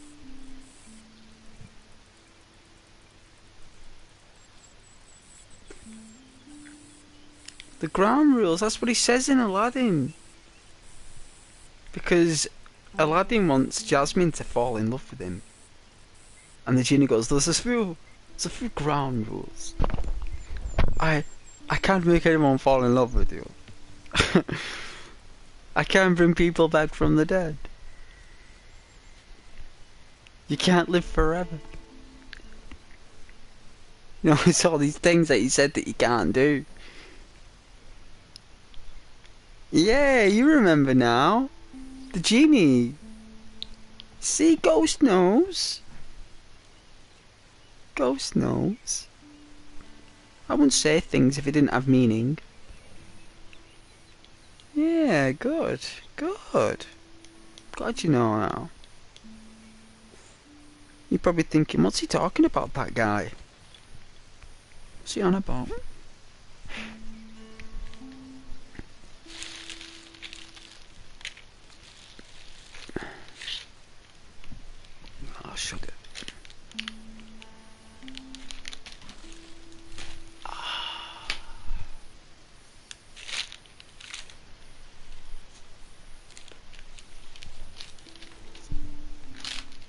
Yeah, you see?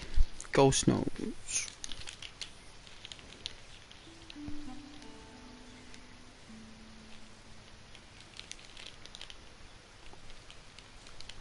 Oh, I wish.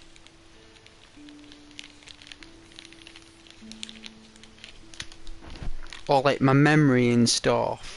Right, I know what you're saying, like memory IQ. Maybe a tiny bit. I do have a good memory to be fair, a tiny bit. I do remember certain things. Tiny things like quotes and that, yes.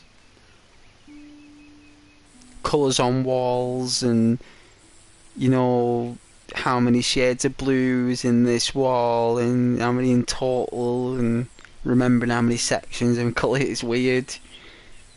IQ is very weird. Like, it's weird IQ because it's all about your comprehension, isn't it?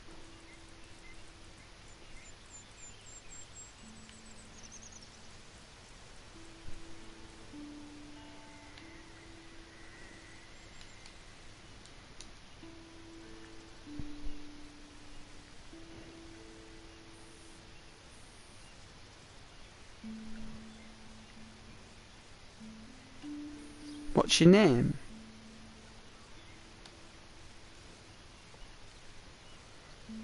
You're giving me a hint, ROS?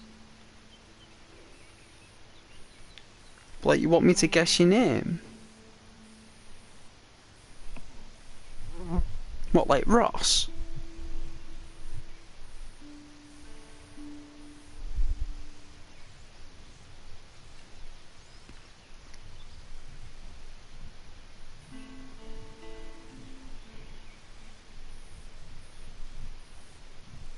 I wouldn't know, it's quite late at night to try to be thinking about names.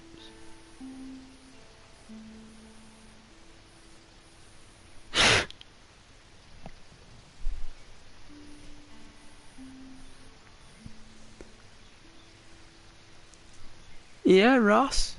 Yeah, it's the only name that has ROS in it. Unless you're a girl. Which is why I asked you before, are you a girl? And you said no, you're a dude. So because you told me you're a dude, then your name must be Ross.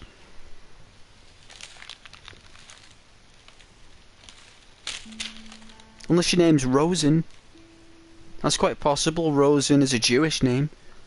So if your name's Rosen, then...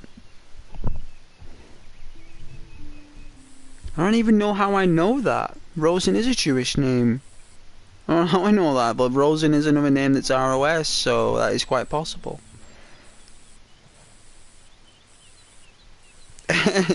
Jackie. Well, Jacqueline, I imagine. Probably Jacqueline.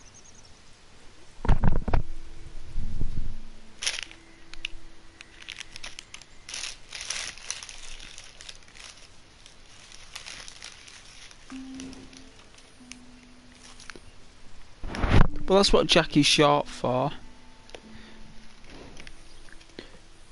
But what am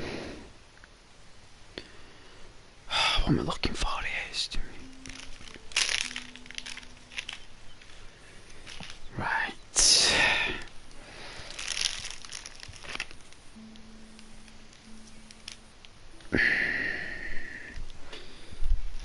There it is.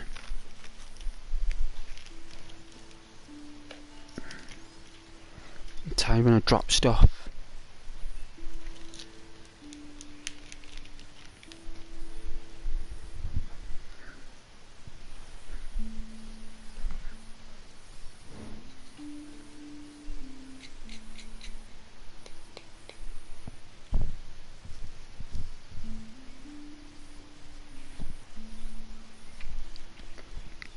What's you're a girl now?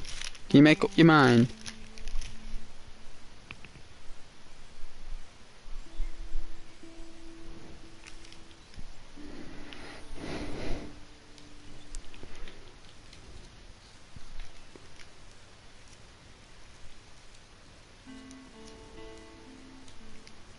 Not a dude. fish.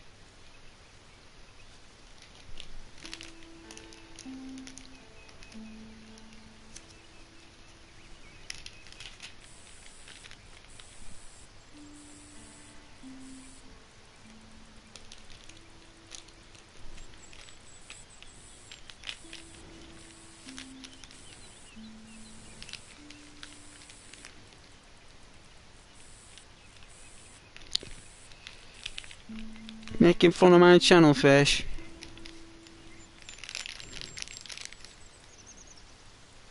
Yeah.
Get your news here, Valentine.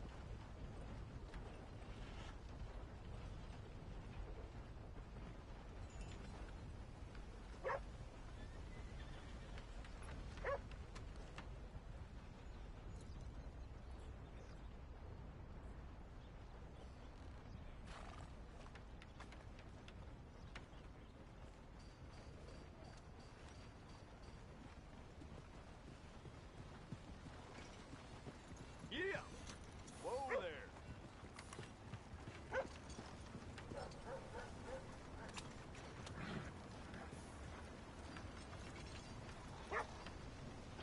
Blackwater Boomtown. Read about it Come on. here. Thanks.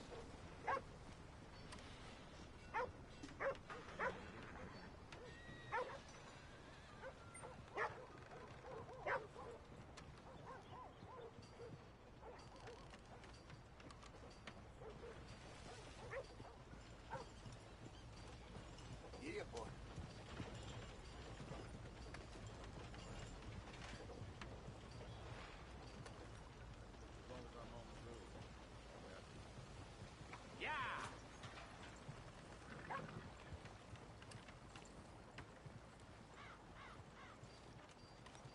Get your new Hanover Gazette here.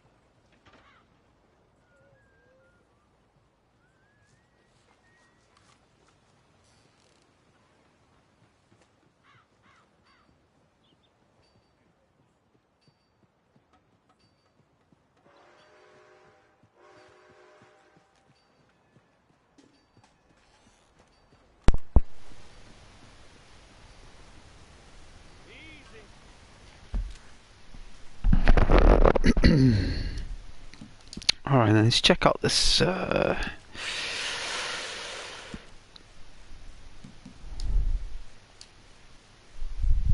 Wow, we've even put more weight on.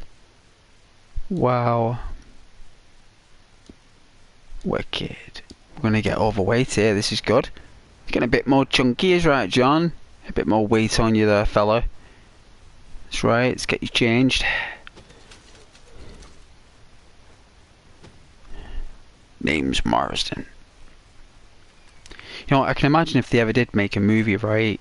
Like, the people would be nothing like what they've depicted here, because you can't make a film of this. It's already been done. It's the game. You can't make a film of a game that's already done the film. It's an insult. Morning, friend. And you'd have to pay Rockstar about 50 trillion. Well.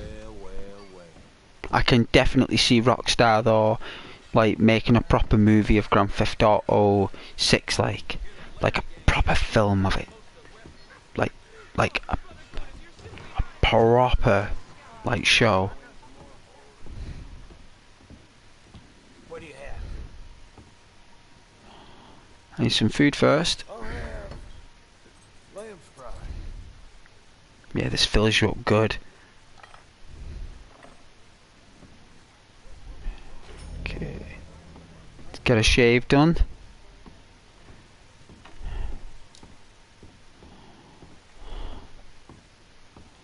Hello there. Got something in mind?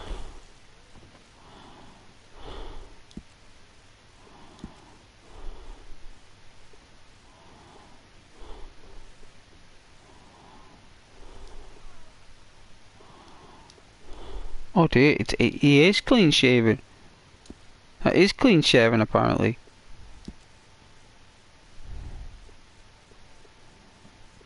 We haven't even got to a thing.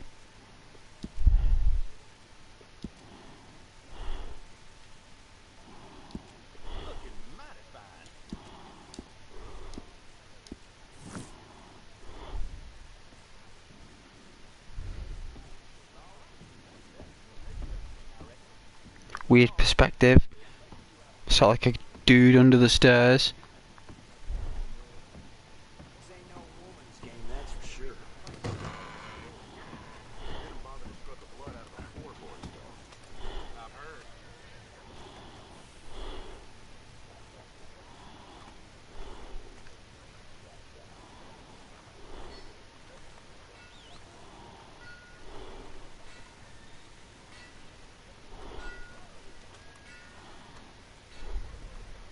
They just didn't even cover up the fruit, did they? They didn't even bother covering up the fruit. It's like, you know what I mean? Just leave that stuff in the open. You got any rooms? Room is ready and prepped. All yours upstairs.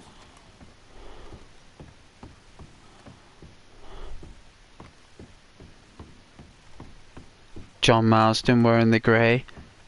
Gotta change this Marsden. Can't have you walking around like a crayon. No, John Marsden is not a crayon. See, so shirts.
Sleep well?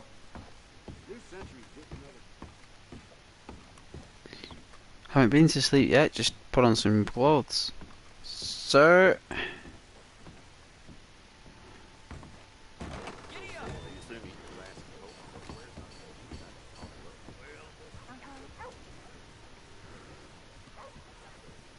Mister?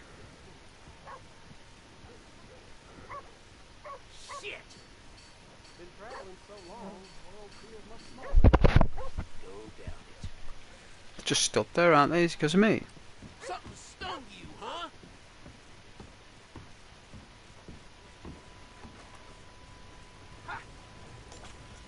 It was because of us.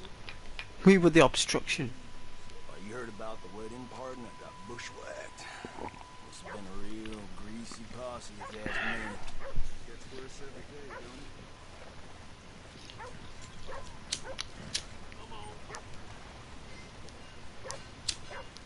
Hear Mr. Harden left town last night. Took that whore with him. Well, ain't that something? It is nice out. Isn't it pleasant?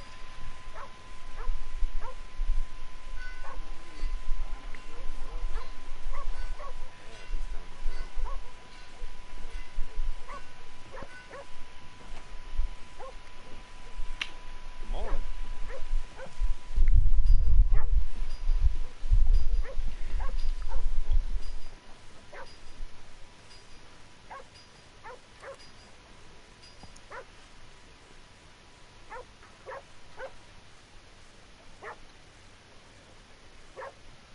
Well, probably shouldn't tell you this, but they say the widow Carter smokes Good morning, dope sir. with Chinese.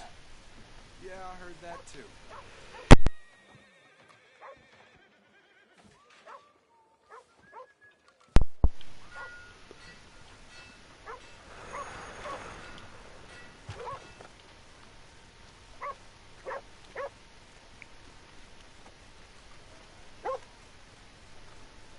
Oh, the dog's okay. Hey, Pooch. All right, little feller. Hey.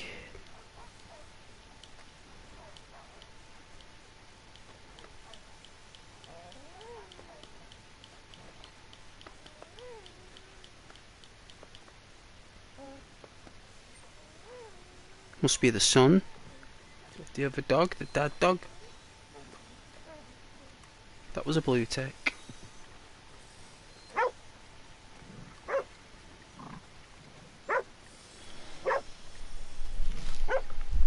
Welcome. Come on in.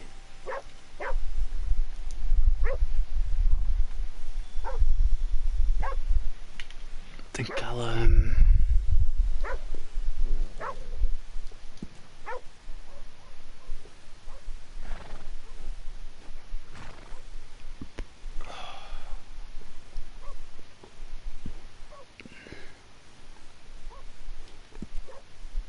That's a good workhorse. Stays chocolate healthy. Ronnie. You don't have to fuss after it too much.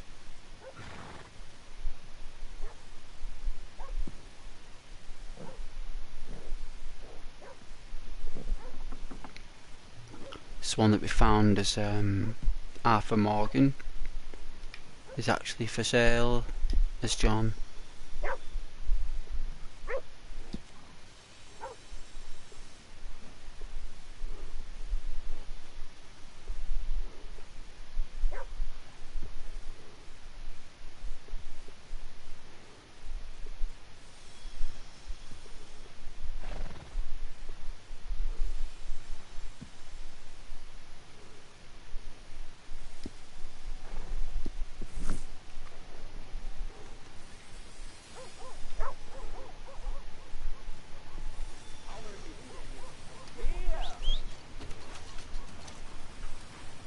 Where's my horse?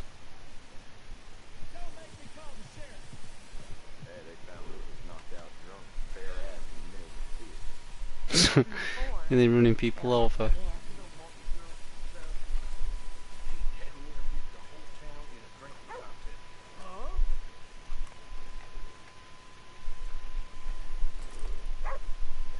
Good morning to you.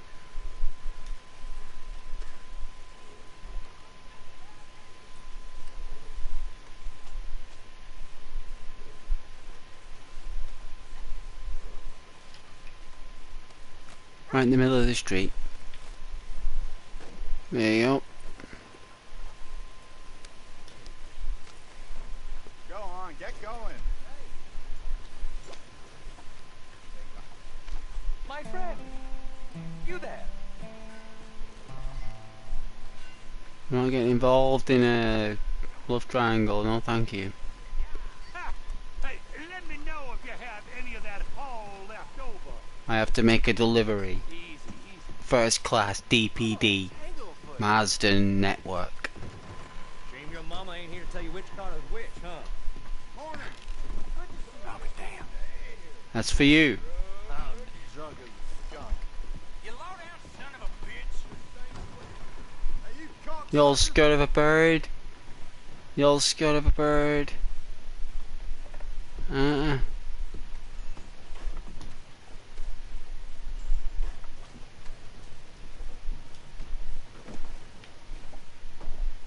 Oh, I thought I'd land on the chair. They can. That's what I'm playing poker with. That's my.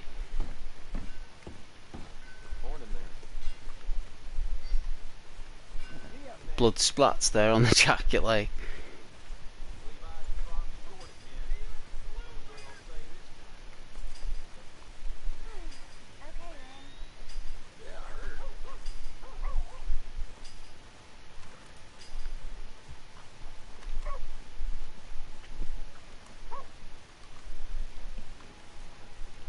No meal is complete if it don't got meat. Let's get.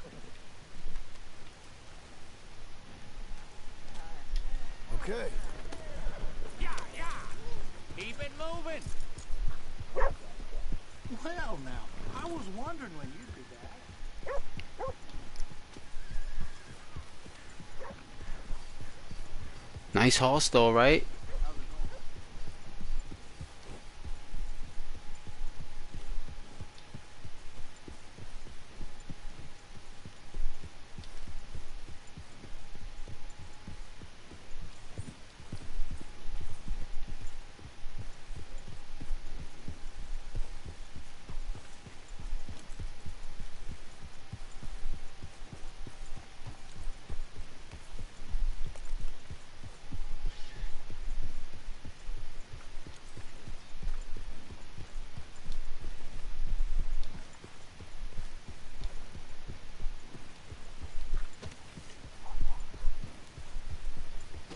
How do you do?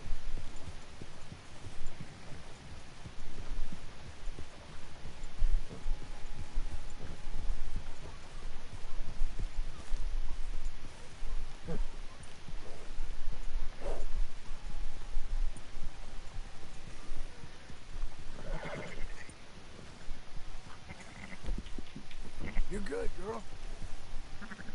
Howdy.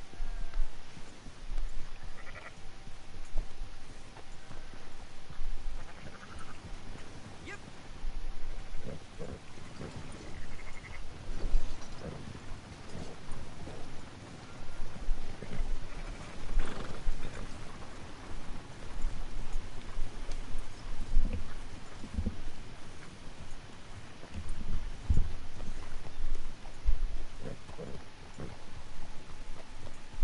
Go! I got places to be.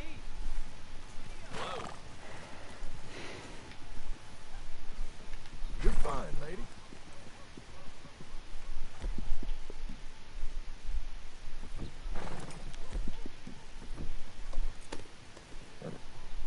For you, miss.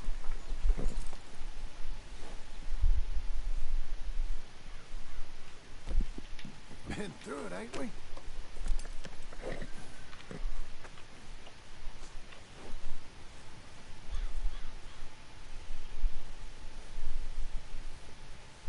If you notice on the original burn, there's none of that powdery stuff that comes out the horse's mouth when they eat the food.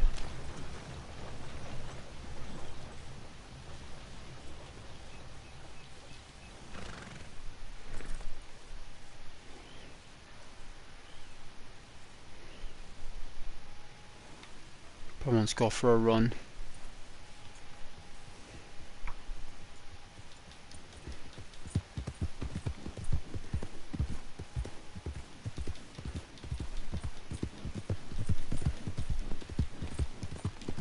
Easy there.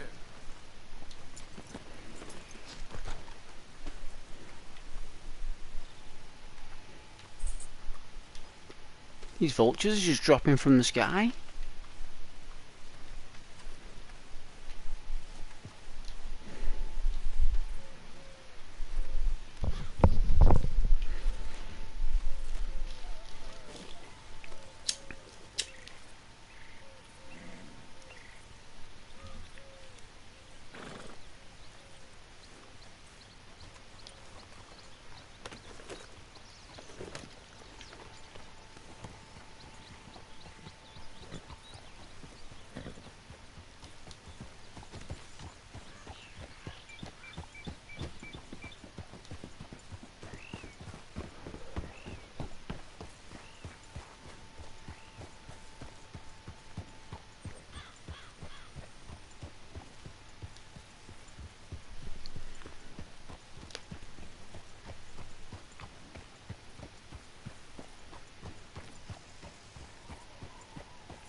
Easy now.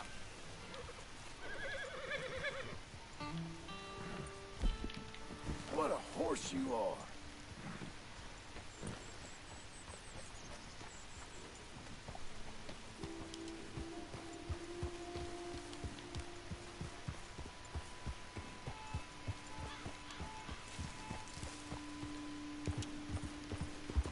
Saddle.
I can't believe the log is still there after all these years. Like the log, right?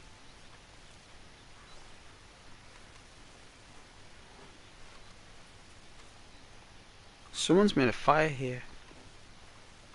Do you think it could be Sadie? Have a look.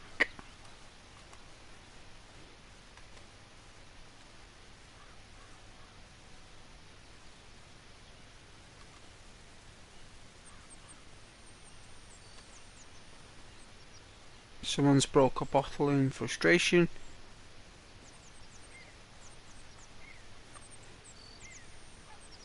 They've thrown it by the base of the bottle. Unusual. They've done it to 2 bottles.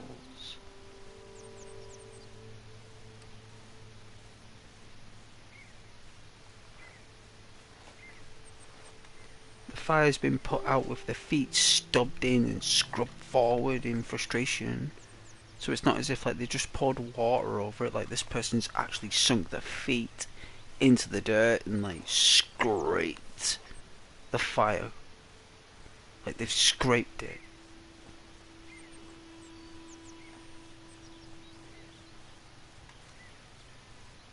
Either someone's been playing with stones or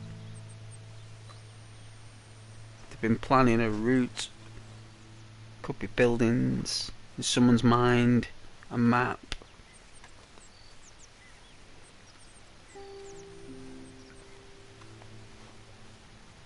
It's either Sadie. I wouldn't search Charles. Sadie would eat out of cans and leave them on the floor.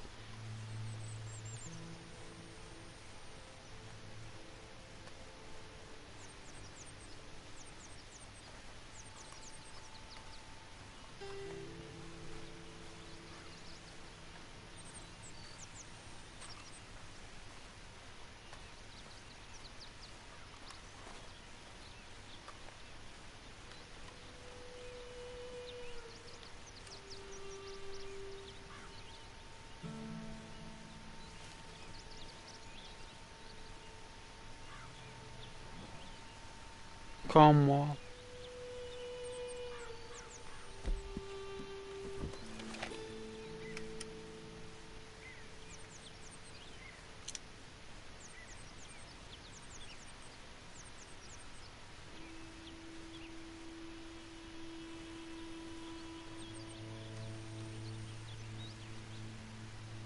Let's come from Saint Denis.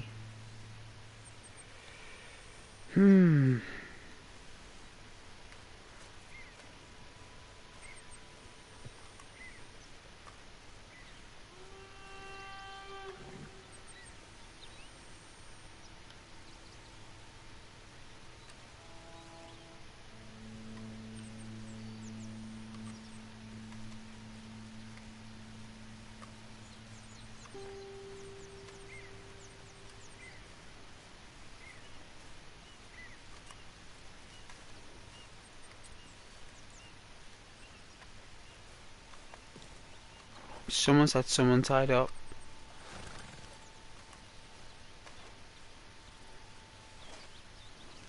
It's quite possible Sadie might take people here and interrogate them. You know, when she wants to ask them questions. Maybe. It's a wild gaslight.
Sir! There's a lot more carriages, isn't there, when John's around? A lot more, like, log carriages and resources.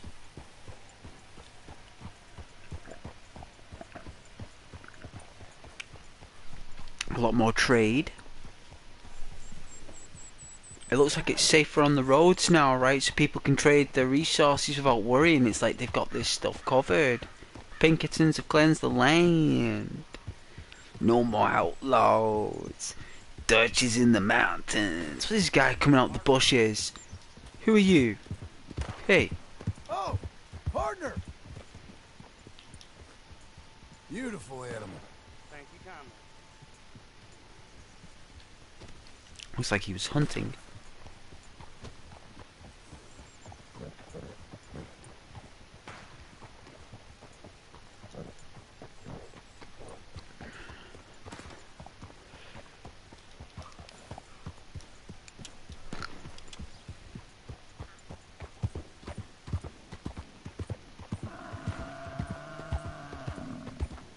What the? Whoa now.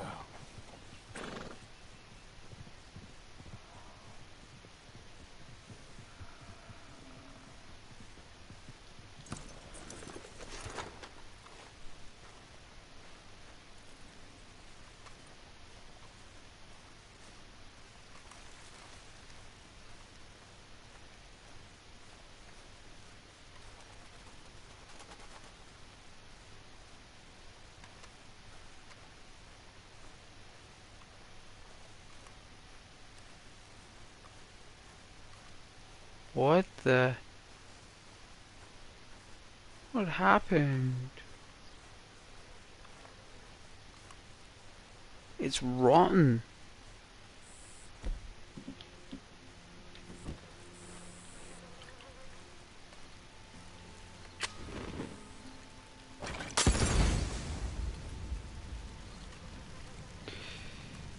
May you go into the northern lights.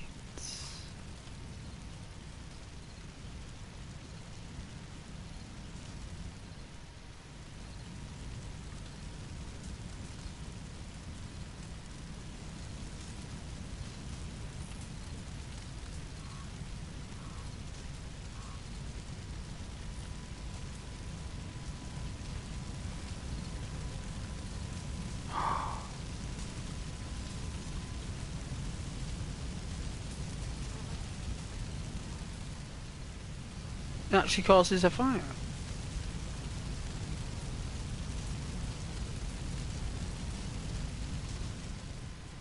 Right. Just charcoals it a bit.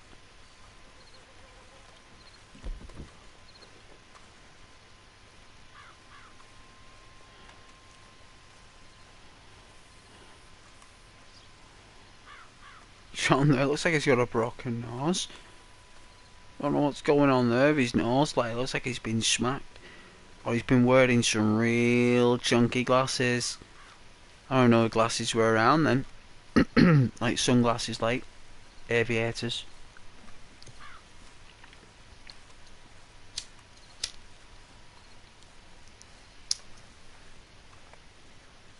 There. Let's go, girl.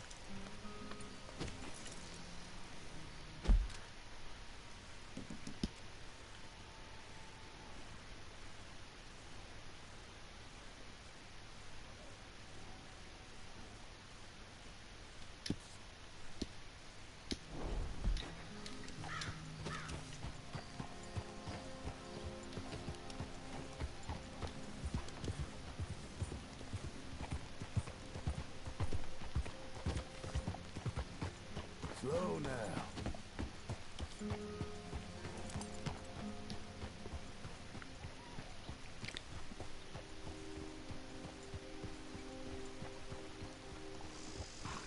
Is that your blood?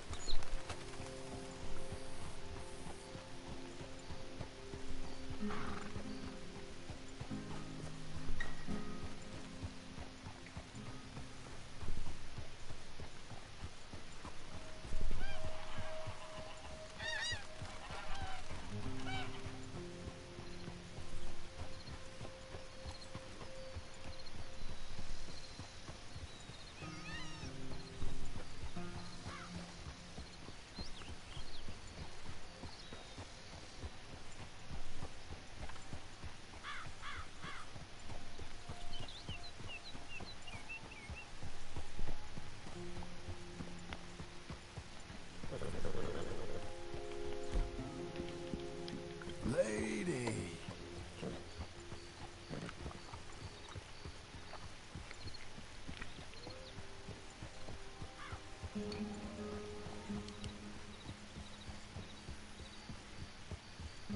What time is it now anyway?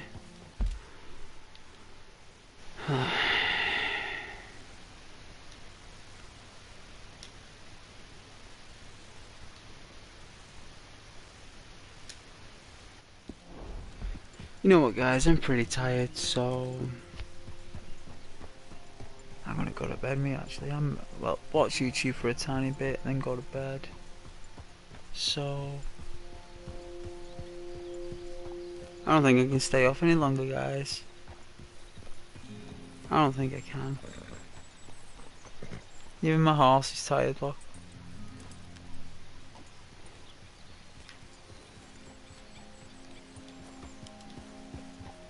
I don't know, I'm trying to stay up. I do like my streaming, but some days you just get tired, you know.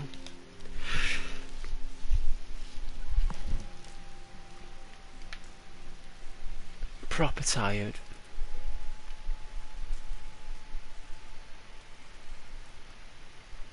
Hey Mitch.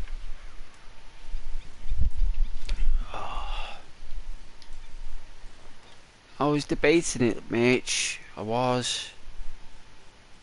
Like, I always know when I'm tired, Mitch, when I feel it in my legs and my feet. Like, when you feel tired in your feet and your legs, that's... like, it's more mentally draining, Mitch. You know when you do your work and stuff, it's more... I think I need, like, a steaming hot bath. Like, just lie in it for about 40 minutes. And, like, just let your being just heal, you know. Like, the ancient Greeks were right, yeah, like, them... the rivers and the oceans and the showers.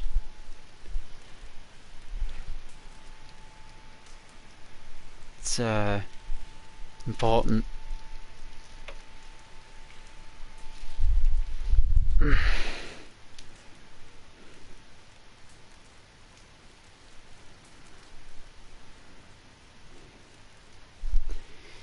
Yeah.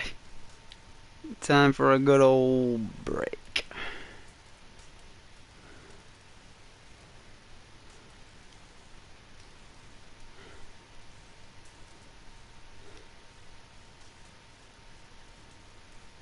How you doing though, Mitch?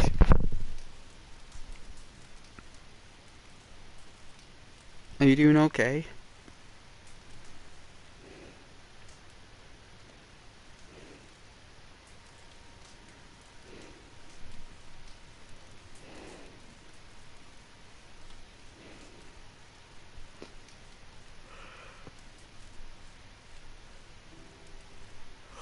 Excuse me. It is definitely late. Oof, gonna have to go. It's like I've been night clubbing.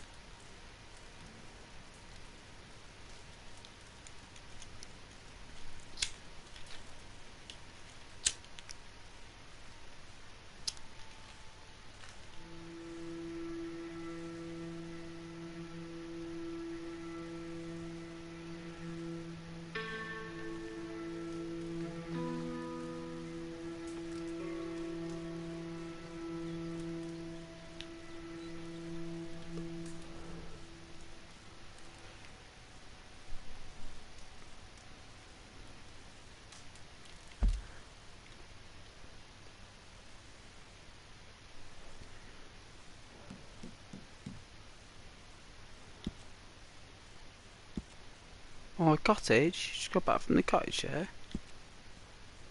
You just love painting cottages, me.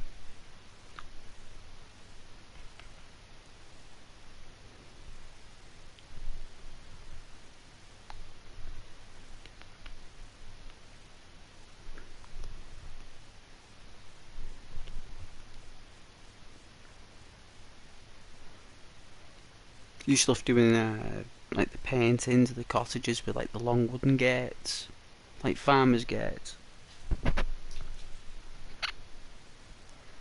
There was one. There was one like drawing I did actually with pencils. Because before you paint, you got to learn how to draw, right? So I remember I did like this pencil drawing. It's kind of like, you know, like your preparation drawings you do before you paint, because you got to do a lot of preparation drawings, right? You can't just go straight into a painting. Like maybe in the movies they do, or in the stories, but in real life it takes a lot more than just like if you see YouTubers who are doing paintings, believe me, they have done many prep works before that. Plenty, because I know. And I did one, and you know what, Mitch, right? You know your first prep sheet that you do of it, like your very first draft, is always the best. Like, it doesn't matter, right, what you do, right? Like, and you have an idea, whether it be at work, at home, whatever it is, right, you'll do your original draft, like the first vision, you know, your first inspiration of it, like you put it on paper, it's like a quick draft, like, you know, like you're drawing this, and like, you're like, right, and then you'll put that there, and it's like, at the back, and you'll do all this stuff that looks more detailed, and you'll get to your painting, right, and then in the end, when you show it off, people ignore everything you did after and go straight to the first thing you did. And they go, nah, like that's it. Like, and then like you go, and they say that's it. Like it's straight, it's simple, it's elegant. It's like people don't want too much detail, right? And too much. They just want something simple, right? That's what art is. It's basically like your first like footprint in the sand that you make of all these footprints you make of all your work. Like the first one you put in the sand is the one that they go to, and your painting that you do at the end always goes back to your original like drawing. It always goes back to the original, always. You know, even at work, if I've done like a small project for fun or for whatever, and you show your finished product, right? Like, you show it could be a cottage, could be a plant, could be anything, Mitch. And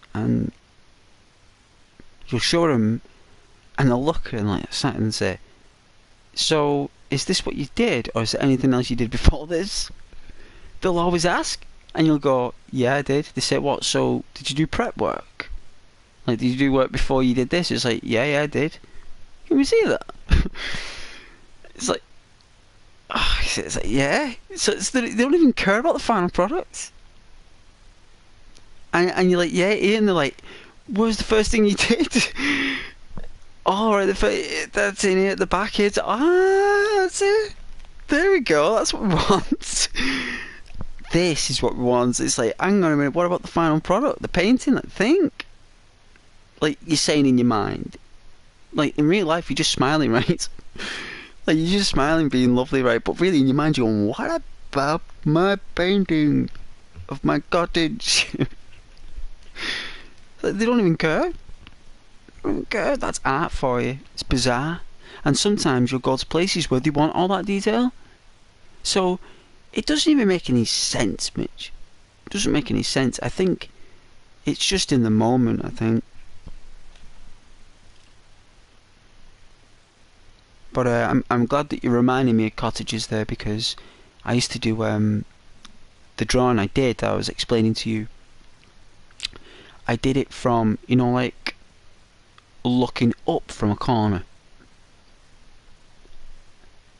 at the cottage from the gate, from a lower perspective, like looking up as if we were a smaller being, like a smaller creature. And what I did on the bottom left, Mitch, in pencil, right, was a bunny, like a rabbit, just turning right, looking at you, as if we were a rabbit, right? But what I did was the ears, the mouth, the paws, the fur was sketched, but the only thing I did with extreme detail was its eyes. Right, Mitch? Its eyes, and everything else was just sketched, right? And the entire drawing, everything was just like, you know, like with like a 2B or a 4B. I might have used a 6B actually in certain elements. It's not good to use 6B. You only want to use that on big, massive bits of paper, not on small A4 or A3. A3 is nice to use, but this was on a A3, yes, that I did. So it was an A3 cottage drawing I did. But it was the bunny rabbit that people were drawn to, Mitch. It wasn't the cottage, it wasn't the trees, it wasn't the clouds, it wasn't the gate, it wasn't the hinges, it wasn't the grass, it wasn't anything like that, Mitch. It wasn't even the sun. It wasn't even the little birds that I did in the distance.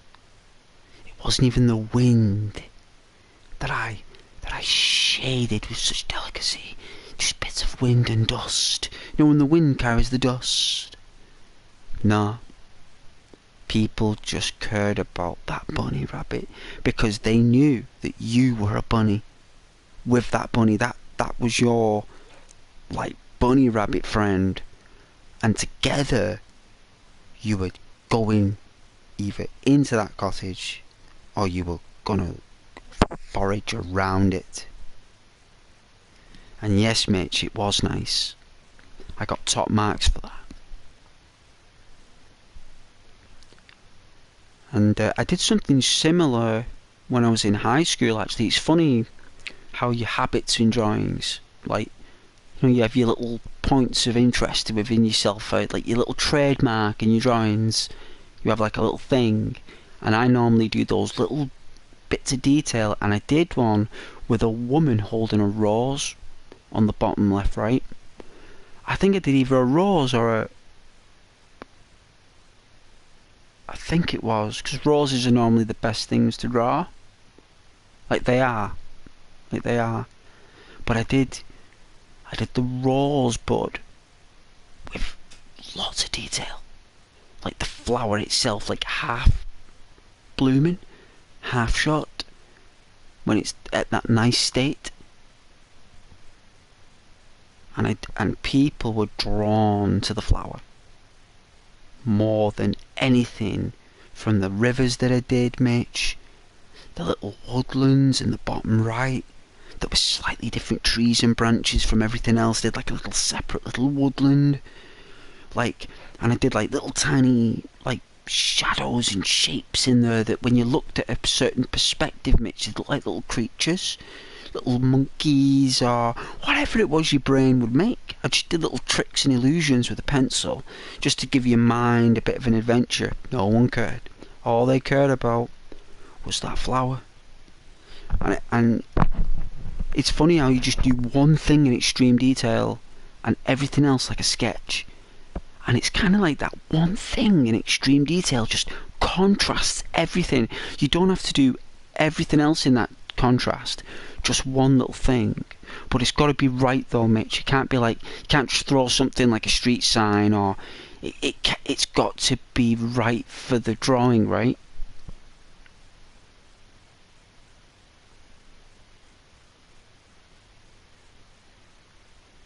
A Santa village? Well, if you were going to do like a mini Santa village, it would have to be a reindeer, would be up close. You'd have to do a reindeer, a penguin, or a snowman. Like literally a fully blown snowman, and you'd have to use colours like blue. Like, I'd say like mint sky blue. Bit of greens in there as well. You'd have to put like, because you'd have the Christmas lights behind with the glow. So you're going to have reds and oranges and yellows reflecting on the snow of the snowman. It's going to be very difficult to do. But I can already see myself painting it though, Mitch, even now when speaking about it. Like, I've already in my mind painted the snowman, you see. Like, I might not have physically done it, but in my mind I've just done it. Like, it was like quicker than that AI drawings that we get. Because that's all it is. It's just what you're thinking, just coming on a picture thing. But I did it myself there. And I can imagine that snowman there at Christmas time in Santa's village. You know, because I do like to use coloured pencils as well, Mitch. That's my strongest skill, is coloured pencils. Like, if someone asked me to do a drawing, like, and I draw it with coloured pencils, like, you literally got to draw it with coloured pencils. You can't use anything else.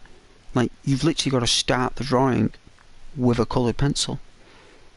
So, if you're going to say draw Batman, Spider-Man, Iron Man, Simba, Mufasa, whatever.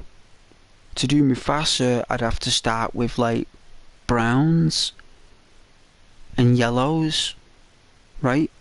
So literally Mufasa will just be basically, when I start it, just like this brown, yellowy, like lightly shaded, like kind of like a shadow image, right? So I do that, and then you got to leave it for a day. Then you got to put the drawing down. You got to close it and let gravity, right, affect it. And it takes 24 hours. Sometimes I leave it for a few days and just let gravity naturally force down on it. And then after a couple of days, maybe 3 days, you get your drawing pad out, open it up. That massive, like, kind of a shadow mass that you've just done, that's got like the basic frame of Mufasa, for example, like the basic frame, like you've got it down. All you need now is just like your skills and your prowess. So then now, after 2 or 3 days, you can draw over that with coloured pencils with more magnitude from the pencil. It's not washing with the fresh wax from the current pencils. It's took 3 days to tattoo onto the canvas or to the parchment. So now when you colour over it, it's a different effect, Mitch. It's a different effect. The colours don't wash. You're actually going on a direct print now, because your coloured pencil's shadow has become part of the paper. So then what you do is that you do the second layers now. You do the second layers.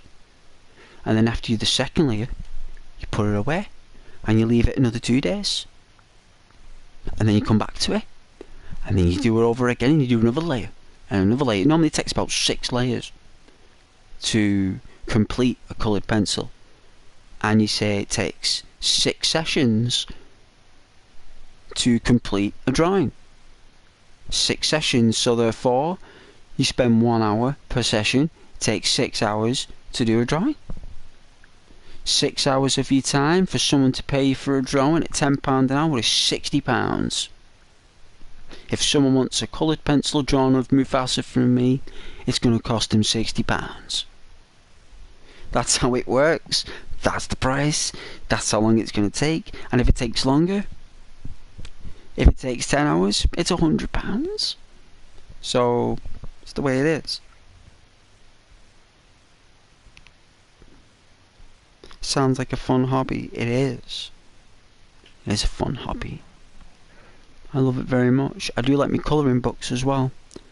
I bought a botany book. It's a colouring book, because sometimes artists just don't want to draw. We just want to colour. You know, when we're feeling a bit like, I don't know, a bit overworked or something, it's nice to just colour, Mitch, not to draw. You don't want to fully use your artistic, like, neurons, because that's all it is. Your neurons are just in a more fascinating, like, wave of action in your brain. So neurons normally are just like all together and just pulse whenever you need them. But creative neurons, they're not like that in your brain. Creative neurons are like, like fireflies in the sky, Mitch. You look at fireflies in the night and they're glowing and sparkling. That's what your creative neurons look like in your brain, you know. They're not just at a constant glow. They're emanating in and out, the neurons. So your creative neurons basically are kind of like, they kind of like fan or vent through the mind.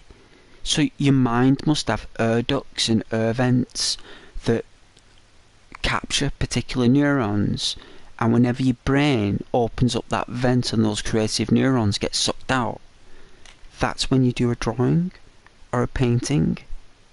That's when I do it.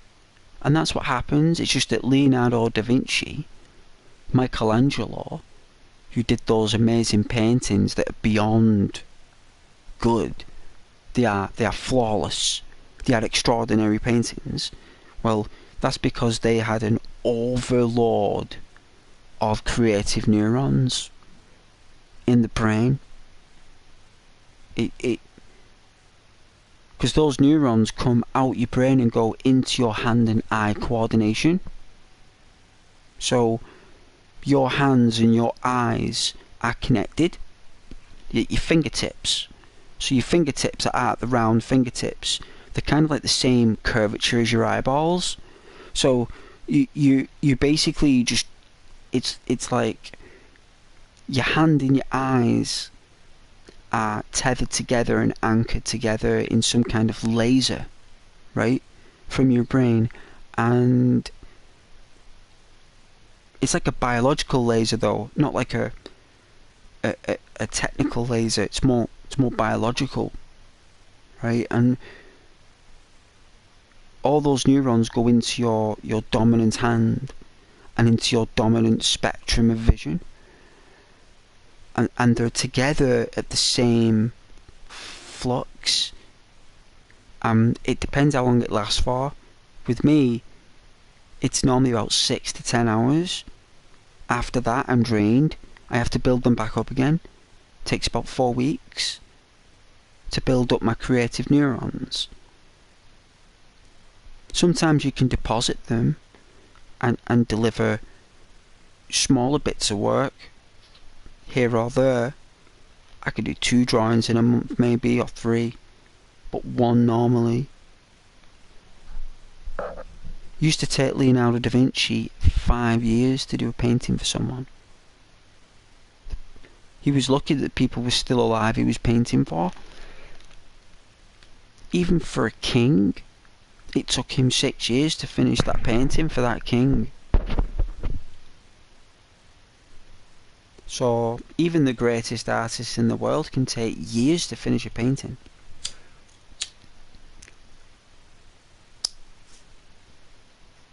And to be fair, everything that Leonardo did that's been painted has all been painted over anyway.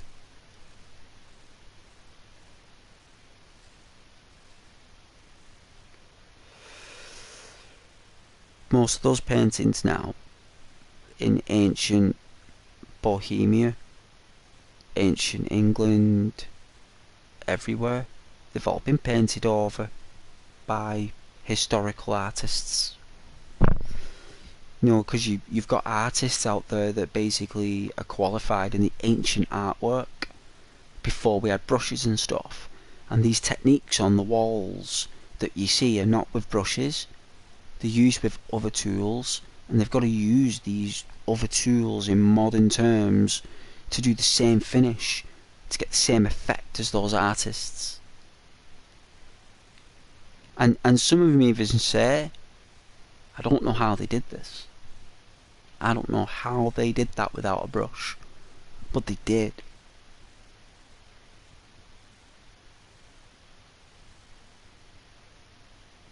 I don't know. I don't know about that, Mitch. There was a lot of things he did. There was a lot of strange things Leonardo did. Odd things and odd tales. He did odd things when he was about like 14 as well. He did weird stuff. Dressed in weird clothes, apparently. And he always, there was rumours that he always had like, he always had like a servant with him. He was always a lot younger. Like, I don't know, like 17. So, I think he was about 55 or something when he died. He was like 55 to 58, I think.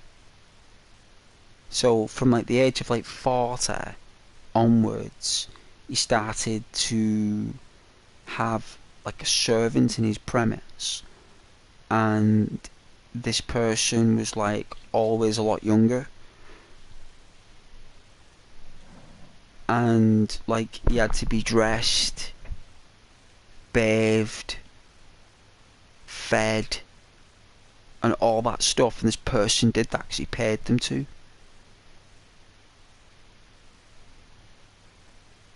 He might have done, Mitch.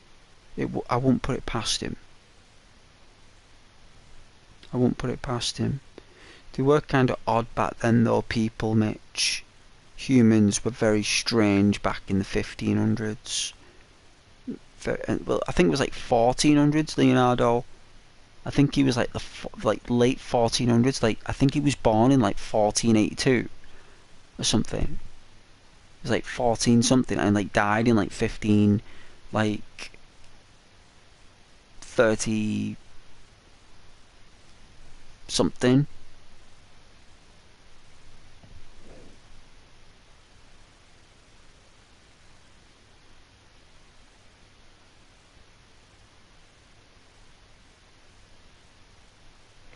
Cures, he might have done. He might have invented cures. He more or less did like, Leonardo was obsessed with, like,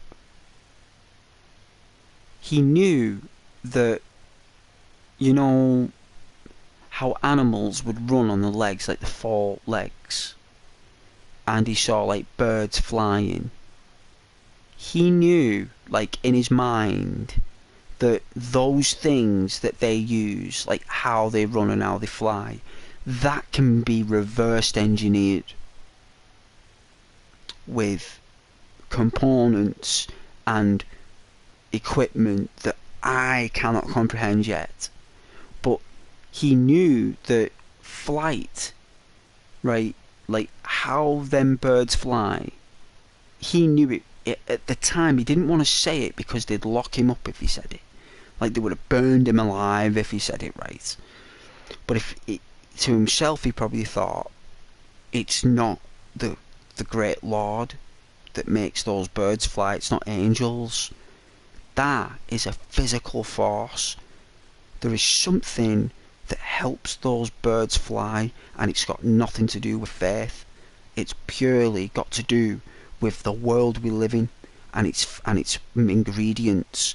Like, he was thinking of it like a palette, you know, in his mind. I could see where he was kind of coming from, and he was obsessed with how, not only how birds fly, but how they take off. He was like, what gives them the energy to take off like that and be able to sustain flight and take thrust? And what is that energy? Where's the flow? And he was obsessed with cogs and springs, and he wanted to imitate like this, and it's a lot more difficult than you think. You've got all those muscles moving at once, creating the wings to capture air, you know, so they could use air particles to, like, lift themselves up. Like, it's extraordinary. And he knew how it happened about air circulating like helicopters. He knew that it went round and round. How he found that out is beyond me, but his brain knew it. Is that the guy that flew a kit in a lightning storm? I don't know. I don't know if he flew a kit. I don't think Leonardo ever did. I do know, like a hang glider. I think that was just a myth. That was just a myth. But see, Michelangelo did paintings of the Lord. Leonardo did work of reality, of autonomy.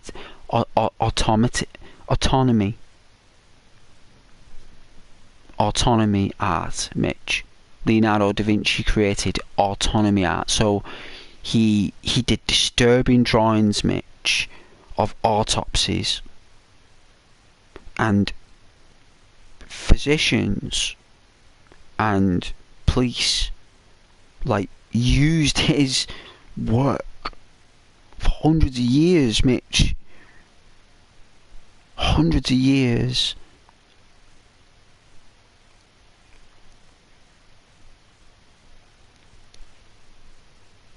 Like, that's how good he was.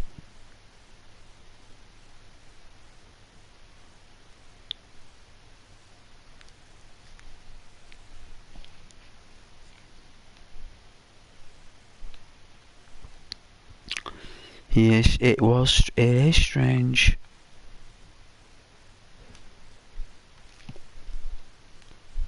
You had to be careful what you painted as well. It's not like now you can just, like, put everything you want on Facebook. Back then you just couldn't do it.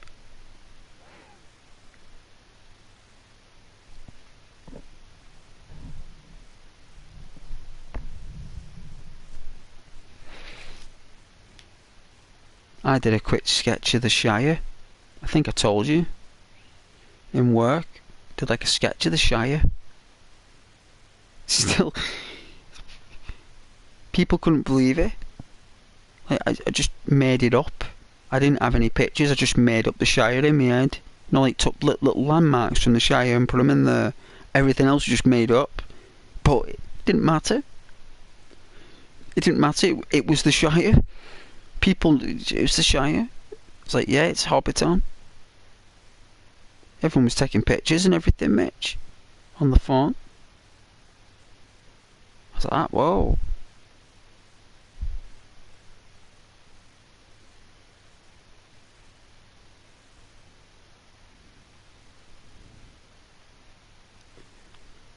Yeah, Mitch. Started off with what I did was I was on like a board on my desk and started off with 2 little circles like that, right? Did 2 little like slight circles like that, and then a few more, and then I did a couple of trunks, like tree trunks like that, and then I was like right, and then I did like this little tiny little path. Like I used a black marker, right? Like it's really nice, delicate black marker there. Felt good actually. So I drawn this path there, and this path turned into like a little estate there, like drawn this little, like a roof and a little fence. There's very more trees, like, and then I'll do a little lake. Right, so I've done a lake. Okay, so what I'll do now, I'll do a wall. Okay. Alright, let's do more trees. Right, okay, so we'll do like a woodland now, so it's like, okay, do like a bit more flatter land, like less hills, you know. Next thing is like about 4 days later, it's like this board's full. It's full of just like, oh man. And it's so nice to do it in work because it's like helps you get through your day. So drawing is very good as a tool to use to like cope with the day. Can't sit there playing guitar, can you? It's quiet drawing, isn't it? No one can hear you do it. It's quiet, it's silent, and the results are nice.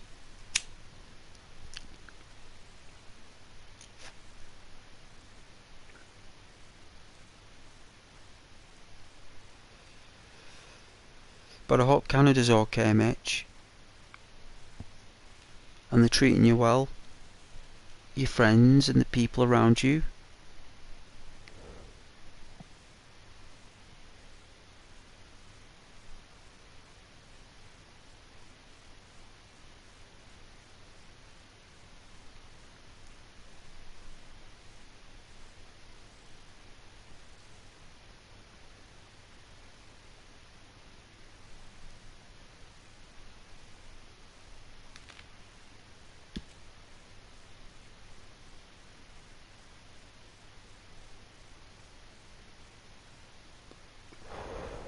Yeah, it is like that here. It's the it's all the weather modification in like Arabia in the east.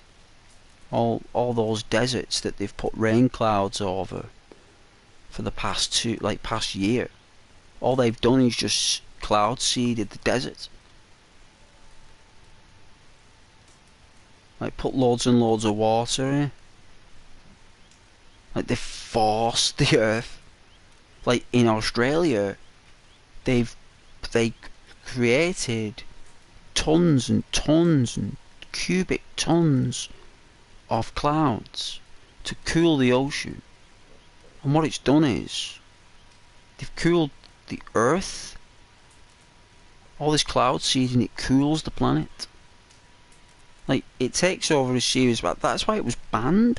Because it takes over a series of about 5 years, right, cloud seeding. It has a knock-on effect. And what happens is we get like an overabundance of plague creatures.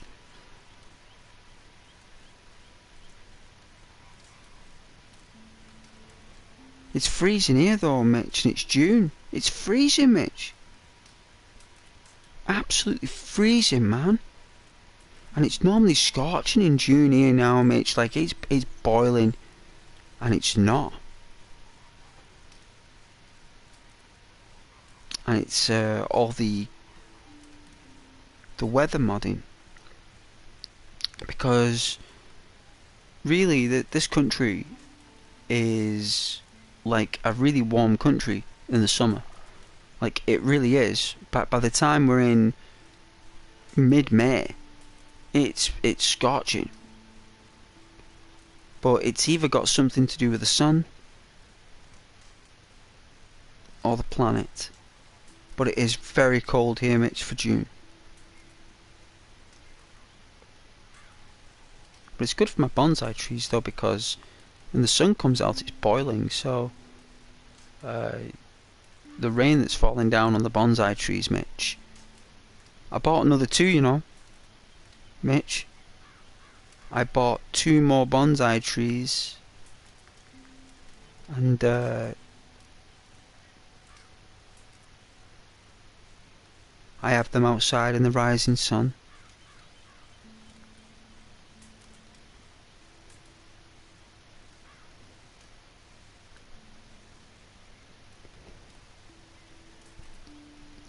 My goodness, it's 3:15 in the morning. Yes, Mitch. So I've got 3 in total now. I've got my original one that's got the chunky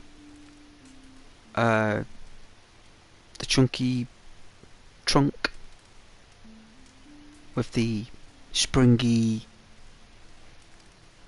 green leaves. Beautiful. That's my original one. It's got the green moss on the soil. Requires a lot of water to keep that moss flourishing. But I like the moss. I've got this other one that's like more lush. It's got like little flower buds on it. But by the time I bought it, like, it was the last one, and I could tell why it was the last one. It was the runt, Mitch. It was the runt. You know, you get the little runt, the plants, the little runts that no one wants because it looks the worst. That's the one I was left with. But I loved it, Mitch. I loved that little runt of a plant. So I picked it up there. All the flowers were dying. I thought, oh, one day we'll get them back. Don't you worry. It's like, I know they're going. They were all dying in there. I was pretty cheesed off, actually. I was going to say, listen, you've been watering these bonsais. They require, like, water all the time. This poor little guy here, he's got no flowers now. They're all wilted and dried. It'll only be next year now until he gets another chance. That's bad, that. No wonder no one bought him. I said, I'm going to buy him, though. So, you know, I'm going to do my best.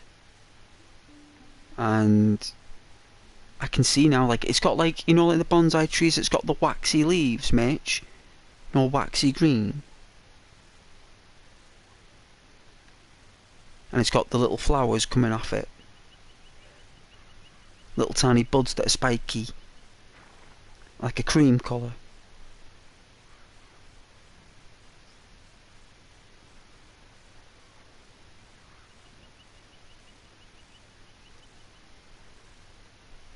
Really nice. And I've got this other one that looks like palm trees. I think I've got 3 different species now. I've got like another one that's like a jungle type.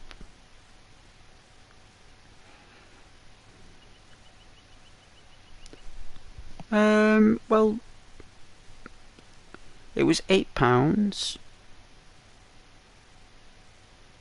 £8 it was, Mitch.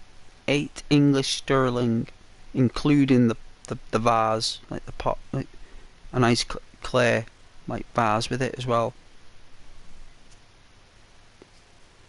So it was £8, which is about what, 15 Canadian dollars, Mitch. And the babies as well. So it's not like they're big and old. And you're buying them, they're really young.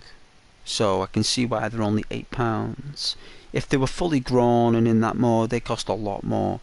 I'd say hundreds of pounds. When you get a bonsai tree fully grown and it's really in its prime, people will pay hundreds of pounds for them. It takes years to get that, but you don't want to let it go by that. You know, some people in Japan make a business off them. They are a really popular plant. They normally grow by waterfalls as well in Japan. And they're massive as well, some of them. They're huge. Really interesting. I love my bonsai. I love my original one. I'm glad that it's been raining all day. Well, all night. last night, because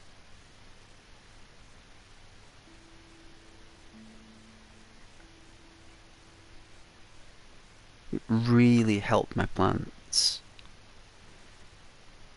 Keeps them nice and hydrated. Nice moisture.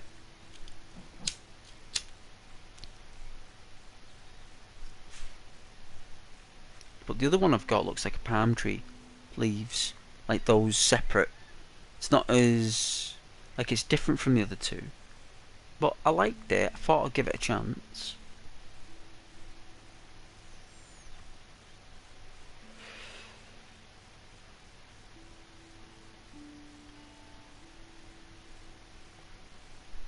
They can live a long time. I know. I know.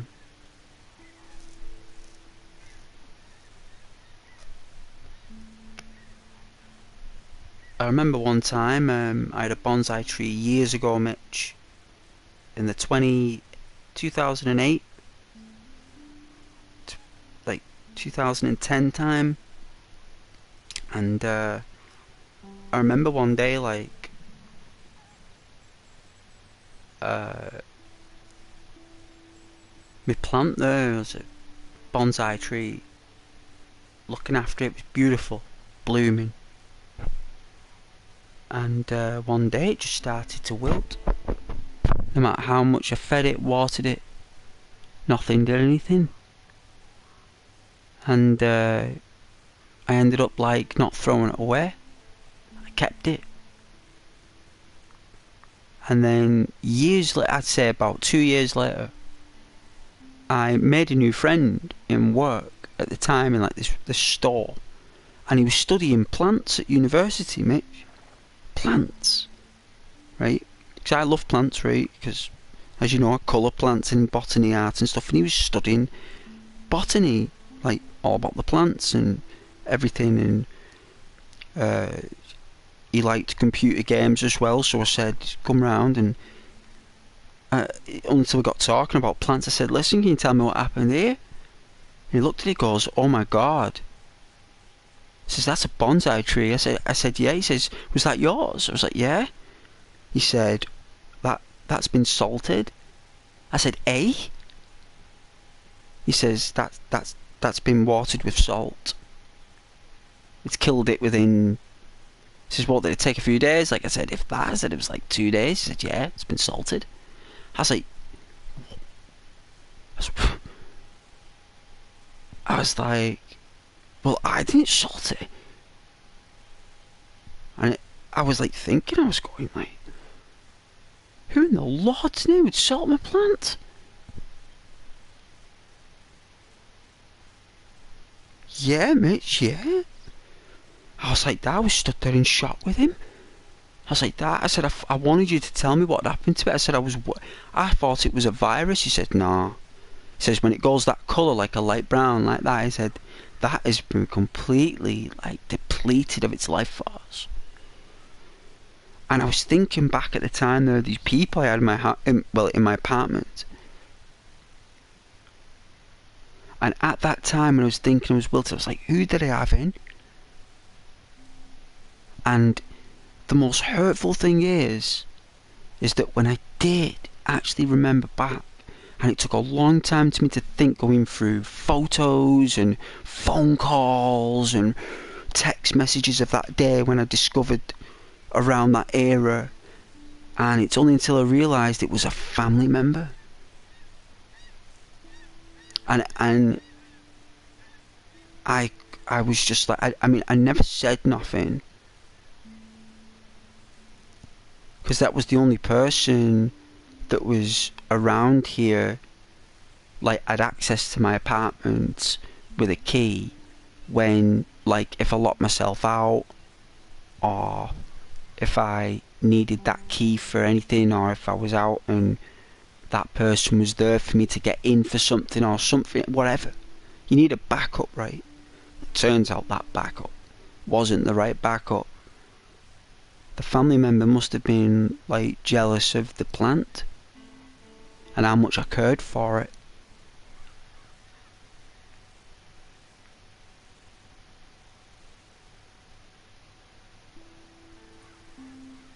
and I always wondered whether to say anything, and I just thought, you know what, I'm like not going to, so I'm just gonna be like quiet about it, and I'm just gonna have to let this plant go and accept that it was killed and taken from me by someone who knew how much I loved it, and I'd had it for over a year, and I spent so much time. Yeah, it does, well, that's why I'm telling you the story, because it's true. And that's why now I've got my 3 bonsai trees, Mitch. I'm starting again. I got that bonsai tree with the moss on it a year and a half ago, nearly 2 years now, and that was struggling, and I saved that. And I've got that waxy one, and I've got that palm tree one. So it's not all doom and gloom, but it was upsetting at the time.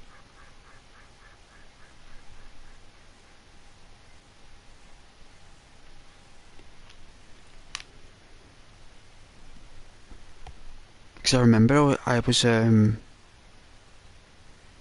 remember I was like in a pub with like a professor and like some headmistress at the time that my uncle knew, and I was showing him pictures of the my bonsai tree at this family gathering.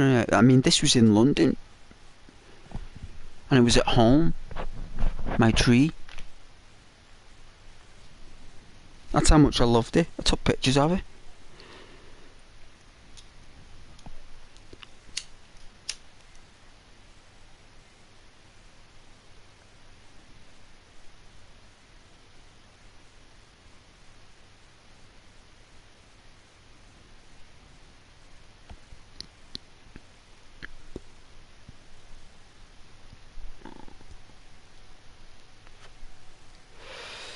All I needed, Mitch, was a surveillance system.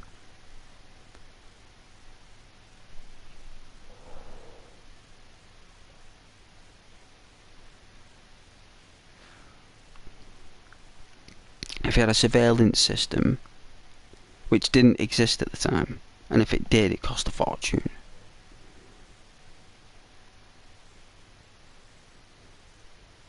Oh, the flowers are nice.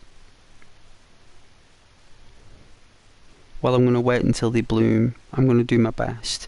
I'm not going to feed them any food though, Mitch. I'm just going to let them just use water. I don't think I should feed them any food. Like bonsai tree food. It's all online and stuff. But I don't think it'll be good for them, Mitch. I just want to use water, me. Like fresh water, like from the clouds. Rainwater, and like let water settle in a bottle for about 3 or 4 days. Like, I normally boil water before I go to sleep. I'll boil a full kettle of water, boil it, right? The next day when it's cold, I'll put that in a water bottle, massive water bottle, and leave it for a couple of days. And then I'll feed it to the plants.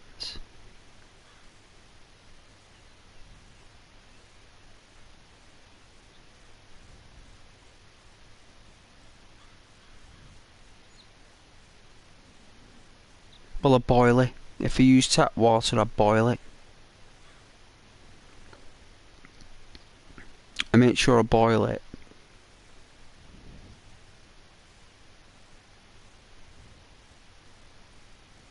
Really? Alright, I will. Dirty water with loads of bacteria in it, is that what they like? Going in the roots and stuff. They like the filth, the muck and the algae, and it's all good for it.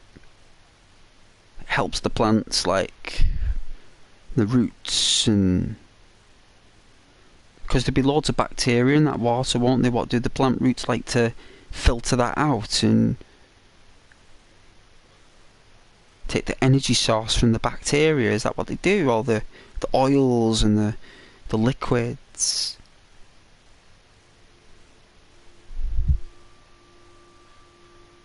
Oh yeah, it's like Mother Nature. Well, I always thought that Japan has fresh tropical water, but they don't, do they? They have filth, like goldfish swim in filthy water, don't they? They love it. You're right. It's what they're made in, isn't it? So if I go to the local lake and just fill up some water and just use that, wow. So don't boil water anymore. Sometimes I boil it twice though, Mitch. But I'll fill up some rainwater as well.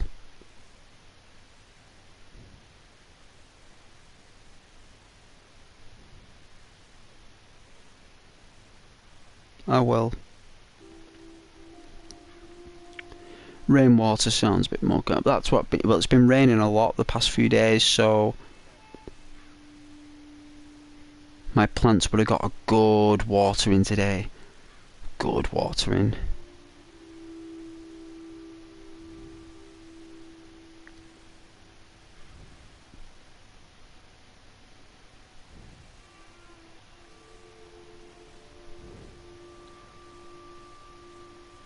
Oh, you use tap water as well? Well, boil it. I boil mine a couple of times. I mean, sometimes I'll boil it like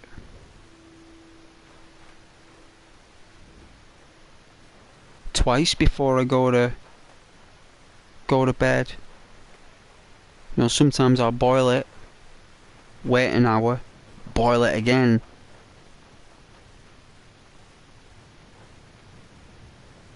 Sometimes the next day I might boil it again and then wait till it cools and then pour that in a bottle. So it's been boiled 3 times and then leave it for days. So there's no fluorine, there's no chemicals in it, it's just water. There'll just be bacteria. The bacteria would have destroyed all the bleaches.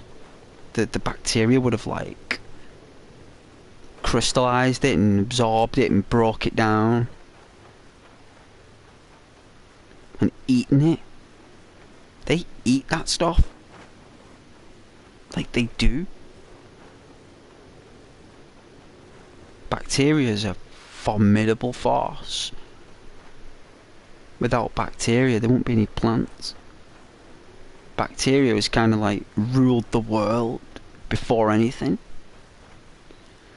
That was the first guy there on planet Earth, like. Unbelievable, like a spore. Like a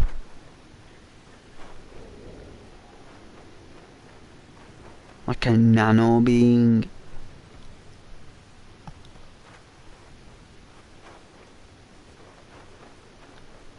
But yeah, I was playing a Japanese game yesterday called Shenmue. There was bonsai trees in the back garden. There's a massive cherry tree in the garden as well.